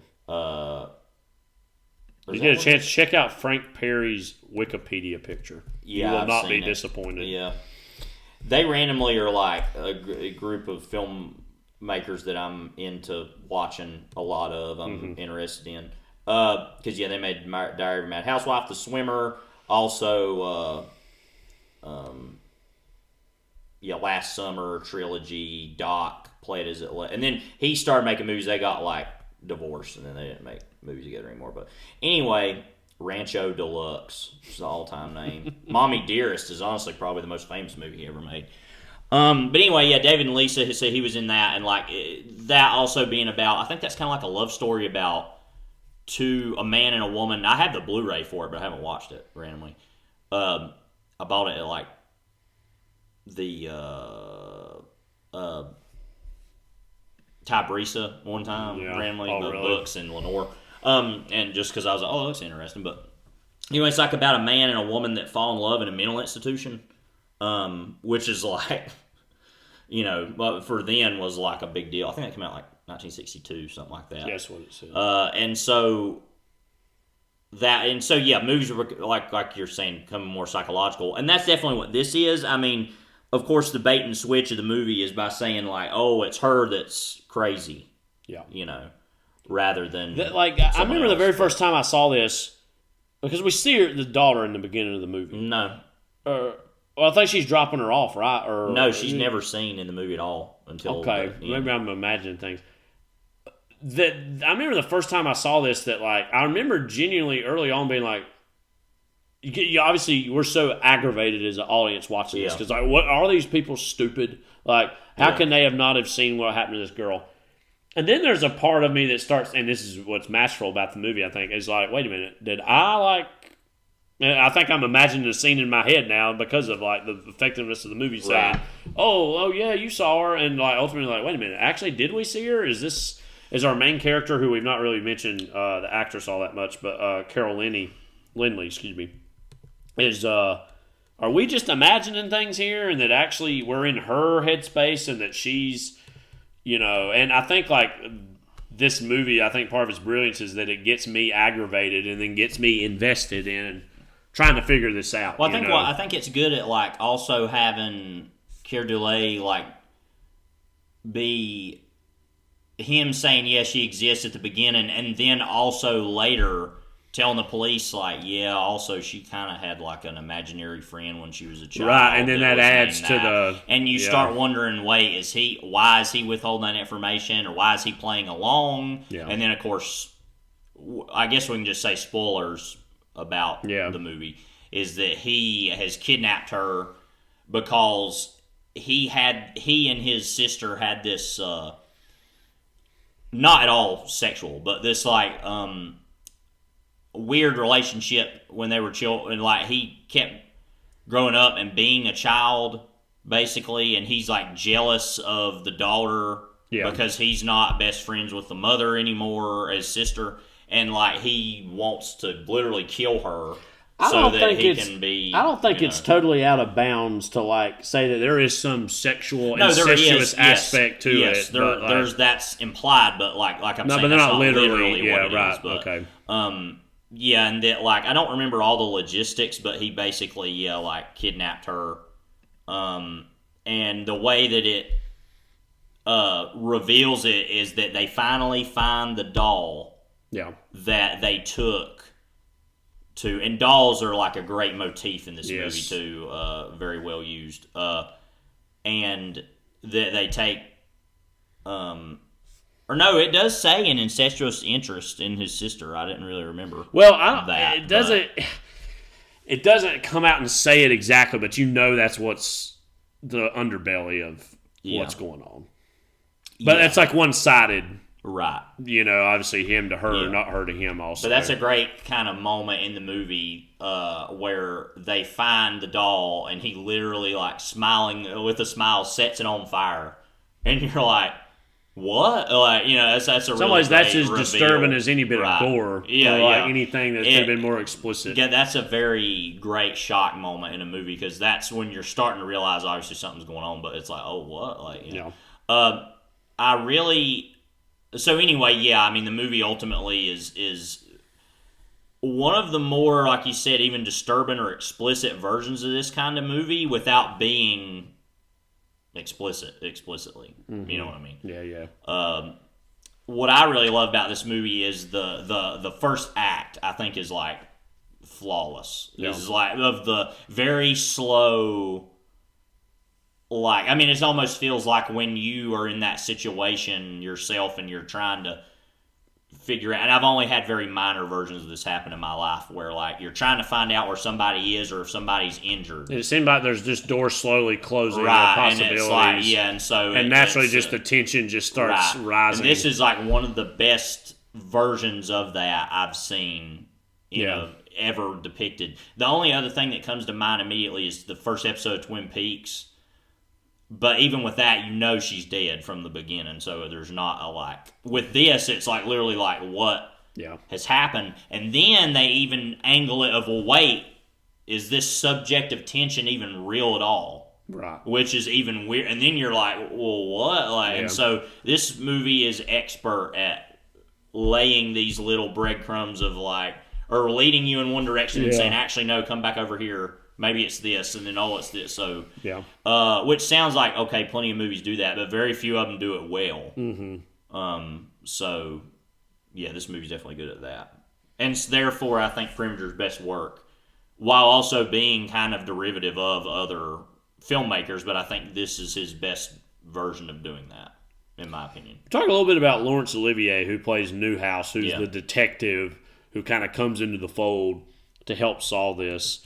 I know you and I have like a little bit been, if not turned off, a little like, so what about Laurence Olivier's screen presence? He is from Dorking, Surrey, England. Dork.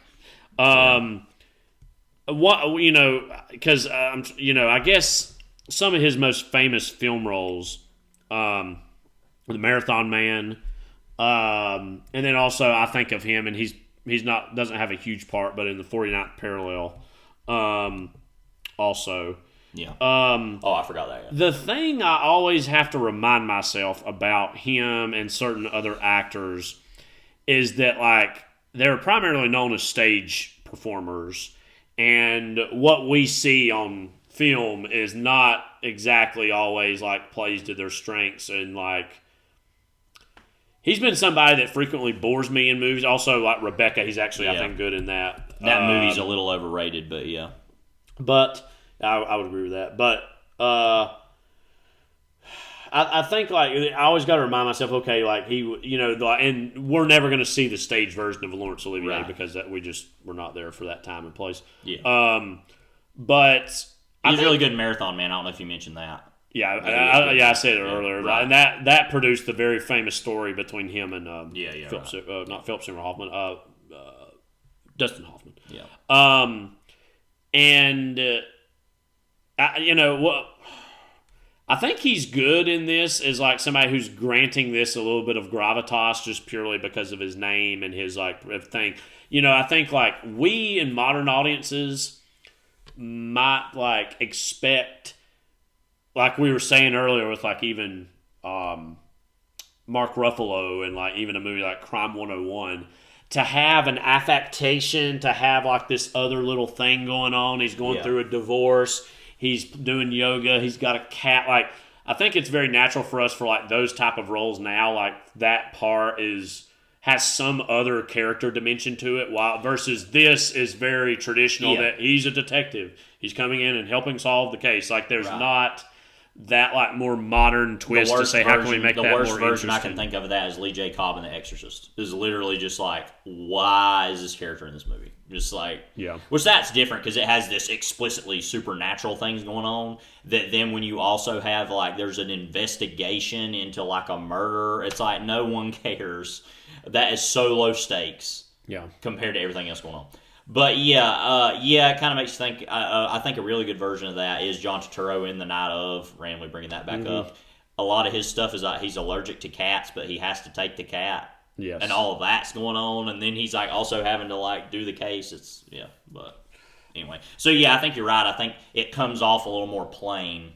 Yeah. Because what do you think of Laurence Olivier in general, and then also in this movie? I think, as I've gotten older and I've seen a couple more things he's in, I think he's good. I think he says that about the acting part, but I'm honestly sometimes like, I don't know, did you ever do that yourself? We should probably just say, because there's probably people listening to this that don't know or where the anecdote of this comes from. So apparently while making Marathon Man, Dustin Hoffman, who is of course a younger, New Hollywood era performer, is very much into the method and what the method acting is, and so he like intentionally stayed up, I think, multiple nights and like kind of intentionally starved himself, like not in the way like Christian Bale on The Machinist level, but like just was skipping meals and like was just really trying to get himself in a very particular mode or feel. And can I say that about that performance, it's not even one of Hoffman's best performances exactly, I don't think, but I think that like when I think of that movie and that his performance in that movie, I get very uncomfortable.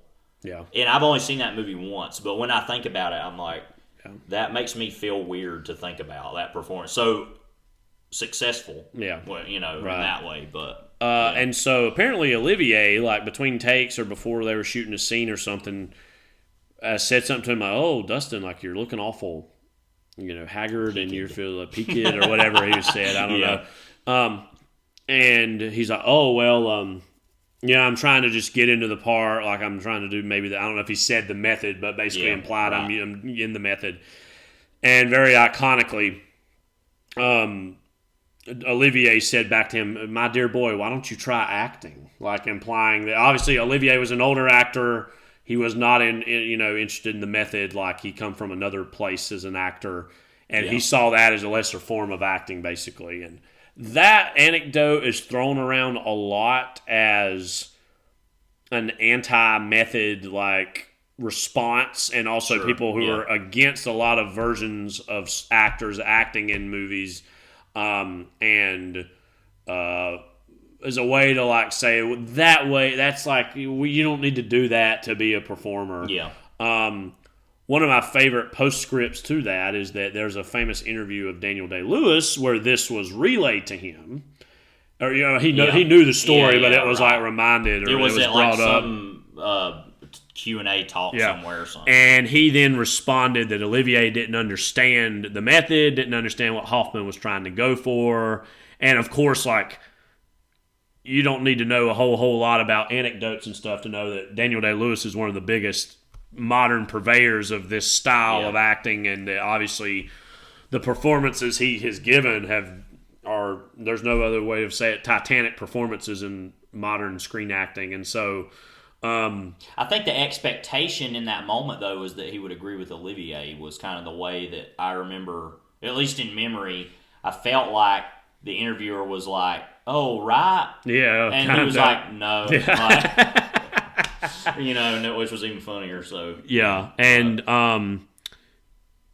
so anyways, like I think honestly, like short of an actor literally abusing a person, like obviously like physical abuse, certainly sexual abuse, but even like mental cruelty, that kind of thing, or like berating somebody verbally. William Friedkin does all that. No actors need to do it, But short of that, why do you or me or your next door neighbor or your dog Sally care about how another actor was acting dog, while making a movie or television show. You know what I mean? Ultimately, like, unless they were abusing somebody or doing something bad, doesn't matter. It's ultimately for you to judge whether it's good or not what their method is. And there's plenty of stories of, like,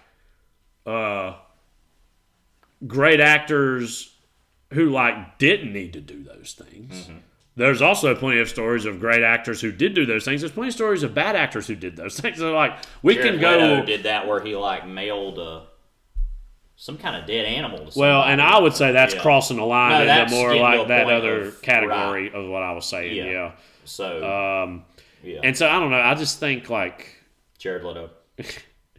I'm also, like, one of our great modern talkers, and I promise you we'll get back to Bunny Lake is Missing eventually. Ethan Hawke. There's this really great, he was, like, I know good friends with and worked alongside Philip Seymour Hoffman in multiple projects. And I remember... Notably, Before the Devil Knows You're Dead. Yeah. We've not done that on here formally. We will do that one day. We need to talk about Albert Finney passing his driving test. That's also, like, randomly great cast. Like, Michael Shannon even has, like, a nothing part. Too, yeah, I agree. Yeah. And every once in a while, there's people of even usually good taste. Be like, oh yeah, that's a good movie. I'm like, you're smoking crack. Like, it's not. Like, anyway. I mean, I love it, but it's not good. But I remember, like, Ethan Hawke saying one time about, like, he was talking about Robin Williams, and he talked about Robin Williams a little bit, and he also about Hoffman, and he was talking about, like, how great they were, but he was talking about it didn't come for free, and he's talking about, like, all those parts, like. And he knows because he's an actor himself, Hawke, that, like, these things have sometimes unhealthy relationships with your own personal life. And he wasn't even saying either one of those was examples of, like, say, abuse. But, like, anyways, all of this is to say, like, I think Olivier's good in this movie, but like I said, and this isn't even a criticism of the movie, it's just, it's another era of how a character like that is put into the story, where it's much more removed than, like you said, the John Turturro cat allergy subplot in The Night of, which is really great and well done, but it's just a different kind of thing. Yeah, but it's interesting when this is literally the locus of the method is the 50s, 60s, 70s. Yeah. And where he's still doing that, which, other than the kitchen sink realism stuff of Albert Finney or Richard Harris or whoever, like... Mm-hmm. Who themselves were stage actors. I'm glad you found a way to actually legitimately connect Albert Finney once again after talking about his driving test. Yeah. But, of all those, like, 60s movies of that time that were, like, This Sporting Life or Saturday Night, Sunday Morning or whatever, like, all these movies that were more explicitly, like, saying we want to focus on these British movies that were focusing on, like, more literary ideas of characters and those sorts of things. That even in the midst of that, that's still the country of Shakespeare. That's still the country of, like, which of course is a tradition that Olivier was well versed in. And so, like, and obviously those John Gielgud around that time, and all those folks they still hung on to that idea of acting. I'm glad you mentioned that, because now that I think literally in middle school or high school, I don't remember when it was. I think I'm not even kidding, the very first version of To Be or Not to Be, the speech I ever saw was actually Olivier. I don't remember what class it was for. I think it was middle school. Misty Keys, shout out to Misty Key, Levi's coworker. She's actually retiring. Is this year? Yes. I think you told me that earlier this week, which I was very sad. Oh no, maybe you were saying she was coming up on it or something. No, but before. She anyway, is okay. Now, yeah. Anyways, like that from To Be or Not to Be, and like Olivier was literally the embodiment of. I think he was considered to be one of the best Hamlets ever. Can I say about that? By the way, I don't see him as Hamlet at all. He's too old. I guess maybe at a certain era he was younger. I think this is in like the 50s. Right. I think. Yeah, I'm just kind of like I don't know. I'm crazy. I see Hamlet as like a teenager. Yeah, younger. And he's like never played as that. So I don't know, but. I think too, like, matter of fact, let's see how old he was. I think like Olivier is a good barometer of like presence and trust that we have in this guy and his like methods of like then putting in the kernel of doubt of questioning whether or not like what we're seeing is real with the regards to our lead, our Carol Lindley's Anne character, Yeah. that like if he starts to doubt or waver that this is really happening, then that makes us do it even more so. And he plays it very cool, very calmly, like not letting that on. Oh, he was 30. Never mind. As much. Hamlet. Okay. So whatever. Screw me. But you know what I mean? Like, I think like having him in that part, and then having him kind of like have even just very precisely like a few eye glances of like, are you telling me the truth here? Or are you lying about something? Like that adds a degree of tension in the movie for us. Yeah. What do you think of Noel Coward in this movie? Really weird performance. Yeah, so I know Levi was the very first person I ever knew to introduce me to Brief Encounter, and which I know was one of his biggest. It was his stage production that it was made into the David Lean movie. Mm-hmm. And yeah, I had no clue it was him the very first time I saw this, I felt like. And then recently, as we were getting closer to doing this, I was like, oh my gosh, that's Noel Coward. I don't think I'd ever really seen him act before. I literally had seen this movie before, but I didn't know that was him. I've always thought of him more as a playwright or a screenwriter. Yeah, he adds like this degree of like, I never think that he's like behind anything, but I also see him as like, this is really weird, kind of creepy, kind of like again, that he's not exactly a part of something that might have happened to Bunny Lake, but like a weird like obstacle or like stumbling block of sorts, I guess, to like trying to figure out what exactly is going like on. Lobbing grenades into the punch bowl the whole right. time. I don't understand what his deal is or what. It's like he's having a good time with the whole thing, where everybody else is like. I think he's an excuse to like put an older character who has a drink in his hand. It feels like most of the movie, and like it's kind of rambling along, and like is this. You know how like when. Like in real life and in movies too, but like especially in real life, where like something's not going right, and it could be something big or small, and there's like this one person who seems like they're kind of standing outside the situation and are oblivious to it, that is not going to be affected one way or another what happens with the resolution of that situation, and their presence is something that's taken away from everybody else's like sanity or livelihood, and he just keeps going on, and like the scene I remember we had in the last episode where he's just totally disconnected from caring about what's going on, and it just only adds to the kind of the sort of the tension of, like our expectation of, okay, so when's this going to get solved or whatever. I know Levi mentioned, you heard it in the trailer, the use of the zombies in the movie. And I think you had a thought too, you were mentioning, or it calls to mind, use of in Blowout. Or Blow Up, excuse me. Get it right. Well, they're both great movies, but this one's better than the other. Agreed, but and Blow Up, like the use of like rock music in that, and like, what do you think like some of this contemporary rock music represents? Especially it seems in these more British tinged like or European tinged like movies. I don't know. Maybe this is like going out on a random limb, but I was thinking a lot about how like a lot of these movies around this era have like some big rock group in them, or they feature them in some way. Like we said about the Yardbirds, which I think anybody probably listening to this podcast knows who the Yardbirds are, but notably was like the band that had Eric Clapton, Jeff Beck, and Jimmy Page all in it at different times. Yeah. And they'd all go on to have their own groups after that. And kind of a brief way station for a lot of these legends. And so, like, and then this movie with the zombies, and then also, I was looking up some other ones. That there's a band in Coogan's Bluff, which I've never seen, but is that movie, Eastwood movie, of a band that I think was literally created for the movie called Pigeon-Toed Orange Peel, or Pigeon-Toed Orange Peels.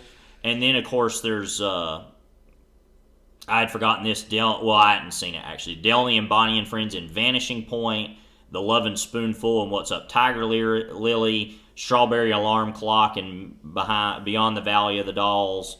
So, and then there's the James Gang is in a movie, also, and then like Sorcery in the movie Stunt Rock. So anyway, what's interesting about this movie, though, I think what's better is that it's all on a television. Yeah, which is so weird. Yeah. Like, because it's like a big moment, obviously, in Blow Up when they go in to see the Yardbirds. And that's interesting because that's a very, like... that's helping set the scene for this, like, mod culture of London, swinging 60s London. I think this feels a little more shoehorned in. Yes. But the fact that, like you said, it's kind of playing on TV adds this little weird, interesting dimension to it. And it keeps being in it, too. Like, you keep thinking, oh, it'll cut away from it. And then it's like they're just still... And then you can't help but wonder what Laurence Olivier is thinks of Yeah, because he's sitting music. there while all of it's going on. Yeah, I mean, it's like, that's all just to say that it's weird and it kind of sticks out, but I love the movie for it because it's so unique and just like, what? Like, And then, like, I know you were talking about, like, all these other movies that have these, like, contemporary rock acts in it. And then, I mean, that's just a whole other thing, but then you have, like, all the Beatles movies that were happening over the 60s. Right. That was very clearly designed around them. Or even like, you know, it's a different thing, but like you just start to see as the 60s go on, like more and more of this music and this culture, like there's a notable sequence of this also in Dirty Harry. I don't know if you remember when, like, there's that section of the movie where Scorpio's going to that, like, titty bar or whatever, like Harry's following him, and like there's a rock group in that, very like acid rock, real crazy all of a sudden, like, you know, kind of mixed with the Lalo Schifrin score stuff. And like, so like obviously there was a lot of that at this time, but and then of course you also have, well, what I was going to rather restart here. What I was going to say is that, like, you know, nothing's new about any of this because all this ultimately is only about one thing, and that's, except for the blow up example, which feels very like intentionally done by Tony like it fits. While also probably being a way to get a record deal thing in there, you know, like, but it does feel more natural and like warranted. But anyway, with all this, though, the fact that this has never been new when you're having all these big acts and movies, it's all record deals. That's all it is. I mean, you see this with and also the first producers, 3 Tim Burton movies in a big way. Producers who have their feet in multiple sectors and are making these deals, literal and figurative, between trying to, like, promote all these various entertainment because acts. I mean, just as one example with Tim Burton, I mean, you have Twisted Sister in Pee-wee's Big Adventure, which I love, but it fits that. It does. It's stupid, but it works. The Harry Belafonte stuff, I think, actually is really shrewd. Inspired, I feel like, in Beetlejuice, and that's also produced by the Geffens, so that's its own, you know, thing. And then, of course, Prince and Batman, which I love, but is objectively bad. Just to even be in the movie, but like I love it because it fits the Joker character. I think Burton had a great vision of how to actually use that in the way that it should have been used. And don't you feel like that finally when he got Batman Returns, he like slammed his? I can imagine slamming his fist on the table. Like, I'm not. Same thing with Edward Scissorhands. Was another. Yeah, right. That's like right. So yeah, I mean, all that's just to say that like this is nothing new. I just feel like this movie really stood out in my mind as something that was very like what, and also like, that kind of fits the movie weirdly. Well, it doesn't fit the movie, and but it being thrown in the trailer too shows you that they're trying to like get younger people like, the zombies are in the movie, and it's like, it's pretty much this length of time that's in the trailer. Which is funny because I love the zombies, but like, they're not a band that like you normally just rolls off the tongue. You know, when you're talking about like British invasion bands, they'd be in the top maybe 15 that you'd mention, but like we're not talking about like the Beatles, the Who, the Rolling Stones, like, you know, all these bigger bands that, or even the Yardbirds even was like going into, you know, Led Zeppelin or even the Jeff Beck group or Eric Clapton, like all these connections to it. They would maybe make the top 10 towards the maybe. end of the 10. Well, I guess and then you talk about them. Oh, and of course the Monkees having their own movie with Head is like its own kind of thing. That's kind of complicated because that came out of TV in and of itself. Mm-hmm. How old? How many years? I was this many years old when you realized that Bob Rafelson created the Monkees.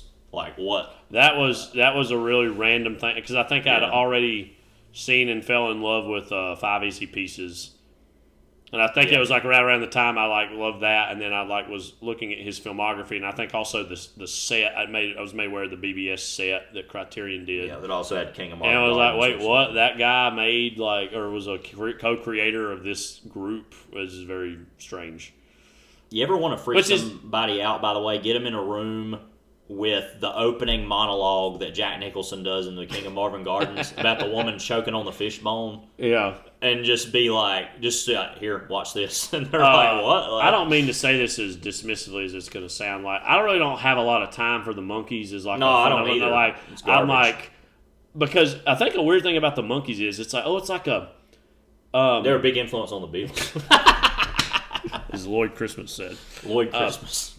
Harry Dunn. Never forget that Harry name. Dunn. But like, yeah. Like, to do like, we're like a comedy take on the Beatles. It's like stupid. The Beatles were like a comedy take on the Beatles. You know what I mean? Or like the Beatles were almost like not the music, but their public personas were a satire of themselves. Yeah. Right. I mean, as the movies, as early as Hard Day's Night is like especially this is. Help. Yeah, and this is all making fun of like their celebrity. Yeah, I was every once in a while it gets retweeted or reshared on social media, but their first like press conference they did when they were in America, famously, where it was I know you've seen it. It's like literally it's one of the most '60s things ever. It's got like the Pan Am logo behind it. It's just like and they're like it's like they have all these reporters there, so all these microphones in their faces, and I think this is like the first press conference they basically formally did in America. And from the very beginning, they're like making fun of themselves, making fun of the media, like making fun of like somebody's they're like, people are saying that you're just like another version of Elvis or you're the new Elvis, and then they all like without saying anything together, basically, that's not true, and then just start shaking and dancing on. It's just like they're just spontaneously, and like it's one of those things like. You can see in a moment like that like what they had was like such lightning in a bottle that like live as it's happening in front of people that people were like, what? Like, and so, yeah, I mean, all this pop music that was in these 60s movies obviously like is making itself known in this, which like I said is kind of an odd fit. Like you couldn't imagine like an Alfred Hitchcock movie of this time like shoehorning in like music like this. I think this is where Preminger as a director was probably like a little more apt to quote unquote get with the times. Skidoo's a version of that too, as far as like just moving that in and like trying to into his own and like move with the culture, so to speak. Yeah. Like you don't really see Hitchcock as a director who, quote-unquote, moved with the culture. He kind of did what he wanted to do. Now, certain aspects of the marketing and, like, of his movies might have, like, shifted. But, like, he seemed like a guy, by this point, who would have been dead set on, I'm going to do things this way. And even though Preminger was older, he seemed like somebody who was a little more interested in being agile, I guess, for whatever modern he was always wanting to. I think Hitchcock was just naturally chose stories that were always, and are still now, button pushing and in your face and uncomfortable, whereas Preminger seemed like he feels like he's more on the cutting edge in that moment. Yes, I know where you're going. But they feel like those, like you said, those Stanley Kramer movies or those like movies that are just kind of like, I guess that was kind of a big deal at the time. Well, I think everything you're saying is evidence that like sometimes the subtext not being text and it lying right under the surface as it does a lot of these Hitchcock movies actually makes these things age better and look stronger as films and as cinema. Like the moment to watch Vertigo, say, like there's nothing that's like approaching an R rating or like approaching being like something like Psycho's kind of is getting more transgressive, but like there's nothing moment to moment about Vertigo where you're like, is the production code going to let this go? But all that is to say is that actually the movie is like, Vertigo, is super perverse, perverted, like about like very dark, serious things. Yeah. in a way that, like, weirdly, somebody like Hitchcock, who was born and raised, as was Preminger actually, in the production code, it kind of adds a little bit of power to those movies that is one of the reasons I think they've aged so well, that like people can read what they want to into them, and it technically doesn't do the thing that puts it over the edge, but like it's like something like Strangers on a Train's a perfect another example Rope of that. feels like one of the most weird. I'm not just saying this. The opening of Rope especially feels like one of the most sexual things I've ever seen on screen. Well, and his movies in general have had a huge queer reading increase over the last several decades, especially. And I think that's a huge one. But yeah, the murder at the opening of Rope is like extremely sexual without being even explicitly sexual. Yeah. But also Farley Granger was himself a homosexual, and so there's that whole kind of that filters into all his movies, especially with Hitchcock. Again, it's like sexually perverse as this movie gets is like the suggestion of like this.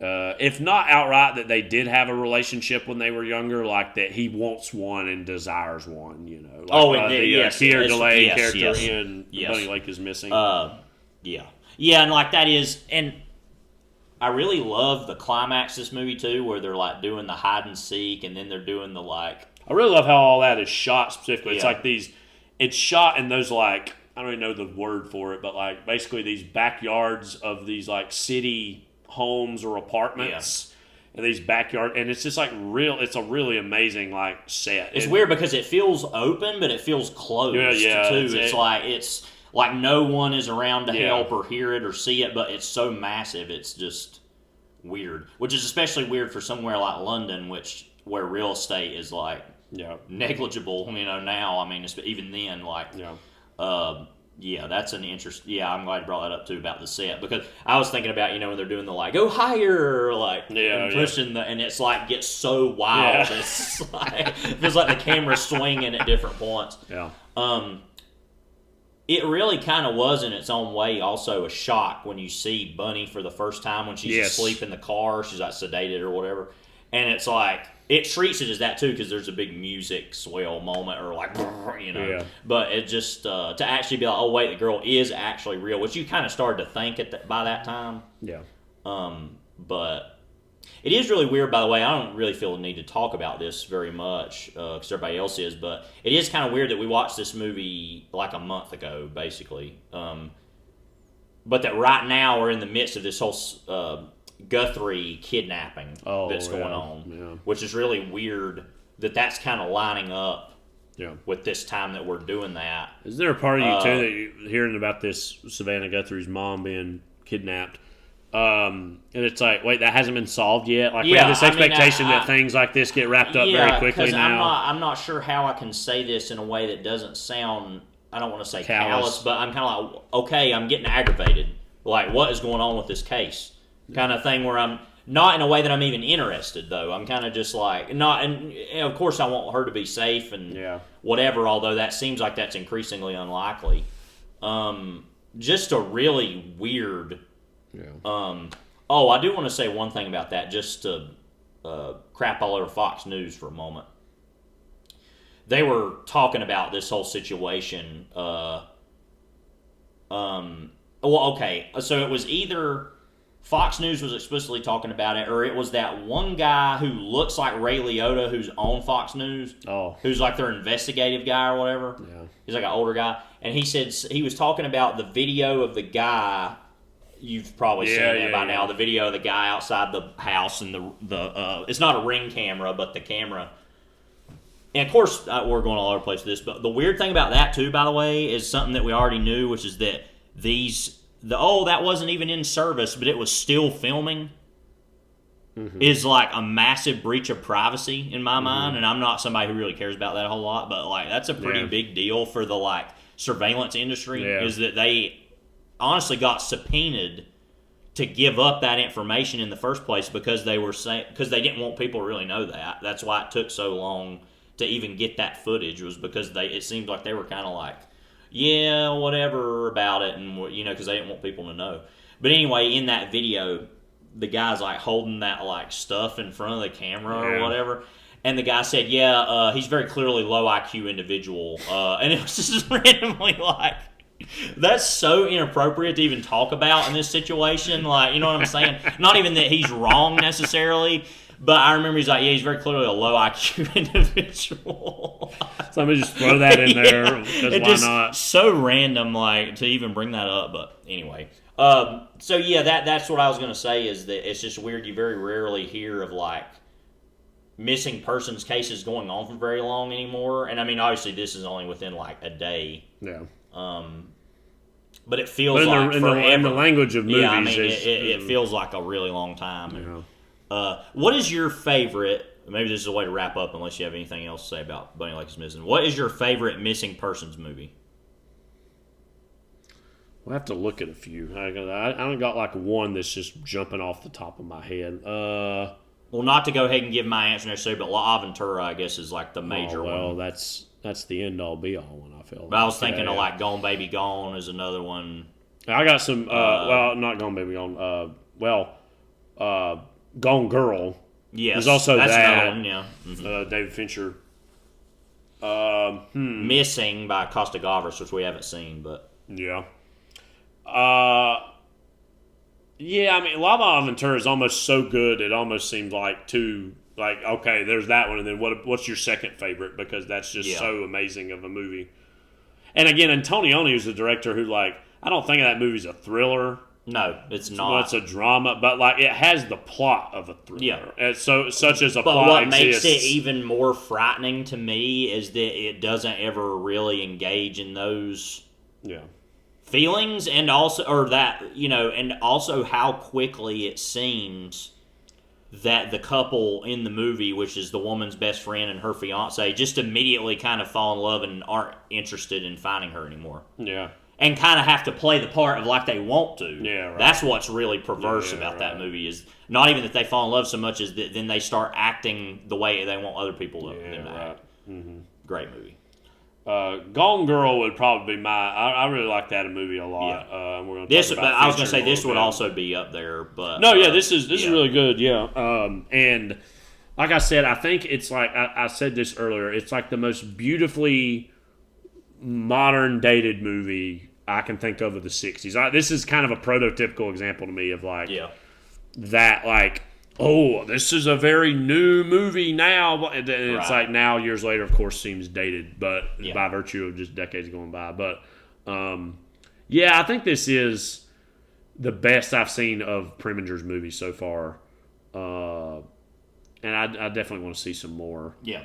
I want to see him act more, too, because I know he was in Stalag 17, I know is a famous movie. And I liked Laura, the film noir, but didn't love it. Daisy Kenyon, I know, is another movie that people are really into. I know Philip, our cousin Philip, that's like one of his favorite movies, I think. Yeah, I've always wanted to see that. With Henry Fonda and, is that Joan Crawford's in that? Yes. Yeah. And Dana Andrews, I think, also. Our old friend. Dana Andrews. Yeah, I think I would definitely recommend it. I think this is a random, like, people who know this era would know this movie in Preminger, but like I think it's for more casual viewers. It's like have not seen maybe some thrillers or dramas from this era. That this would be a thrillers specifically. I think this would be a good one of the better '60s thrillers. Yeah, which is saying something because there were a lot. Yeah, and again, especially like it's kind of like I said, if you like Hitchcock movies, which who doesn't, then this might be a good like. This was also something that kind of came after that, like for people that might be aware of it. But plus, Searchers is another missing persons movie. I guess. Well, that's more like a kidnapping thing, but like Yeah, it is though. Actually, yeah, that's also not in my top. One of the best movies ever. Have you ever heard John Carpenter talk about The Searchers? I've heard myself talk about The Searchers. He's like, there's a lot of great stuff in that, but then it becomes all this Irish vaudeville, like all the dancing and whatever. And I kind of feel the same way. And he's just I just don't like that. I'm kind of the same way. So hey, I have the controversial opinion that The Searchers is one of the best movies ever made. That's one of my whole thing with that movie, and we've talked about it before, is I think it is. Until it engages in a lot of those, like I think it's just by nature of when it was made. It wants to be modernist, but it also wants to be very romantic. And it's like, it's literally kind of, honestly, the crossroads between the revisionist and the romantic and the revisionist. But the sense of it's like all the great stuff with John Wayne. John Wayne's great in the movie. That's by far got to be like the best John Wayne performance I've seen. I mean, you know. But then you have all the stuff where they're writing us letters. Let's sit down at the fire and read the letters from our family about trying to find that girl. And it's just very like, okay, that's stupid. Like, it's just very tonally insufficient to me. But whatever. In theory, it is one of the best movies ever made. And visually, it's great. But, Speaking of the Searchers, here's your trailer for the girl with the dragon tattoo.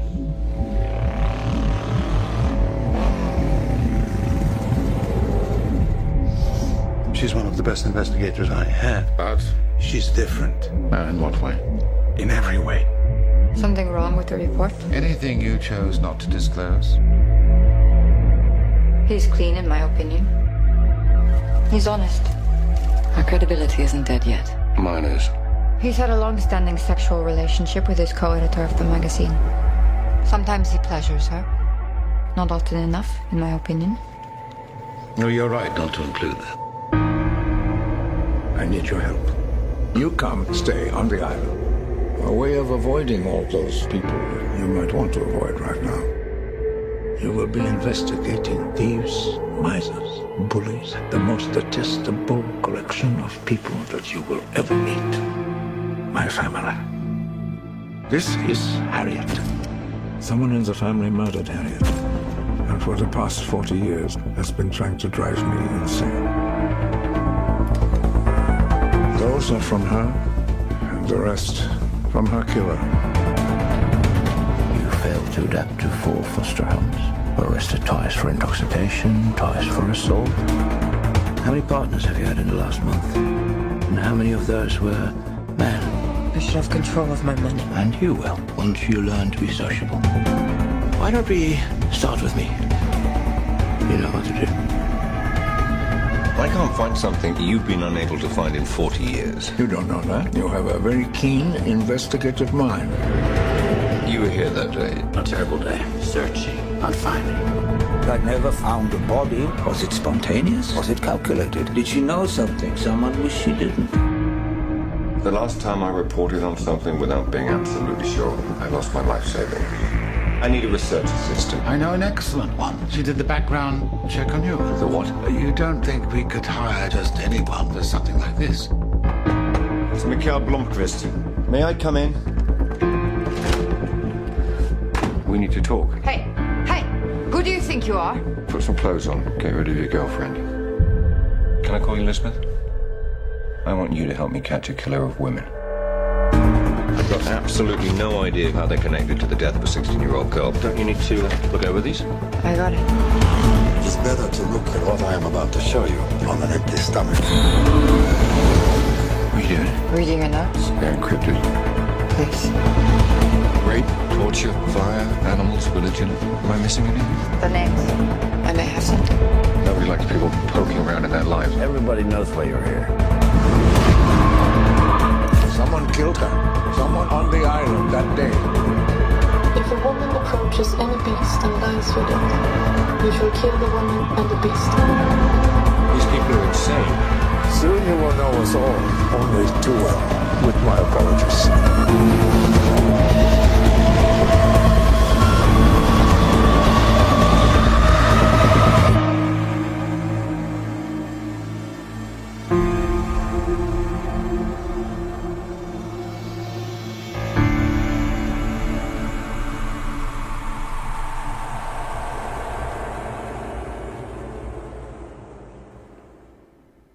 That's another trailer that's yeah, very it's like long. 3 or 4 minutes.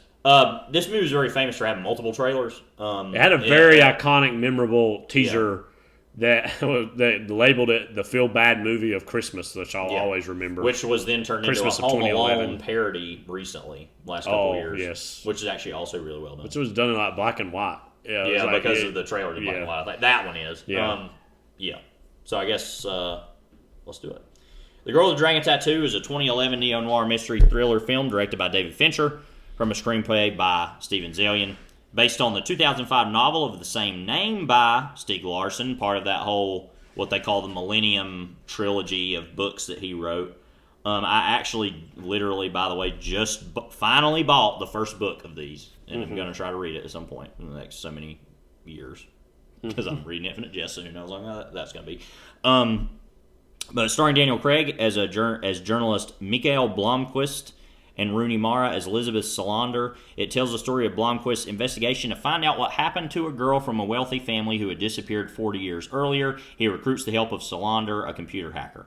So obviously this movie was kind of famous for, like, you know, it came out in 2011, like I said. They were already making those films in Sweden that ended up adapting all of them, of those three. So this movie was kind of, you know, like I say, part of that whole fandom and popularity. Yeah. So I think it was interesting that this movie, of course, had an Americanization in its own way of being made in Hollywood, you know, but also obviously retaining the Swedish aspect of itself. Do you think it would have been at all interesting to you to do a movie like this set in America instead of in Sweden and being American? I think it's always awkward. This is a movie I quite think a lot of. I think it's really good, but it's always awkward when it's like, oh, we're in Sweden, but we're all like actually American or English actors, and all have kind of light European accents. Right. But actually, there are a couple definitively Swedish actors in the movie. Right. Stellan Skarsgård is the biggest one. There are, but I think, as someone who's not even read those books, but can just look at the source material of this and know this is a supremely Swedish story.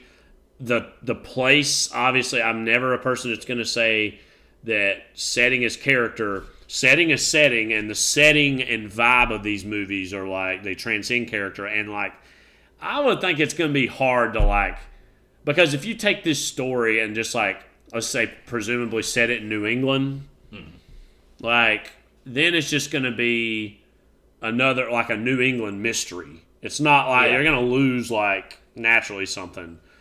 And I think that's what was so appealing to Americans at the time was, who were so obsessed with mysteries and thrillers and that kind of going literature. Somewhere else. And, right. And also, I mean, the plot is very directly involved in closeted or outward Nazis. Yeah. So it's kind of would be more difficult to exactly do that in the United States, at least in terms of you could, but at least in terms of the context that this story is operating in. This was at a time where there's more and more questions, and there's always been, but like questions about American history and like all of our dirty secrets. I think there's so much of that all the time to the point where it's almost cliche. Not that the cliche is false.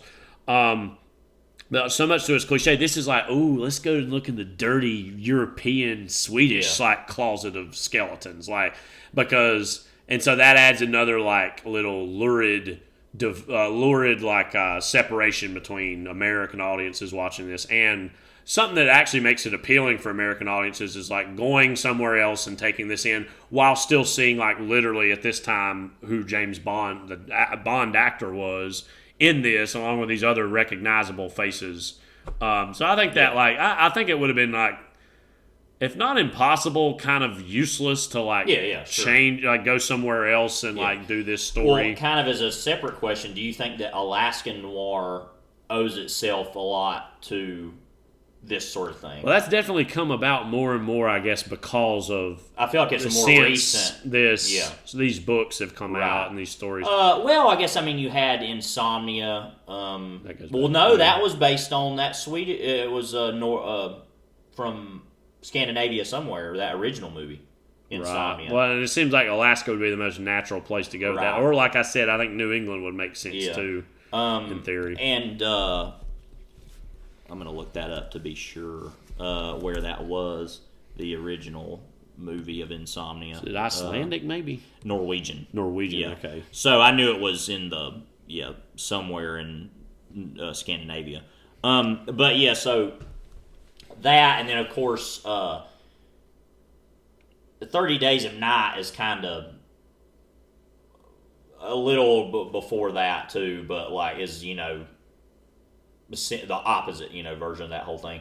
But also then you have Hold the Dark or True Detective Night Country, so yeah, I feel like we have our own version of that, which is this obsession with cold, dark places that are like kind of unmapped or undiscovered. Or, I think that like all those settings, like and this one included in the international context, like it just like it's the most immediate set of clothes you can put on genre to like, and this isn't even a criticism, but just to make it like feel like you already feel a certain way about like the story and the characters it's going to have, like, and there's like a certain directness and bitingness to it that, of course, David Fincher at this movie really is a full buffet for him to do all the things that we love about Fincher. We'll talk about the things we love and maybe things we don't love and where he fits in the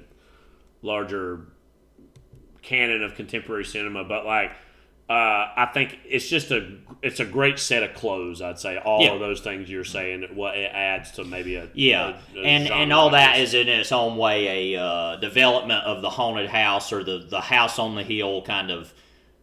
You go to these secluded, isolated, desolate places and that all have histories and all have like ghosts, literal and figurative. Yeah, the old dark house, even Dracula and Transylvania and that whole kind of thing. I mean, yeah. So I don't know. That's just something I thought was interesting to think about, I guess, is the Americanization of a story like this. I don't know if I'm all that interested in reading the book. I'll let you chart the path and tell me if they're good enough. I don't, not that they're good enough, but if they're like worth the time to like read. Well, it's funny. I normally don't. I'm not a person who's going to read just like quick paperback thrillers. Like that's not necessarily what I'm going to go to.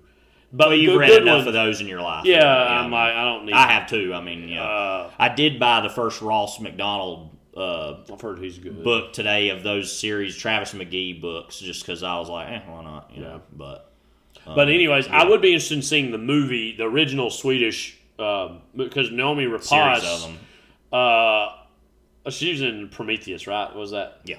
She's like, because it was kind of, I feel like the biggest star to come out of those, who's been in some American things since then. Yeah, and that is one thing I'll say is, especially with this whole thing, is that I've obviously seen this movie quite a few times. And so I know when I read the book, I'll know what the story is. I have literally no idea what those other stories are at all. So I'm kind of interested to read those. I know. Just to speak, though, quickly, to go back to it, how wildly popular all this stuff was. In the late 2000s, these books... I was actually just talking about like this... Well, not these books exactly, but like with a coworker today about like when the Dan Brown... Da Vinci Code books, when those things were the biggest, like you saw them in all of your aunt and uncle's homes. Yeah, literally, there still are some of them. Like, you just saw them everywhere. And these books had a similar function when they came out here in America, and anyways in the late 2000s. And it just seemed like everyone was reading them. It's like the Court of Thorn and Roses. Was that name those of it? Those books now like are kind of whole. I mean, there's always every generation is going to have those books that just seem like everybody's reading them, or you see them everywhere, whether you do or not. But and so I think too, like I said, it was like this Elizabeth Salander character is something that people who are fans of the books and certainly the movie versions know is just a very distinctly modern character visually, like the attitude, like that character. It seemed like was someone who was something that kind of broke through and transcended the books a little bit in terms of being almost a little bit of a style icon, or also just being like a perfect modern protagonist of somebody who's like not exactly a journalist, because that's the Craig character, but somebody who's a hacker, which I think was also a thing that was kind of in vogue around that time. Not that it's exactly out of vogue now; it just has different meanings or connotations. I guess. And I don't know about her specifically, but she's like vaguely on the spectrum, like highly intelligent. And I think that's what's interesting about that character is it's somebody who, like, you could see being an analyst for the CIA or an analyst or like any detective somewhere, but she's her own, like they say in the trailer and in the movie, is like, how's she different in every way. She's literally like intentionally looks alien, like, which is even weirder for us because, like, just to talk from an American perspective, you would think even she would look weird here. Even there, people are like, which should be obvious. I don't want to seem like that's like another planet, Sweden, but like it's for us sometimes just anywhere you would think of, like you'd think, oh, there's things that are different there than they are here. European punk culture is still even bigger there. I feel like maybe just what I can tell than it is here in the United States. So like that mixed with the Blomquist character is a very unique kind of pairing. I think they're pairing too, like they're both very like cold, calculating, analytical, but ultimately have a code of ethics. Yeah. That guides like what they're trying to figure out, not just for the sake of like earning money for being commissioned to find the answers, but also because they genuinely think that the truth matters. Because he gets her into doing it for the reason that it's about somebody, a serial killer, murdering all these women through this like biblical principle. And as someone who like she's obviously I don't know when or where we want to talk about this, abused in the movie. Yeah. She takes that as a personal mission statement, I guess, of like, I want to help figure that out because I want to try to expose these sexual crimes or like something that like may have happened or like murder of a woman or mistreatment of a woman.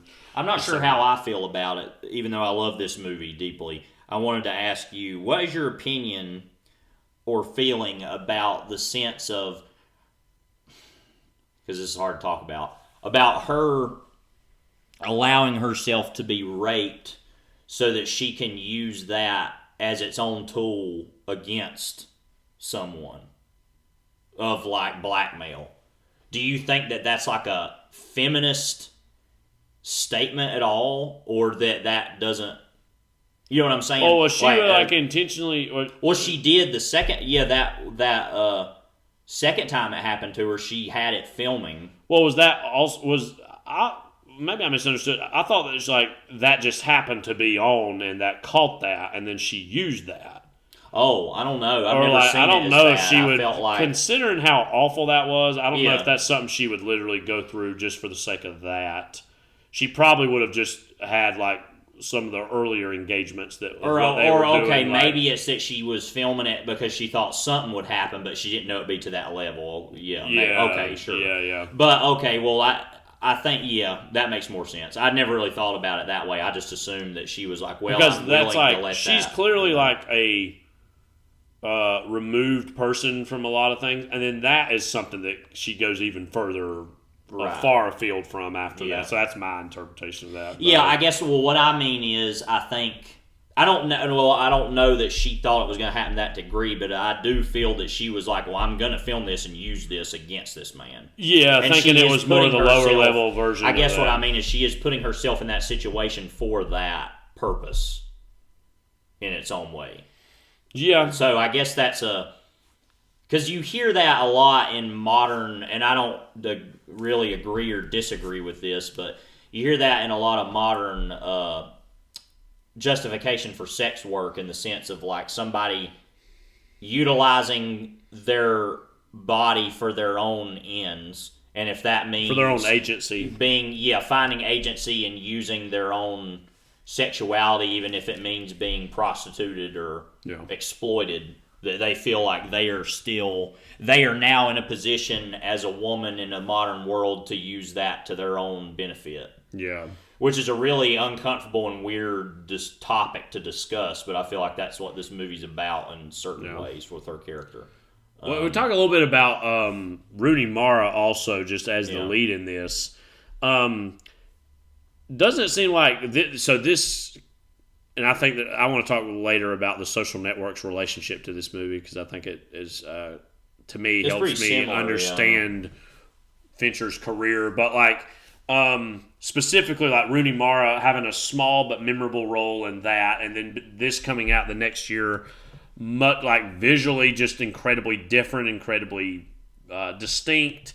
Don't you feel like this was almost like? I mean, this movie was, I'd say, fairly successful. I mean, it had a $90 million budget, made $239 million, so it was moderately successful. But had this movie been even bigger, that it would have kind of propelled Rooney Mara into movie stardom in a way that it seems like that never exactly happened. Yeah. I mean, she's played like memorable roles since this in movies, but like this seems like the potential coming out party for her as a major female movie star. Yeah. In a way that never is at least yet to materialize. I think she's, again, really memorable and distinct in this movie. And, like, again, sharing a lot of the movie with, again, Daniel Craig, who at this moment was James Bond, with Skyfall was going to come out the next year after this.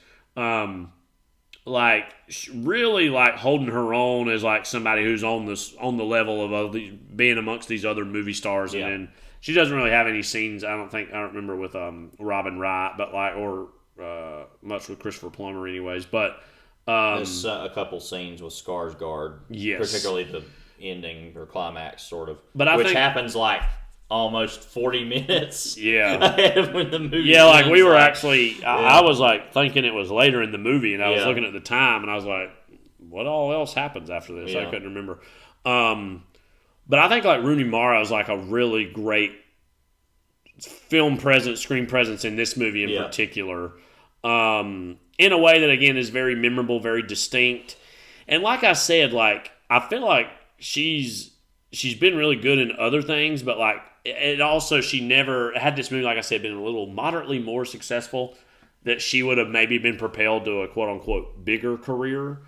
But it seems like she's perfectly content to, like, have the parts that she does in movies. What do you think of her in this movie? Yeah, I mean, I think she's great. I mean, it's kind of her best performance, sadly, in the sense that, yeah, like you said, I feel like she hasn't been given roles that she deserves. I mean, even Naomi Rapace, I feel the same way, because she's been in some things, you know, like she was in Prometheus. I mean, that's not some groundbreaking performance, yeah, but that's a good movie, and she's pretty good in it as a lead. So, I mean, yeah.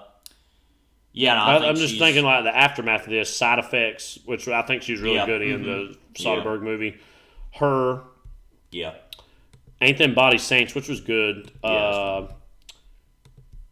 Pan, she was Tiger Lily, which I remember there being a lot of talk about that at the time. Yeah, I didn't see that, but Carol. Oh, right, and A Ghost Story. Yeah. I feel weird. I feel really stupid that Carol was not immediately coming to mind, but of course, that movie trash. I remember her a lot in The Ghost Story too. That's like and she was in Mary Magdalene, the movie that's where she met. Well, what's interesting, she was also in Don't Worry, He Won't Get Far on Foot, which also had Joaquin Phoenix. Well, also her was they and that. Oh, never mind. Divorcing couple. Of course, right. Yeah, never mind. Yeah, but I know they worked with each other over some years, and she's in Nightmare Alley, Women Talking, which looked really good, but we didn't see. La Cocina. Yeah. Bucking Faster, the new Werner Herzog movie. I was going to mention that I know she was in that with Kate Mara too, Bucking Faster, which was some other movie. I thought it was called. Do you know what that's about? No. It says twin sisters Jean and Joan Holbrook, in search of an imaginary land where true love is possible, start digging a tunnel through a mountain range. The tunnel, literally. Yeah, like Bucking Faster. Also, Orlando Bloom and Domhnall Gleeson. By the way, just think about the name of that movie and then what it's about. Yeah, it's right. like what? Well, did you see what Orlando Bloom's character name is? No, Gareth Mulroney. Oh, my lord! And then I love it's like Kate Mara, Rooney Mara is like Jean and Joan Holbrook, and then Orlando Bloom as Gareth Mulroney, and then Domhnall Gleeson, Timothy. Dang. He don't get a last name, I guess. So this movie Trash, I'm sorry, because I'm looking about this movie Trash here. Yeah. Has Rooney Mara, Martin Sheen, Wagner Moura in it. Right. Never heard of it. Yeah. Man, it's kind of like, what is going on? Let's see how good it was. 66% on Rotten Tomatoes. Sounds You know, by the way, I was looking earlier, Crime 101 has like a 80-some% yeah, on Rotten Tomatoes. because I was telling some of my friends about it, and they said, oh, I've heard the reviews are really good. I said, well, somebody's smoking crack somewhere because, you know, I don't know. And then she's in that movie, The Voice of Hen Rajab. I want to talk a little bit about Daniel Craig. Oh, she's an executive producer. I'm sorry, she's not in it. I feel like Daniel Craig, maybe I'm speaking more for myself than anybody else. I feel like he's one of the most like underappreciated modern film presences. He's good, yeah. Because obviously he played James Bond and a really good James Bond, and it like. But he's also got the southern accent. Well, again, he also. I'm very perturbed about the god. Very memorable new character in Benoit Blanc, obviously in the Knives Out movies with Ryan Johnson, but. Blanc. Which I'm glad he did that because, like, those movies, because it allows him to be funny in movies, which obviously that's not a purely comedic character, but like we all literally be funny. Our mom said it, and you texted about the part where he does the dun dun dun moment on the piano. Felt like a moment like that in the movies felt like impossible almost nowadays. Like I mean, that's funny. I am utterly confused about God. It's that whole movie. I don't know about God. God. You will be God. You will be God. Turn this rock into bread. Again, Mikhail Blanc. Now, hang on. Let me just say, does he or his glasses act more in this movie? There's so many scenes of him, like, glasses up here. They're like down around his, like, they're like hanging from one ear... And then we can't even. We're both trying to do this. I'm good thing this isn't a video podcast. If you know, you know. Basically, it's like, and I feel like he probably. I mean, he once compared the James Bond roles as that he would rather slit his wrists. I think he said at one point than like do another James Bond movie. Then he did like one or two. I think one. I know for a fact one. Yeah. Well, I'm sure it's kind of a situation like Harrison Ford playing Han Solo and loving Indiana Jones, where he like loves doing Benoit Blanc and is kind of tired of doing I think that's James Bond, where it's like you get to be looser and it's kind of a different. I mean, he was just last year or the year before, I should say, in Queer, which he got acclaim for it. I know the movie was kind of got mixed reviews, and maybe it's good. I don't know, but kind of like William S. Burroughs' whole career. I hate to just like diminish all the other Bond actors by just saying this so obviously, but it seems like he's the best actual actor who played James Bond. Now, Sean Connery has some films and some moments that I think are good. Yeah. The other ones are only known for playing Bond, though. I do really like else. Pierce Brosnan as Bond, but also just his joie de vivre, his like. His character in Mamma Mia, like he's someone that like I liked. Anytime I see he pop up, I'm Pierce Brosnan. I like Pierce Brosnan. Have you seen that Pierce Brosnan thing from that one movie? He's like, then maybe you shouldn't be living here. And then there's the extended version where it keeps having him keep doing it. Have you seen that? Yeah. He's like, and then Black Sunday or not Black Sunday. Or his Girl Friday. The Long Good Friday. I'd forgotten until recently that he was in that, and I just heard. Isn't he the guy's like going to kill? Because I heard that was the first scene they shot in the whole movie. Did you know that? No. Apparently, no. And they didn't even share the scene. Really? Like they were in the same shit, but like they literally, I think the first scene of Bob Hoskins in the movie was that, and they described for him how he needed it, and you remember he's like, doing the face, but apparently this that was hilarious. the first. All right, so the first scene we're going to shoot is your last scene of your life before you're going to die, and then everything else is going to be out before that. Okay, is that cool with you? Like, is that all right? Yeah, baby. Yeah, that's a good movie. But, it is. Anyways, like, I mean. I feel like a kind of a similar thing by default happened with like it must have been something around this time period. I don't know, like Christian Bale as Batman. Like we can debate whether or not his actual Batman is on par with this one. But he is the best actor who played Batman. Yeah. I think, doesn't that seem pretty almost very obvious to say? Like, and it's funny, the only one who could even get closer to even arguing that is Robert Pattinson. Yeah, and we love Michael Keaton here. Yeah. So like, you know, and I mean, I love Val Kilmer, and I love George Clooney, but like, they weren't meant for those roles, though. I mean, you know, whereas the other people were, and then Adam West. Anyways, it's just ironic that it was happening right around the same time, like Craig and Bale, both in those. Yeah, roles. and I mean, and like I say about this movie a lot, this is like the adult James Bond, which is a funny thing to say because a lot of people say, "Well, isn't James Bond the adult James Bond?" I'm like, no, because this story is not only explicit, but explicitly about explicitness. In general, like the idea of violence, sexual and literal violence. It's James Bond all grown up. Right.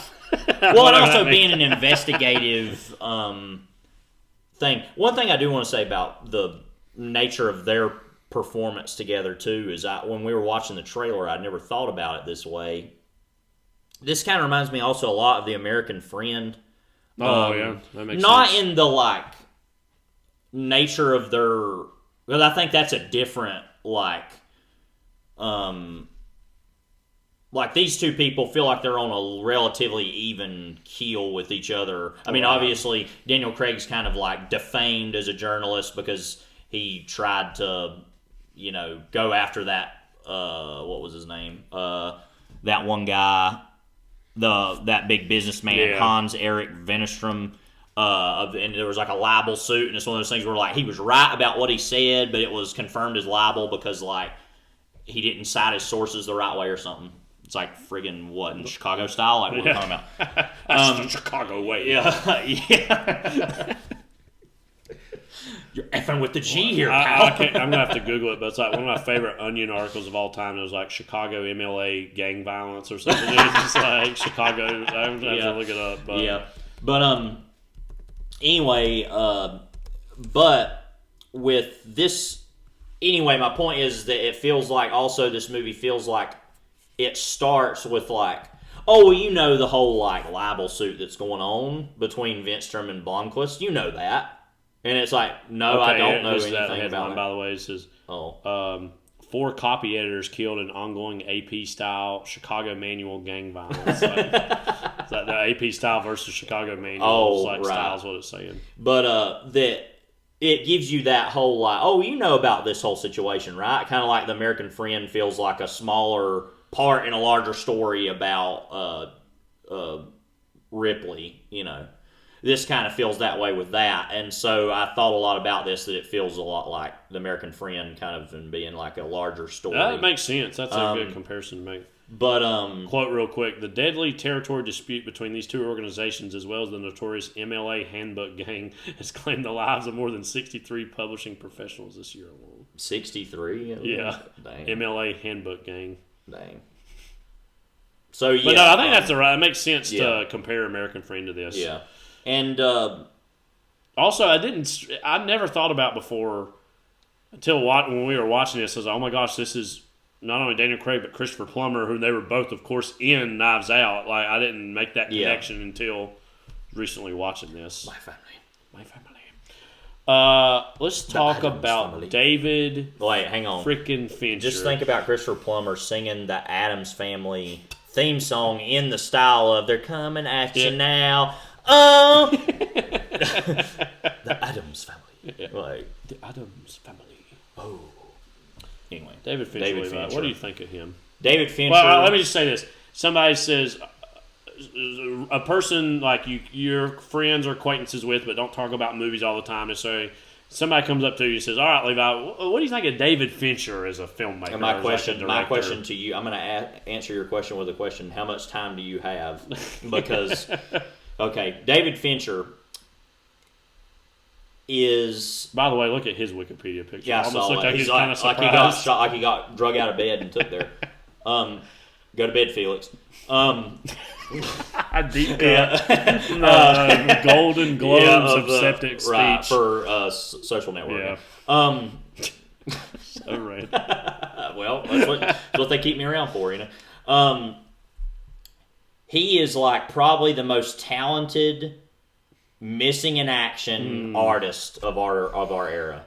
What is he doing? Let's run through his filmography real quick, and we can kind of. And I've only not seen 2 of his movies, which are Panic Room and The Curious Case of Benjamin Button. So, Alien 3 and the Rick Springfield documentary. Alien 3 in 1992. Not great, but like not awful either. I don't think. I think that's kind of a tough movie to come out the gate as your debut feature to make, because you're following up. Now, we have lots of not great things to say about Ridley Scott, but undeniably, Alien's a classic. Yeah. Like, that's his best movie by far. Then James Cameron, right? Mm-hmm. So then this young music video director, David Fincher, comes along and makes his movie, flops. Well, I don't know. Well, what did it do financially? Probably did okay.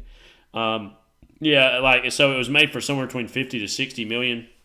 It made 159.8 or 180 million, so it did well actually financially. 7, which is, I think, for a lot of people, like one of the not necessarily best movies of the 90s, but one of the most iconic 90s movies of the 90s that exists. It was a key early Brad Pitt text, obviously. And not a movie that I have a lot of emotional attachment to either way. But it is a good movie. No, I remember it was... I've only honestly seen it once, so really? It's been a long time ago. Yeah, I've never really seen it a bunch of times. I'm surprised by that. Because it was a movie that it's not necessarily one of my favorites, but I watched a lot when I was starting to get into movies. And I know for our cousin Philip, it was an even bigger movie, and I watched it a lot with him and through him. The Game, which is definitely one of our favorites. That's one of my top ones. From him. I think he's even said that he kind of even saw this movie as a little bit more of a throwaway thriller, basically. Not that he doesn't like it, but it's just like he saw it as a movie between movies kind of movie to make. Yeah. You know what I mean? Which is hilarious because... Fight Club, of course, was in 1999. One of his, I think his most iconic movie in terms of just how that represents the 90s and what that represents about Gen X manhood and yada, yada, yada.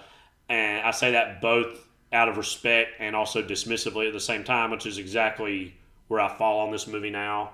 In general, is somewhere right down the middle. I've been wanting to rewatch it, but it honestly would make for a good discussion on the show to maybe have one point. Yeah. But Panic Room, which I have still also not seen. I saw half of it. Wasn't. I don't want to say wasn't impressed, but just was kind of whatever. Zodiac, which is one of his best movies. Yeah. I definitely everybody's talking about that, so we're not. The Curious Case of Benjamin Button is one that I have only seen once and liked, and have been wanting to rewatch, in large part because it feels very out of step with the rest of his general philosophy. Because it's like, and there's good and bad that actually comes with this. It's like a very non-sincere person trying to make a sincere movie, I feel like. Yeah. And you see shades of him that you've never really seen before, but that doesn't mean it's a classic, but it's good. The Social Network, which I think never forget that, by the way, Curious Case of Benjamin Button was based on the F. Scott Fitzgerald short story, which is random, but The Social Network, which is, I think, a cliche answer to say is your favorite or number one, but it is for me because the collision between that and Aaron Sorkin's script, his direction of Aaron Sorkin's script is just so concise, next level, and also actually contemporary. It feels like a movie that's actually grown more and more relevant because the movie was kind of partially, if not attacked, called out about, maybe you're being a little nice to or a little mean to Mark Zuckerberg, and maybe he's not maybe that's a little cruel thing to say. And everything Zuckerberg has done ever since that movie came out has only confirmed he is who that movie then Sorkin basically predicted he was. The Girl with the... do you have anything to say about Social Network? Yeah, I think that's, first of all, has one of the best trailers of any movie ever made. And is, I think probably his best movie. I think I would probably prefer The Game and The Girl with the Dragon Tattoo and maybe Zodiac, but then that's I gotta say, somebody who's watched this movie a lot over the last few years, the structure, and this is more on Sorkin's brilliance, but how Fincher weaves it together is, the script is one of those probably 10 scripts I would say if I was going to teach a screenwriting class, I would say this is one of the 10 that we're going to study and look at because the way it becomes a modern Citizen Kane has been said a lot about it, and it's just, I think it's just really amazing. Good. The Girl with the Dragon Tattoo, of course, 2011, which we'll get back to. Gone Girl, his last pretty great movie. Yeah. I would say, like, last movie where... And also, when that movie came out in October of 202014, it was like a kind of a minor event. Yeah, like, it was a big deal. Because that was part of the... We've randomly talked about Gillian Flynn a lot on this podcast, yeah, which is random. It's part of the Gillian Flynn fandom, and then also just being another Fincher movie and being a Ben Affleck movie that was actually also like good. A kind of... Rosamund Pike had been in movies before, but that was a huge like performance piece for her. Yeah. And then after that, I don't know what happened. This is where we enter our modern era, I guess. Mank in 2020. I actually kind of want to watch again just because I've read that Simon Callow Volume 1 of the Orson Welles series. I've kind of been thinking about it a little more. Yeah. Oh, also, this is his Netflix era, specifically onward from Mank. The Killer, which is, to me, one of the least essential movies of his entire career. Yeah. I'll probably rewatch it at some point, but, like, I don't really care to do it anytime soon. And then The Adventures of Cliff Booth, which, if you just look at the listing of movies, it just really sticks out. Yeah, because most of his movies are like one-word movies, or like Curious Case of Benjamin Button does kind of. Yeah, another Brad Pitt movie. So his movies are his Brad Pitt movies are always like, let's make this the long. There were years that it was like rumored that he was gonna. Well, there's several like white whales of his career.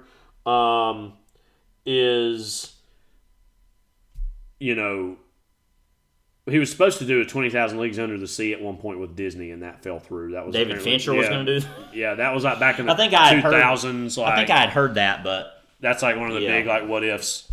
And then also, we're fine. Yeah. Let me go ahead and tell you. Like, but then also, oh gosh, what was? Oh, that he was going to maybe do a World War Z sequel with Brad Pitt, and that never also happened. Yeah. Like. You said you called him like a mission in action filmmaker. I think weirdly... not mission. Oh, yeah. The Mission. It just seems to me like Gone Girl is the big like drop-off point that ever since then we've been in... And do you think it's... I know we like to blame Netflix for stuff. I don't think it's entirely Netflix's... No, but also, him and Mindhunter, I guess we should also say... Well, and he directed the first episode of House of Cards. So that's what somebody said. I think the way to sum up his whole Netflix thing is this. Somebody said something about how The Adventures of Cliff Booth just looks like Netflix. Yeah. And somebody was like, well, it's probably because he literally... directed and kind of inspired, he's actually steered a lot of the aesthetics of what Netflix cinema looks like. The first major thing, which was House Cards. And I'm not even though I'm a fan of Fincher, I'm not the biggest fan of his visual style. Yeah, I love his camera work. That's great, and the way he edits and his style in general. As far as his visuals, they're good, but I'm not crazy about them. So to me, if everybody's complaining about like the way TV looks now or the way that movies look now, I'm kind of like, well, what's that over there? Yeah. Like, I mean, and people said the same thing about Adventures of Cliff Booth, like saying they were like, well, this looks like Netflix. It's like, well, I mean, this is an ongoing conversation piece we're going to have until now and the Adventures of Cliff Booth comes out. But like, what's your level of interest or excitement of that as a project? Honestly, don't know how to feel about it. I feel the same way. You were randomly like one of those people that was like, you said on this podcast where you were like, no, it's going to happen. Like randomly mad that people were like, nah. Well, I remember when it was first announced, it sounded like something that was made up. It did sound like... Well, no, I think it was honestly announced on April Fool's Day. Oh, that was what happened. And then, of course, people, oh, well, that's not real. Then. And then and then it kept saying, no, but really. Yeah. Now, wouldn't it be the best joke of all if this April Fool's Day they say that was just an ad we shot? No, see, if Fincher really was the edgelord he thought he was, then he would do that. And then he would disappear. Yeah. He would say goodnight, Felix, and disappear forever. Yeah, I mean, like, I think we would all agree, like, Brad Pitt in Once Upon a Time in Hollywood was one of the most iconic modern film characters, in quotes, of modern, in quotes. And in the words of James Rolfe, and now they're going to F it all up. So, But, like, it being in the hands of somebody like Fincher, it's like that's definitely not going to be. I mean, the screenplay is written by Tarantino, but like Fincher's vision of that is going to be different. Like that's not going to. It can't be just like we're going back to the old well of the old Cliff Booth day. Like it's going to be for its own merits and demerits. It's going to be its own thing, you know. So the whole project just is so strange. And like you were saying, I wanted this to happen out of spite because people saying that it wasn't going to happen. It was like, no, it will happen. Like, do you know that Peter Weller's going to be in that movie? I did hear that. I forgot. Yeah. So random. And then I think it's still rumored that Scott Conn is going to play James Conn in the movie. That's not totally confirmed. I don't think. Yeah, and Timothy Oliphant's coming back as Jim Stacy. So yeah. What if there's any chance of an unannounced DiCaprio cameo as Rick Dalton? If like that could happen, I doubt it. So we'll just see whatever that is. We'll see what they do with it. Well, we will see what they do with it. But and where do you like put Fincher for you in the like canon of like Gen X filmmakers like Quentin Tarantino, Paul Thomas Anderson, Wes Anderson? I feel like, I'm sorry to say, by default, he's definitely down at the bottom of that list. Yeah. Anyways, like Alexander Payne would be another one you could throw in there. He was a little older, I think. Yeah, still, I think he's great, but like if you're comparing him with a lot of the other, and I mean, you know, we for a little while were saying a lot of these same things about Steven Soderbergh, because he was kind of missing. I feel like he's kind of gotten his groove back. Yeah, but he kind of intentionally kind of torpedoed his own career at different points and said, "I'm done." Well, I think this was what I was going to bring up with The Social Network in relation to this movie. I think like he even said some stuff of like that he was like kind of in almost if not exactly intimidated. He was like thrown off by the success of The Social Network, and that he's kind of intentionally been making these movies that are like not supposed to be quote unquote Oscar movies ever since. I think Gone Girl is like the perfect marriage, and it got some Academy Award nominations, I think, of like making a really amazing, great, like pop boiler thriller Hollywood movie. Yeah. You know what I mean? Like in a way that's like a perfect Hollywood concoction that, because I think he kind of rolls his eyes at his, specifically like some of his stuff being assigned a level of importance that he doesn't feel like he wants to pursue as subjects. He likes making stuff like this. And this is a really well-made, great movie for that. Or, like, he wants to make almost a movie like Seven or Panic Room. And even his, like, I think was something like Fight Club that, like, I think he kind of thinks and is humored by people's level of importance they put on that movie while also thinking that it actually is important. That's also connected to Chuck Palahniuk, too, as far as... Yeah, that literary. And so I think like he's someone who eschews like and doesn't want to be held as an important director. I think Soderbergh, like around Traffic and onward across the 2000s, kind of was also like wanting to run away from like that. And I think he's also said things to that effect also about like interesting things. He's running away, but he's still making a million movies.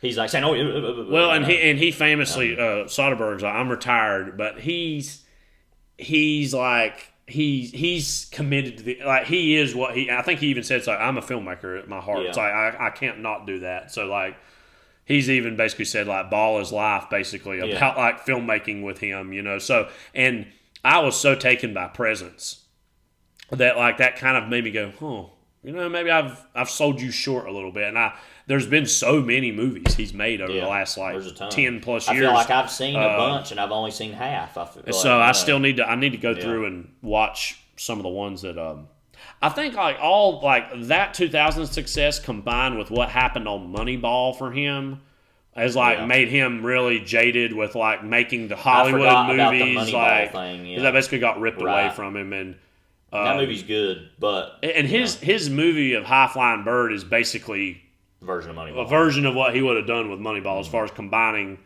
narrative shot things with interviews of players and stuff that he uses in that. So I think he kind of transitioned those ideas over there. Anyways, Soderbergh, I feel like he's kind of got his groove back for me anyways. Yeah. Like I think we all like, you know, Fincher, when Fincher's like batting 1,000 and really hitting all the moves like with those best movies with Zodiac, with Social Network, if you feel like only David Fincher could have made something like this, and this even to a lesser extent, or Gone Girl also is like they feel like only Fincher could have made these movies, and so I think that right there tells you that like he definitely still has the capacity to get to these really high places as a filmmaker. It's just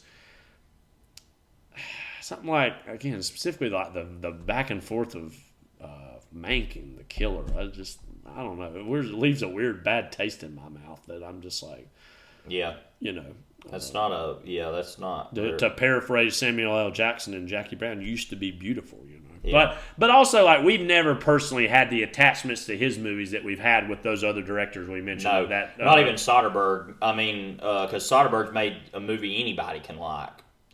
And I know it's a weird movie that's out of vogue now, but Traffic was very important for us. I know Traffic's one of the most underrated movies of all time. So I mean, Is it something that he won Best Director for? But I know what you mean. Yeah, no, but I mean, it's people now have this whole opinion about it, and I mean, even Syriana is off of that too. I mean, we've talked about Syriana. We did a whole podcast on that. So Gagan Nation, where you at?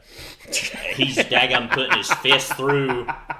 Why is that? I love it. It was saying like, why is that duck not where it's supposed to be? And like wanting to put his fist through the monitor. And everybody's like, it's like you once were interviewed by Charlie Rose, and it's like, look at this. Anyways, but yeah, the Girl with Dragon Tattoo, great. And I think like we should just mention the whole like pseudo sequel that was made to this. A soft reboot and sequel to Girl in the Spider's Web, which I actually did like. It wasn't great, and it wasn't as good as this, obviously, but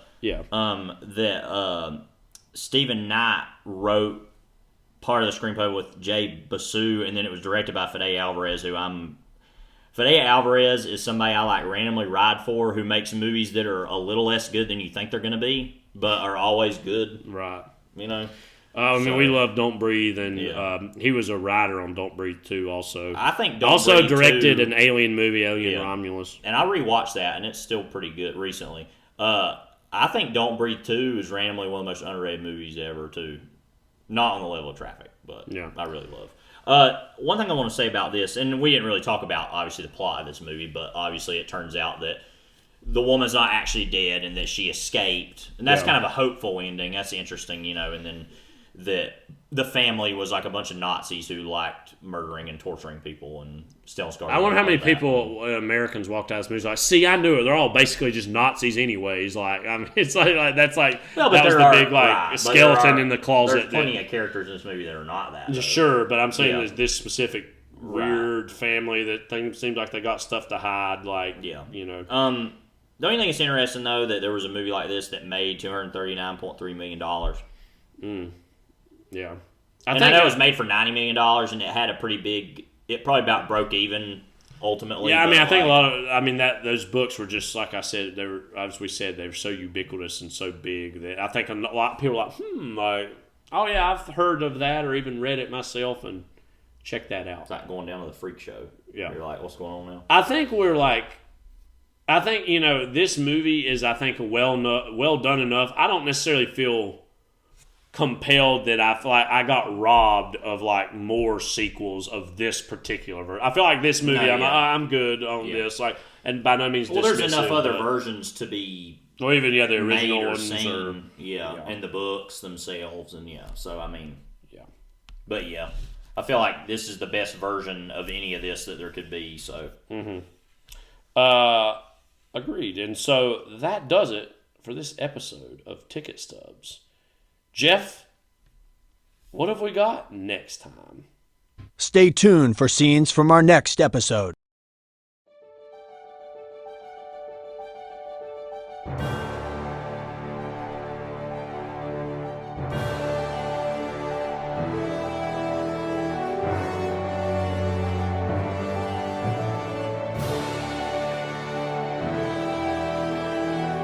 What do you do to relax? By the way, you seem a little tense. Drugs.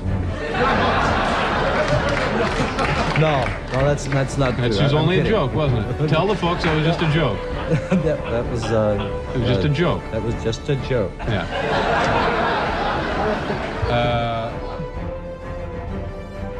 How would you describe yourself? As nothing. There's no self. And how would you like to be remembered? Doesn't matter. What were your dreams as a child? Nightmares. In the words of Morris Jenkins, it's that time again. Yes, it's the 3rd annual Harry Dean Stanton Awards. Next time you hear us, we'll be giving out our Harry Dean Awards. Door prizes will be there, like everything that you could imagine for to celebrate the cinema of the ball 2025. Pit, the float, yeah, the cherry Coke float. I think this the pantry. This there's many things to say. This episode coming up, I feel like definitely some of the big movies we've already talked about this last year we'll touch on a little bit. You could probably predict what some of those are going to be. Also, some things that we just have seen that we've not talked about on the podcast, and then things we've seen since.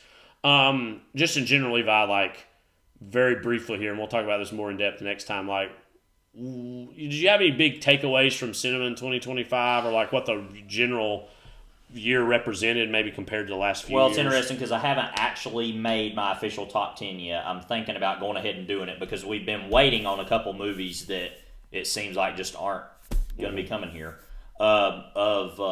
Testament to Ann Lee is the main one, and then also No Other Choice, the Park Chan-wook film. Yeah. So I'm going to go ahead and probably call it after maybe watching The Smashing Machine. I think I'll call it after that, which I'm going to try to do this weekend, maybe, question mark. That I think this is one of the better movie years. That I think it's the best movie year so far of this decade of 2020, the 2020s. Right. I think that it has a lot of variety. I think it's kind of the middle ground between what you talk about and what I talk about, where I'm more about the variety and you're more about the ones at the top, and this has both of those, I think. Where the ones at the top are like really high caliber, great of all time movies. Mm-hmm. And also there's a lot of other good little movies here and there throughout. I weirdly have, like, I've not sat down and made like a formal top 10 list yet either. Like, my favorite movie, honestly, all told, of this last year is like on no real consideration lists. As far as you're talking about? No, not that. Presidents, or no, actually, Life of Chuck. Okay, sorry, I went through the cycle. Although all three of those are going to probably be some version of 1, 2, and 3 with One Battle also like cracking that somewhere. But and then like it's like Presidents, like it's like also it never happened. And I think it's weird because the last few years of like my 1 or 2 have been like some of the big competing talked about movies. Yeah. The Mastermind also isn't getting a whole lot of, which is one of my favorite ones too. Yeah, I never did see that, but everybody that I know saw it really liked it or loved it. You still have a chance. Yeah. So, anyways, we'll get into Cracker Barrel Performance of the Year. We'll give that out. Like all the big awards that you've come to know and love from Overlapping Dialogue / and even Ticket probably Stubs. new ones that we haven't even come up with. Right, that's right. Yeah, we're going to have to probably have like a war room session. Like have all of them, all the movies up on the wall. We need to honestly go back and look about what all we've done before because I've got a list. I can't even remember. So yeah. So we'll dig into all that next time. Dig in smorgasbord. Catch up on the. You remember that section of just to wrap things up here? No. That section on a serious note. Yeah. On a serious note, that section in. Okay, actually, this thing and then one other little thing, and then we're going to be done because it reminded me of something else I think actually is kind of important to talk about. I think it's important. Remember in Fear and Loathing in Las Vegas in the book, there's that section where it talks about the room after he wakes up days later, yeah. And he said there was like ketchup on the bureau, like a whole thing, yeah. And he said some real demented S went down in here, basically saying I don't remember the exact wordage, but. Yeah. Have you noticed recently how many different people that have committed suicide, they have been going back and saying, did they really do that, though? They did that with Hunter S. Thompson. Oh, I did. And they cleared it. They said, no, he did commit suicide. I never even knew that was even just like a question. They are actually now doing that a little more officially with Kurt Cobain. I heard that. Did you know that? Yeah. And then that will also probably turn out to be nothing much of anything. Pretty open and shut, I thought, too. But Yeah, I just think it's interesting. I'm like, is somebody just combing through the suicide archives? I think honestly, this is probably some dumb legacy of conspiracy culture just getting so wrapped up and out of hand with everything. What if? It's Kurt Cobain's it's not like he had a history of mental illness and left a note or anything. Yeah, left a note and was an addict and had history of let's look into it. I don't know. That one's so. I don't know. I've heard a random amount of conspiracy theories about the Hemingway stuff too, which I think is crazy. It's I don't know. He kind of had the shotgun and shot himself. Plus, who would want to kill Ernest Hemingway? He alluded to it and wrote about suicide here and there in his books, anyways, too. About this kind of weirdly romantic vision of suicide of if you can't be a man anymore, you can't be who you want to be, idea, or Eastern idea, similar, or whatever. Yeah, I don't know. I just have noticed that and think that's really strange. Yeah, and on that note, this is Kyle. This is Levi. Take care. God bless.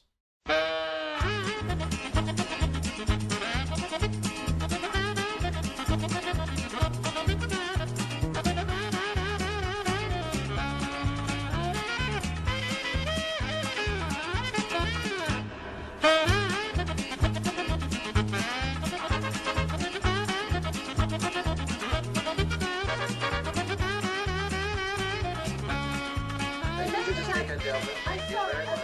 So nice. Goodbye.